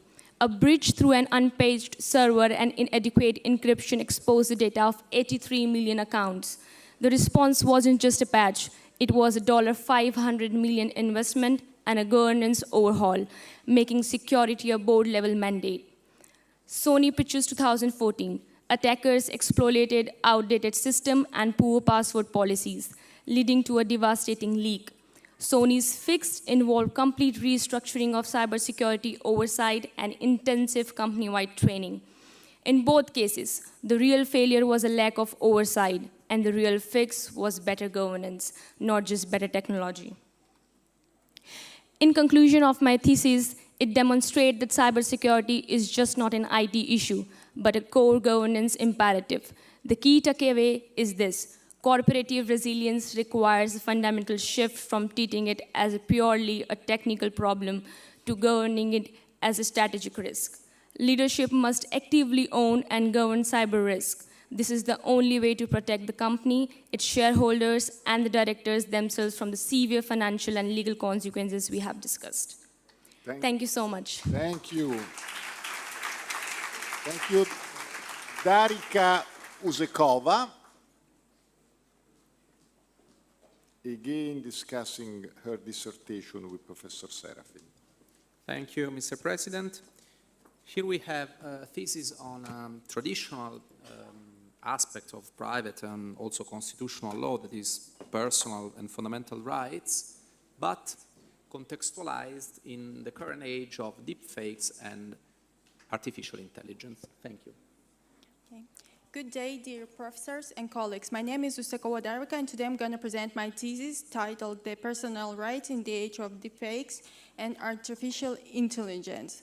First of all, what's the deepfake are? Deepfake use artificial intelligence to create really realistic, perfectly humanized images, videos, and voices that can perfectly imitate real people. They blur the boundary between the realism and fiction, and it causing a crisis in authenticity. The victims can lose control over their identity, digital identity. It can be harmful for their reputation, dignity, and honor. So society faces with a scholar called epistemic crisis. It's a state where we cannot fully trust what we see or what we hear. So let's move to the technological background. Deepfakes use generative adversarial networks to create the media. And it's two narrows. One of them is generator, that create the media, and second one is denominator, that's used to detect it. So combining these two tools, deepfakes becoming more and more realistic each day. And from the study, on the graph, we can see that less than the 40% of all population can detect deepfakes. It will decrease day by day since technological capabilities will improve daily. Here is a dual-use dilemma. The same technology that originally was proposed for the education, entertainment, now used for manipulations, fraud, blackmails, or to create non-consensual content. So let's move to heart of my thesis. So we're facing with the legal challenges. First of all, deepfakes interfere with different human rights that are protected by different international instruments. For example, Articles 12 and 70s of UDHI, Article 70s of ICCPR, prohibit interference with the privacy and attack on honor and reputation. Articles 8 and 10 of European Convention on Human Rights, protecting their private life and freedom of expression. But deepfakes violate this right by misusing personal likeness without consent. And Italy, 3 weeks before, became the first European country that implemented the law against artificial intelligence, especially against the deepfakes. So it's providing from 1 to 5 years imprisonment for creating and distributing fake media. From an ethical point of view, the issue extends even deeper, since when a person's image or voice can be replicated, the consent becomes meaningful. Deepfakes cause a crisis of authenticity and human dignity. And the most alarming ethical concern is a non-consensual sexual content on different platforms. It's a growing form of gender digital violence that primarily targets women. It violates privacy, autonomy, and equality, transforming technology into a new medium of exploitation. So it's really harmful for our society. And here is some impact. So beyond individuals, deepfakes threaten the credibility of journalism, social medias, news portals, and legal evidence.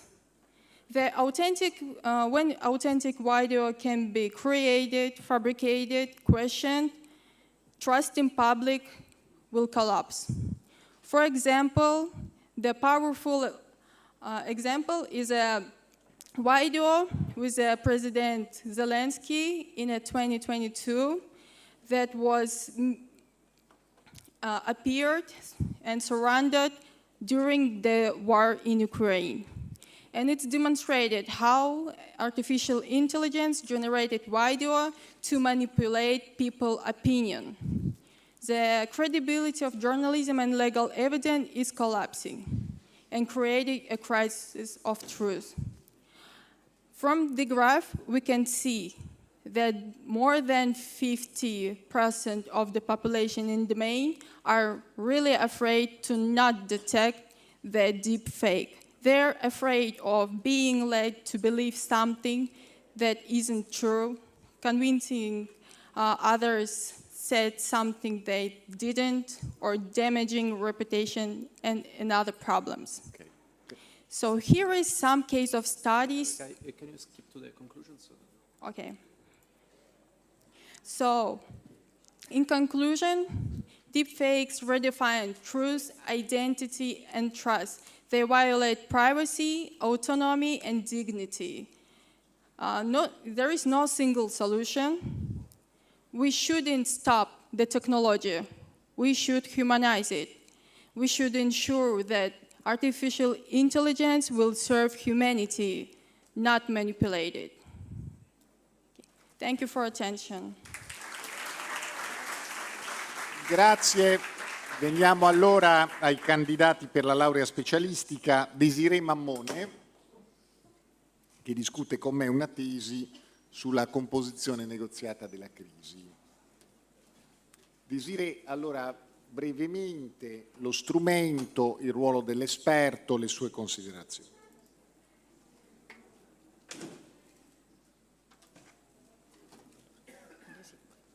Allora, negli ultimi anni il diritto della crisi ha conosciuto un profondo processo di trasformazione, finalizzato a favorire un approccio più tempestivo, flessibile e negoziale alla gestione delle difficoltà economico-finanziarie delle imprese.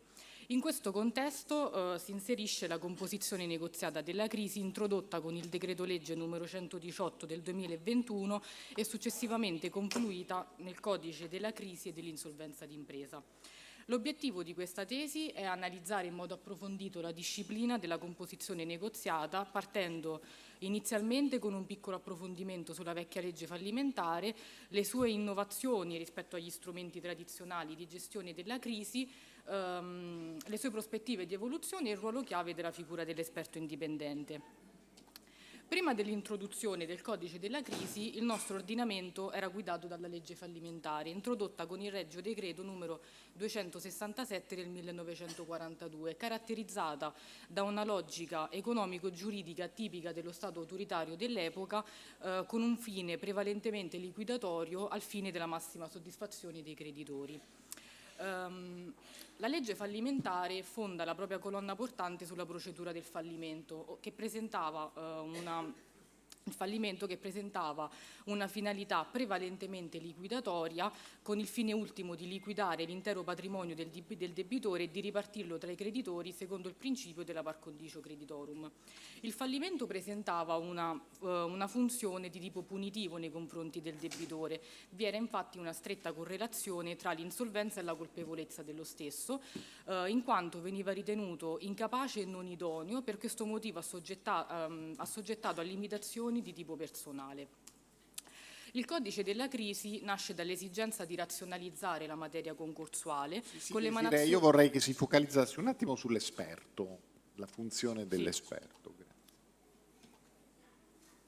Allora, l'accesso alla procedura di composizione avviene mediante la presentazione di un esperto di nomina di un esperto indipendente tramite una piattaforma unica nazionale, la quale si compone di una sezione pubblica di tipo informativo e di una sezione riservata relativa alle istanze formali che le vengono inviate, e che a sua volta si compone di un test pratico, una checklist e un protocollo. Il test pratico rappresenta un'autodiagnosi sulla situazione in cui si trova l'azienda per verificare la sussistenza di un'effettiva risanabilità. La checklist, che contiene un insieme particolareggiato di dati che consentono all'imprenditore di redigere un piano di risanamento appropriato e all'esperto di valutarne successivamente la coerenza. Il protocollo, che rappresenta invece un insieme di regole di comportamento che guidano l'esperto nello svolgimento delle trattative e l'imprenditore che decide di accedere alla procedura. La figura dell'esperto viene introdotta con l'articolo 13 del codice della crisi, il quale stabilisce che l'esperto debba possedere i seguenti requisiti: l'iscrizione da almeno 5 anni all'albo dei dottori commercialisti o avvocati o consulenti del lavoro, un'esperienza maturata nel campo della crisi aziendale e della ristrutturazione dei debiti. Per i professionisti invece non iscritti ad alcun albo è necessario che vi siano comprovate esperienze di amministrazione, controllo o direzione di imprese interessate da operazioni di risanamento aziendale. Infine, aver frequentato obbligatoriamente il corso di 55 ore previsto dal decreto dirigenziale del Ministero della Giustizia. Le attività svolte dall'esperto nel corso della procedura possono essere così sintetizzate: la convocazione dell'imprenditore e la valutazione di una ragionevole perseguibilità del risanamento, l'analisi della coerenza del piano di risanamento attraverso la checklist, l'agevolazione delle trattative tra l'imprenditore, i creditori ed eventuali altri soggetti interessati e la redazione di una relazione finale a conclusione del suo incarico. L'esperto indipendente, diversamente dal curatore, non sostituisce l'imprenditore, ha il compito di assistere quest'ultimo nelle trattative con i creditori e le altre parti interessate. È una figura terza indipendente, il cui ruolo chiave è da un lato verificare la funzionalità delle trattative rispetto al risanamento e dall'altro che non vi siano atti pregiudizievoli nei confronti dei creditori. La sua attività deve fornire ai creditori, inoltre, e alle altre parti interessate una maggiore sicurezza sull'assenza di comportamenti scorretti. Nonostante l'intera procedura la gestione dell'impresa rimanga nelle mani del debitore, quest'ultimo ha l'obbligo di avvertire preventivamente nell'esecuzione di atti di straordinaria amministrazione, e per l'avvio della procedura è necessario che l'esperto valuti l'esistenza di effettive e concrete prospettive di risanamento. In caso di esito positivo delle trattative, la procedura può concludersi alternativamente attraverso la stipula di contratti con uno o più creditori, una convenzione di moratoria oppure un accordo con i creditori sottoscritto anche dall'esperto. Invece, in caso di esito negativo, la procedura prevede che l'imprenditore possa accedere a tutti gli strumenti presenti all'interno del codice della crisi e, in caso di correttezza e buona fede, ha la possibilità di accedere alla procedura di concordato semplificato. Al termine della procedura, l'esperto redige la relazione finale, in ogni caso. Va bene, grazie Desiree. Grazie. Può bastare. Luca Canò discute la tesi con la professoressa Cuozzo. Ringrazio Presidente. candidato ha analizzato il tema della valutazione del capitale economico, soprattutto del capitale umano in realtà, applicando un metodo che tradizionalmente nella dottrina economica aziendale viene applicato dal 1990 per la stima del valore dei giocatori delle società di calcio. La pregherei di sintetizzare i principali risultati della ricerca. Buonasera a tutti, l'obiettivo sarà quello di analizzare e valutare il capitale umano nelle società sportive professionistiche, partendo nel definire le società sportive e il capitale intellettuale, per poi passare a analizzare i metodi valutativi del capitale umano e infine attuare un'analisi empirica sulla società sportiva Calcio Napoli. Le società di calcio possono essere considerate delle knowledge intensive organization, ossia delle organizzazioni che basano il loro funzionamento sul capitale intellettuale. Il capitale intellettuale lo possiamo definire come l'insieme del capitale umano, strutturale e relazionale che un'organizzazione, un'impresa utilizza e sviluppa per generare vantaggio economico e vantaggio competitivo e valore economico. Il valore di un club non dipende solamente dalle infrastrutture fisiche, ma anche dalle risorse immateriali, come ad esempio i diritti di partecipazione a campionati nazionali e internazionali che rientrano nel capitale strutturale, il valore del brand che rientra nel capitale relazionale e il valore di atleti e staff tecnico che rientrano nel capitale umano. Analizzando i metodi di valutazione del capitale umano li possiamo suddividere in metodi qualitativi e metodi quantitativi. I primi non assegnano un valore economico, un valore monetario al capitale umano, ma individuano le variabili che generano un incremento o decremento nel tempo. I metodi quantitativi invece assegnano un valore monetario al capitale umano e li possiamo suddividere in metodi basati sui costi, metodi economici reddituali e metodi empirici. La mia analisi utilizzerà un modello che rientra nei metodi empirici e prende il nome di metodo Zanda-Lacchini. Negli anni 90 viene introdotto il metodo Zanda-Lacchini che si basa su questa formula dove il valore economico è dato moltiplicando il costo complessivo annuale del lavoro al lordo della quota TF maturata per un moltiplicatore che varia da 0,33 a 2,5 in base a parametri quali la qualità della ricerca, la complessità della tecnologia, la complessità dei problemi gestionali e lo stile di direzione. Negli studi successivi questo metodo è stato applicato anche nelle società sportive professionistiche, dove il CTAL corrisponde al salario lordo dei calciatori e il moltiplicatore invece si calcola attraverso 5 fattori qualificanti come il ruolo, l'età, la durata residua del contratto, il rendimento attuale e il profilo del giocatore. In base alla caratteristica che viene associata al fattore qualificante avremo il valore del moltiplicatore. Nella prima fase abbiamo applicato i fattori qualificanti in base alla loro caratteristica a un campione della rosa della società sportiva Calcio Napoli 2024-2025 e per ciascuno di essi ho calcolato il valore del moltiplicatore come mostrato in tabella. Successivamente il valore del moltiplicatore l'ho moltiplicato per lo stipendio lordo e abbiamo ottenuto il valore stimato che sono andato poi a confrontare con il valore di Transfer Market. Transfer Market è una piattaforma internazionale dove vengono stimati i valori di mercato dei calciatori. Da questa analisi possiamo dedurre che c'è un'ottima coerenza tra valore stimato e valore di Transfer Market. È importante puntualizzare che l'analisi è stata fatta su un piccolo campione, quindi su un'unica squadra e un'unica nazione.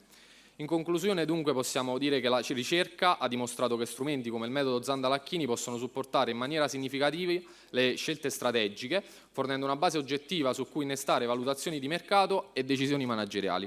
Grazie per l'attenzione. Grazie a lei. Ultima candidata, Sara Dervisci, che discute la tesi con il professor Nappo. Grazie Presidente. La candidata presenta una tesi in corporate governance, in particolare analizza l'impatto dell'intelligenza artificiale sui modelli organizzativi aziendali, mostrando anche un'analisi, effettuando anche un'analisi empirica. Passerei quindi la parola alla candidata per i risultati della propria ricerca. Grazie mille. Grazie. Buon pomeriggio a tutti. Il presente lavoro di tesi tratta un argomento molto centrale, ovvero l'impatto dell'intelligenza artificiale sui modelli organizzativi attraverso un'analisi empirica, considerando che si tratta di una tematica molto importante sia in ambito accademico che nel mondo del lavoro, per valutare come l'intelligenza artificiale sta trasformando il modo di organizzare le imprese. Il seguente lavoro di tesi è organizzato in questo modo. Inizialmente vedremo il ruolo della corporate governance nell'operatività aziendale, in un secondo momento l'impatto dell'intelligenza artificiale sulla corporate governance, susseguirà un'analisi empirica che si basa su una metodologia di ricerca di tipo qualitativa e infine seguiranno delle riflessioni conclusive derivanti dai risultati emersi. Per quanto riguarda la corporate governance, dobbiamo dire che è l'insieme di strumenti, relazioni, regole che determina la distribuzione dei poteri decisionali all'interno dell'impresa. La corporate governance ha il compito di garantire trasparenza, responsabilità e creazione di valore sostenibile nel tempo. Tutti questi principi, in un contesto moderno, sono supportati dalle nuove tecnologie, tra cui l'intelligenza artificiale che offre nuovi modelli di gestione, controllo e pianificazione. Se andiamo più nello specifico a vedere quello che è l'impatto dell'intelligenza artificiale nella corporate governance, ci rendiamo conto che l'intelligenza artificiale sta ridefinendo ruoli, processi decisionali e responsabilità aziendali. Inoltre, gli strumenti basati sull'utilizzo dell'intelligenza artificiale offrono un supporto predittivo e analitico, consentendo di prevenire rischi e di poter individuare delle strategie in maniera più accurata. Emerge un'integrazione tra uomo e macchina, dove però la macchina non sostituisce l'uomo, ma ne potenzia le capacità decisionali. Emergono nuovi modelli di responsabilità e di leadership orientati alla tecnologia e alla gestione dei dati. Da ciò sorge il mio obiettivo, ovvero quello di analizzare l'efficacia dei modelli organizzativi attraverso l'utilizzo dell'intelligenza artificiale, che viene impostata come un vero e proprio consulente virtuale. L'analisi effettuata è un'analisi qualitativa che ha l'obiettivo di valutare l'efficacia dei modelli organizzativi da un punto di vista della cultura della compliance aziendale e delle fondamenta normative. La domanda di ricerca dunque è la seguente: l'intelligenza artificiale può costituire un vero e proprio strumento di miglioramento per i modelli organizzativi, ottimizzando processi e flussi operativi, oppure il suo utilizzo resta ancora limitato a specifici contesti e campi di applicazione? Per rispondere a questa domanda, appunto, ho effettuato questa analisi che si concentra principalmente su tre aspetti principali, che sono la governance e l'impegno etico. Quest'area valuta in che misura il modello sia percepito e presentato come uno strumento di governance e non solo come un mero adempimento normativo. La struttura e la metodologia di costruzione. Questa sezione valuta la robustezza metodologica con cui il modello è stato concepito e la sua capacità di adattarsi alla realtà operativa di un'azienda quotata. Sistema dei controlli e di vigilanza. Quest'area si concentra sull'organismo di vigilanza e sui flussi informativi. E la seguente analisi ha portato a delle conclusioni: che l'intelligenza artificiale può potenziare le capacità decisionali e strategiche, ma non può sostituire l'uomo. Quindi, per concludere, diciamo che l'utilizzo dell'intelligenza artificiale continuerà a progredire e a offrire nuove opportunità. L'intelligenza artificiale migliorerà significativamente le capacità umane, ma non le sostituirà, e ovviamente è indispensabile garantire che l'utilizzo dell'intelligenza artificiale rispetti standard etici e di sicurezza. Grazie per l'attenzione. Bene, allora la Commissione si ritira brevemente, poi procederemo alle proclamazioni. Grazie.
Vi prego di accomodarvi.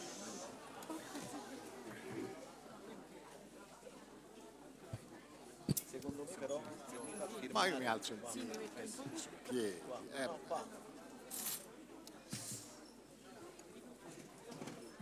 Che cosa? Vabbè, sì, devono poi venire a firmare perché altrimenti...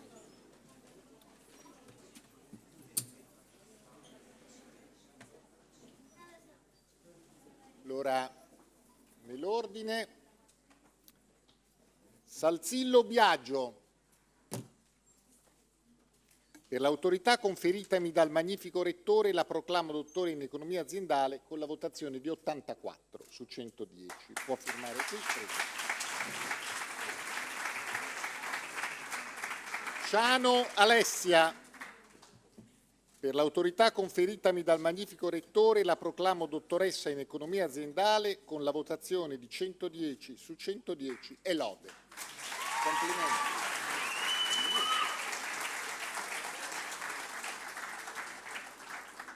Simeone Maria, per l'autorità conferitami dal magnifico rettore la proclamo dottoressa in economia aziendale con la votazione di 110 su 110 e lode. Complimenti. Vittiglio Luigi, per l'autorità conferitami dal magnifico rettore la proclamo dottore in economia aziendale con la votazione di 110 su 110 e lode. Complimenti.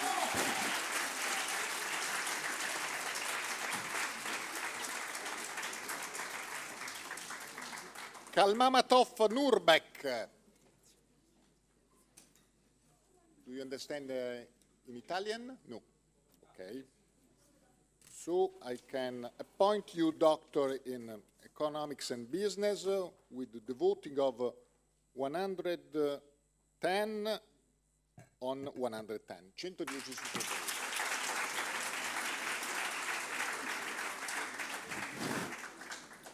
Lucantonio Angelo.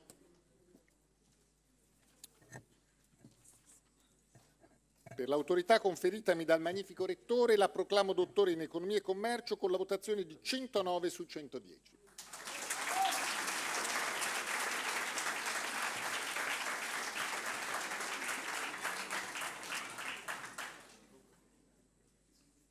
Mollicone Stefano.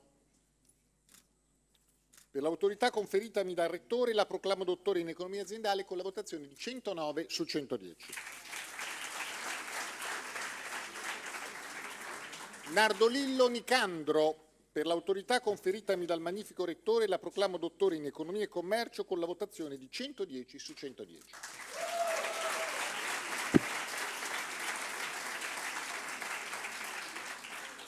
Raji Darga Mayar, I appoint you doctor in economics and business with the voting of 110. Best wishes.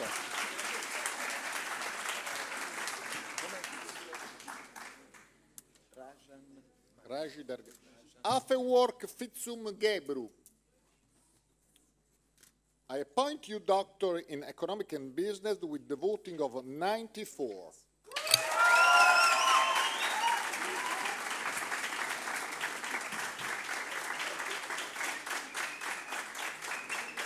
Agrava La Asta. I appoint you doctor in economic and business with the voting of 94. Best wishes.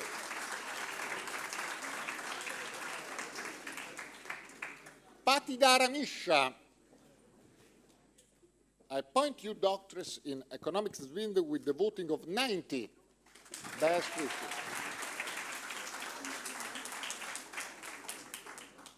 Usekova Darika. I appoint you doctor in economics and business with the voting of 97. Best wishes. Desiree Mammone. Per l'autorità conferitami dal magnifico rettore la proclamo dottoressa magistrale in management con la votazione di 103 su 110. Complimenti. Luca Canò. Per l'autorità conferitami dal magnifico Rettore la proclamo dottore magistrale in management con la votazione di 109 su 110. Complimenti.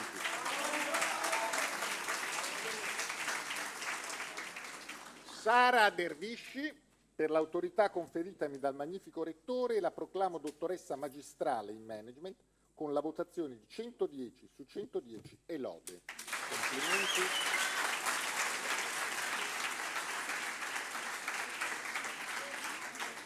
Bene, auguri vivissimi a tutti, grazie per il percorso che avete svolto presso questa università e molti auguri per il futuro. Grazie.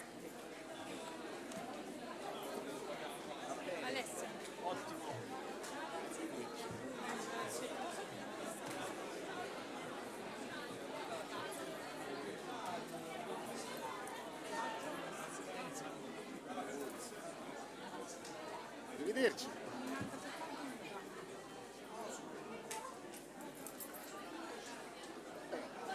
Missione perfetta, professor. Sempre. Si è passato e sempre che non si dice.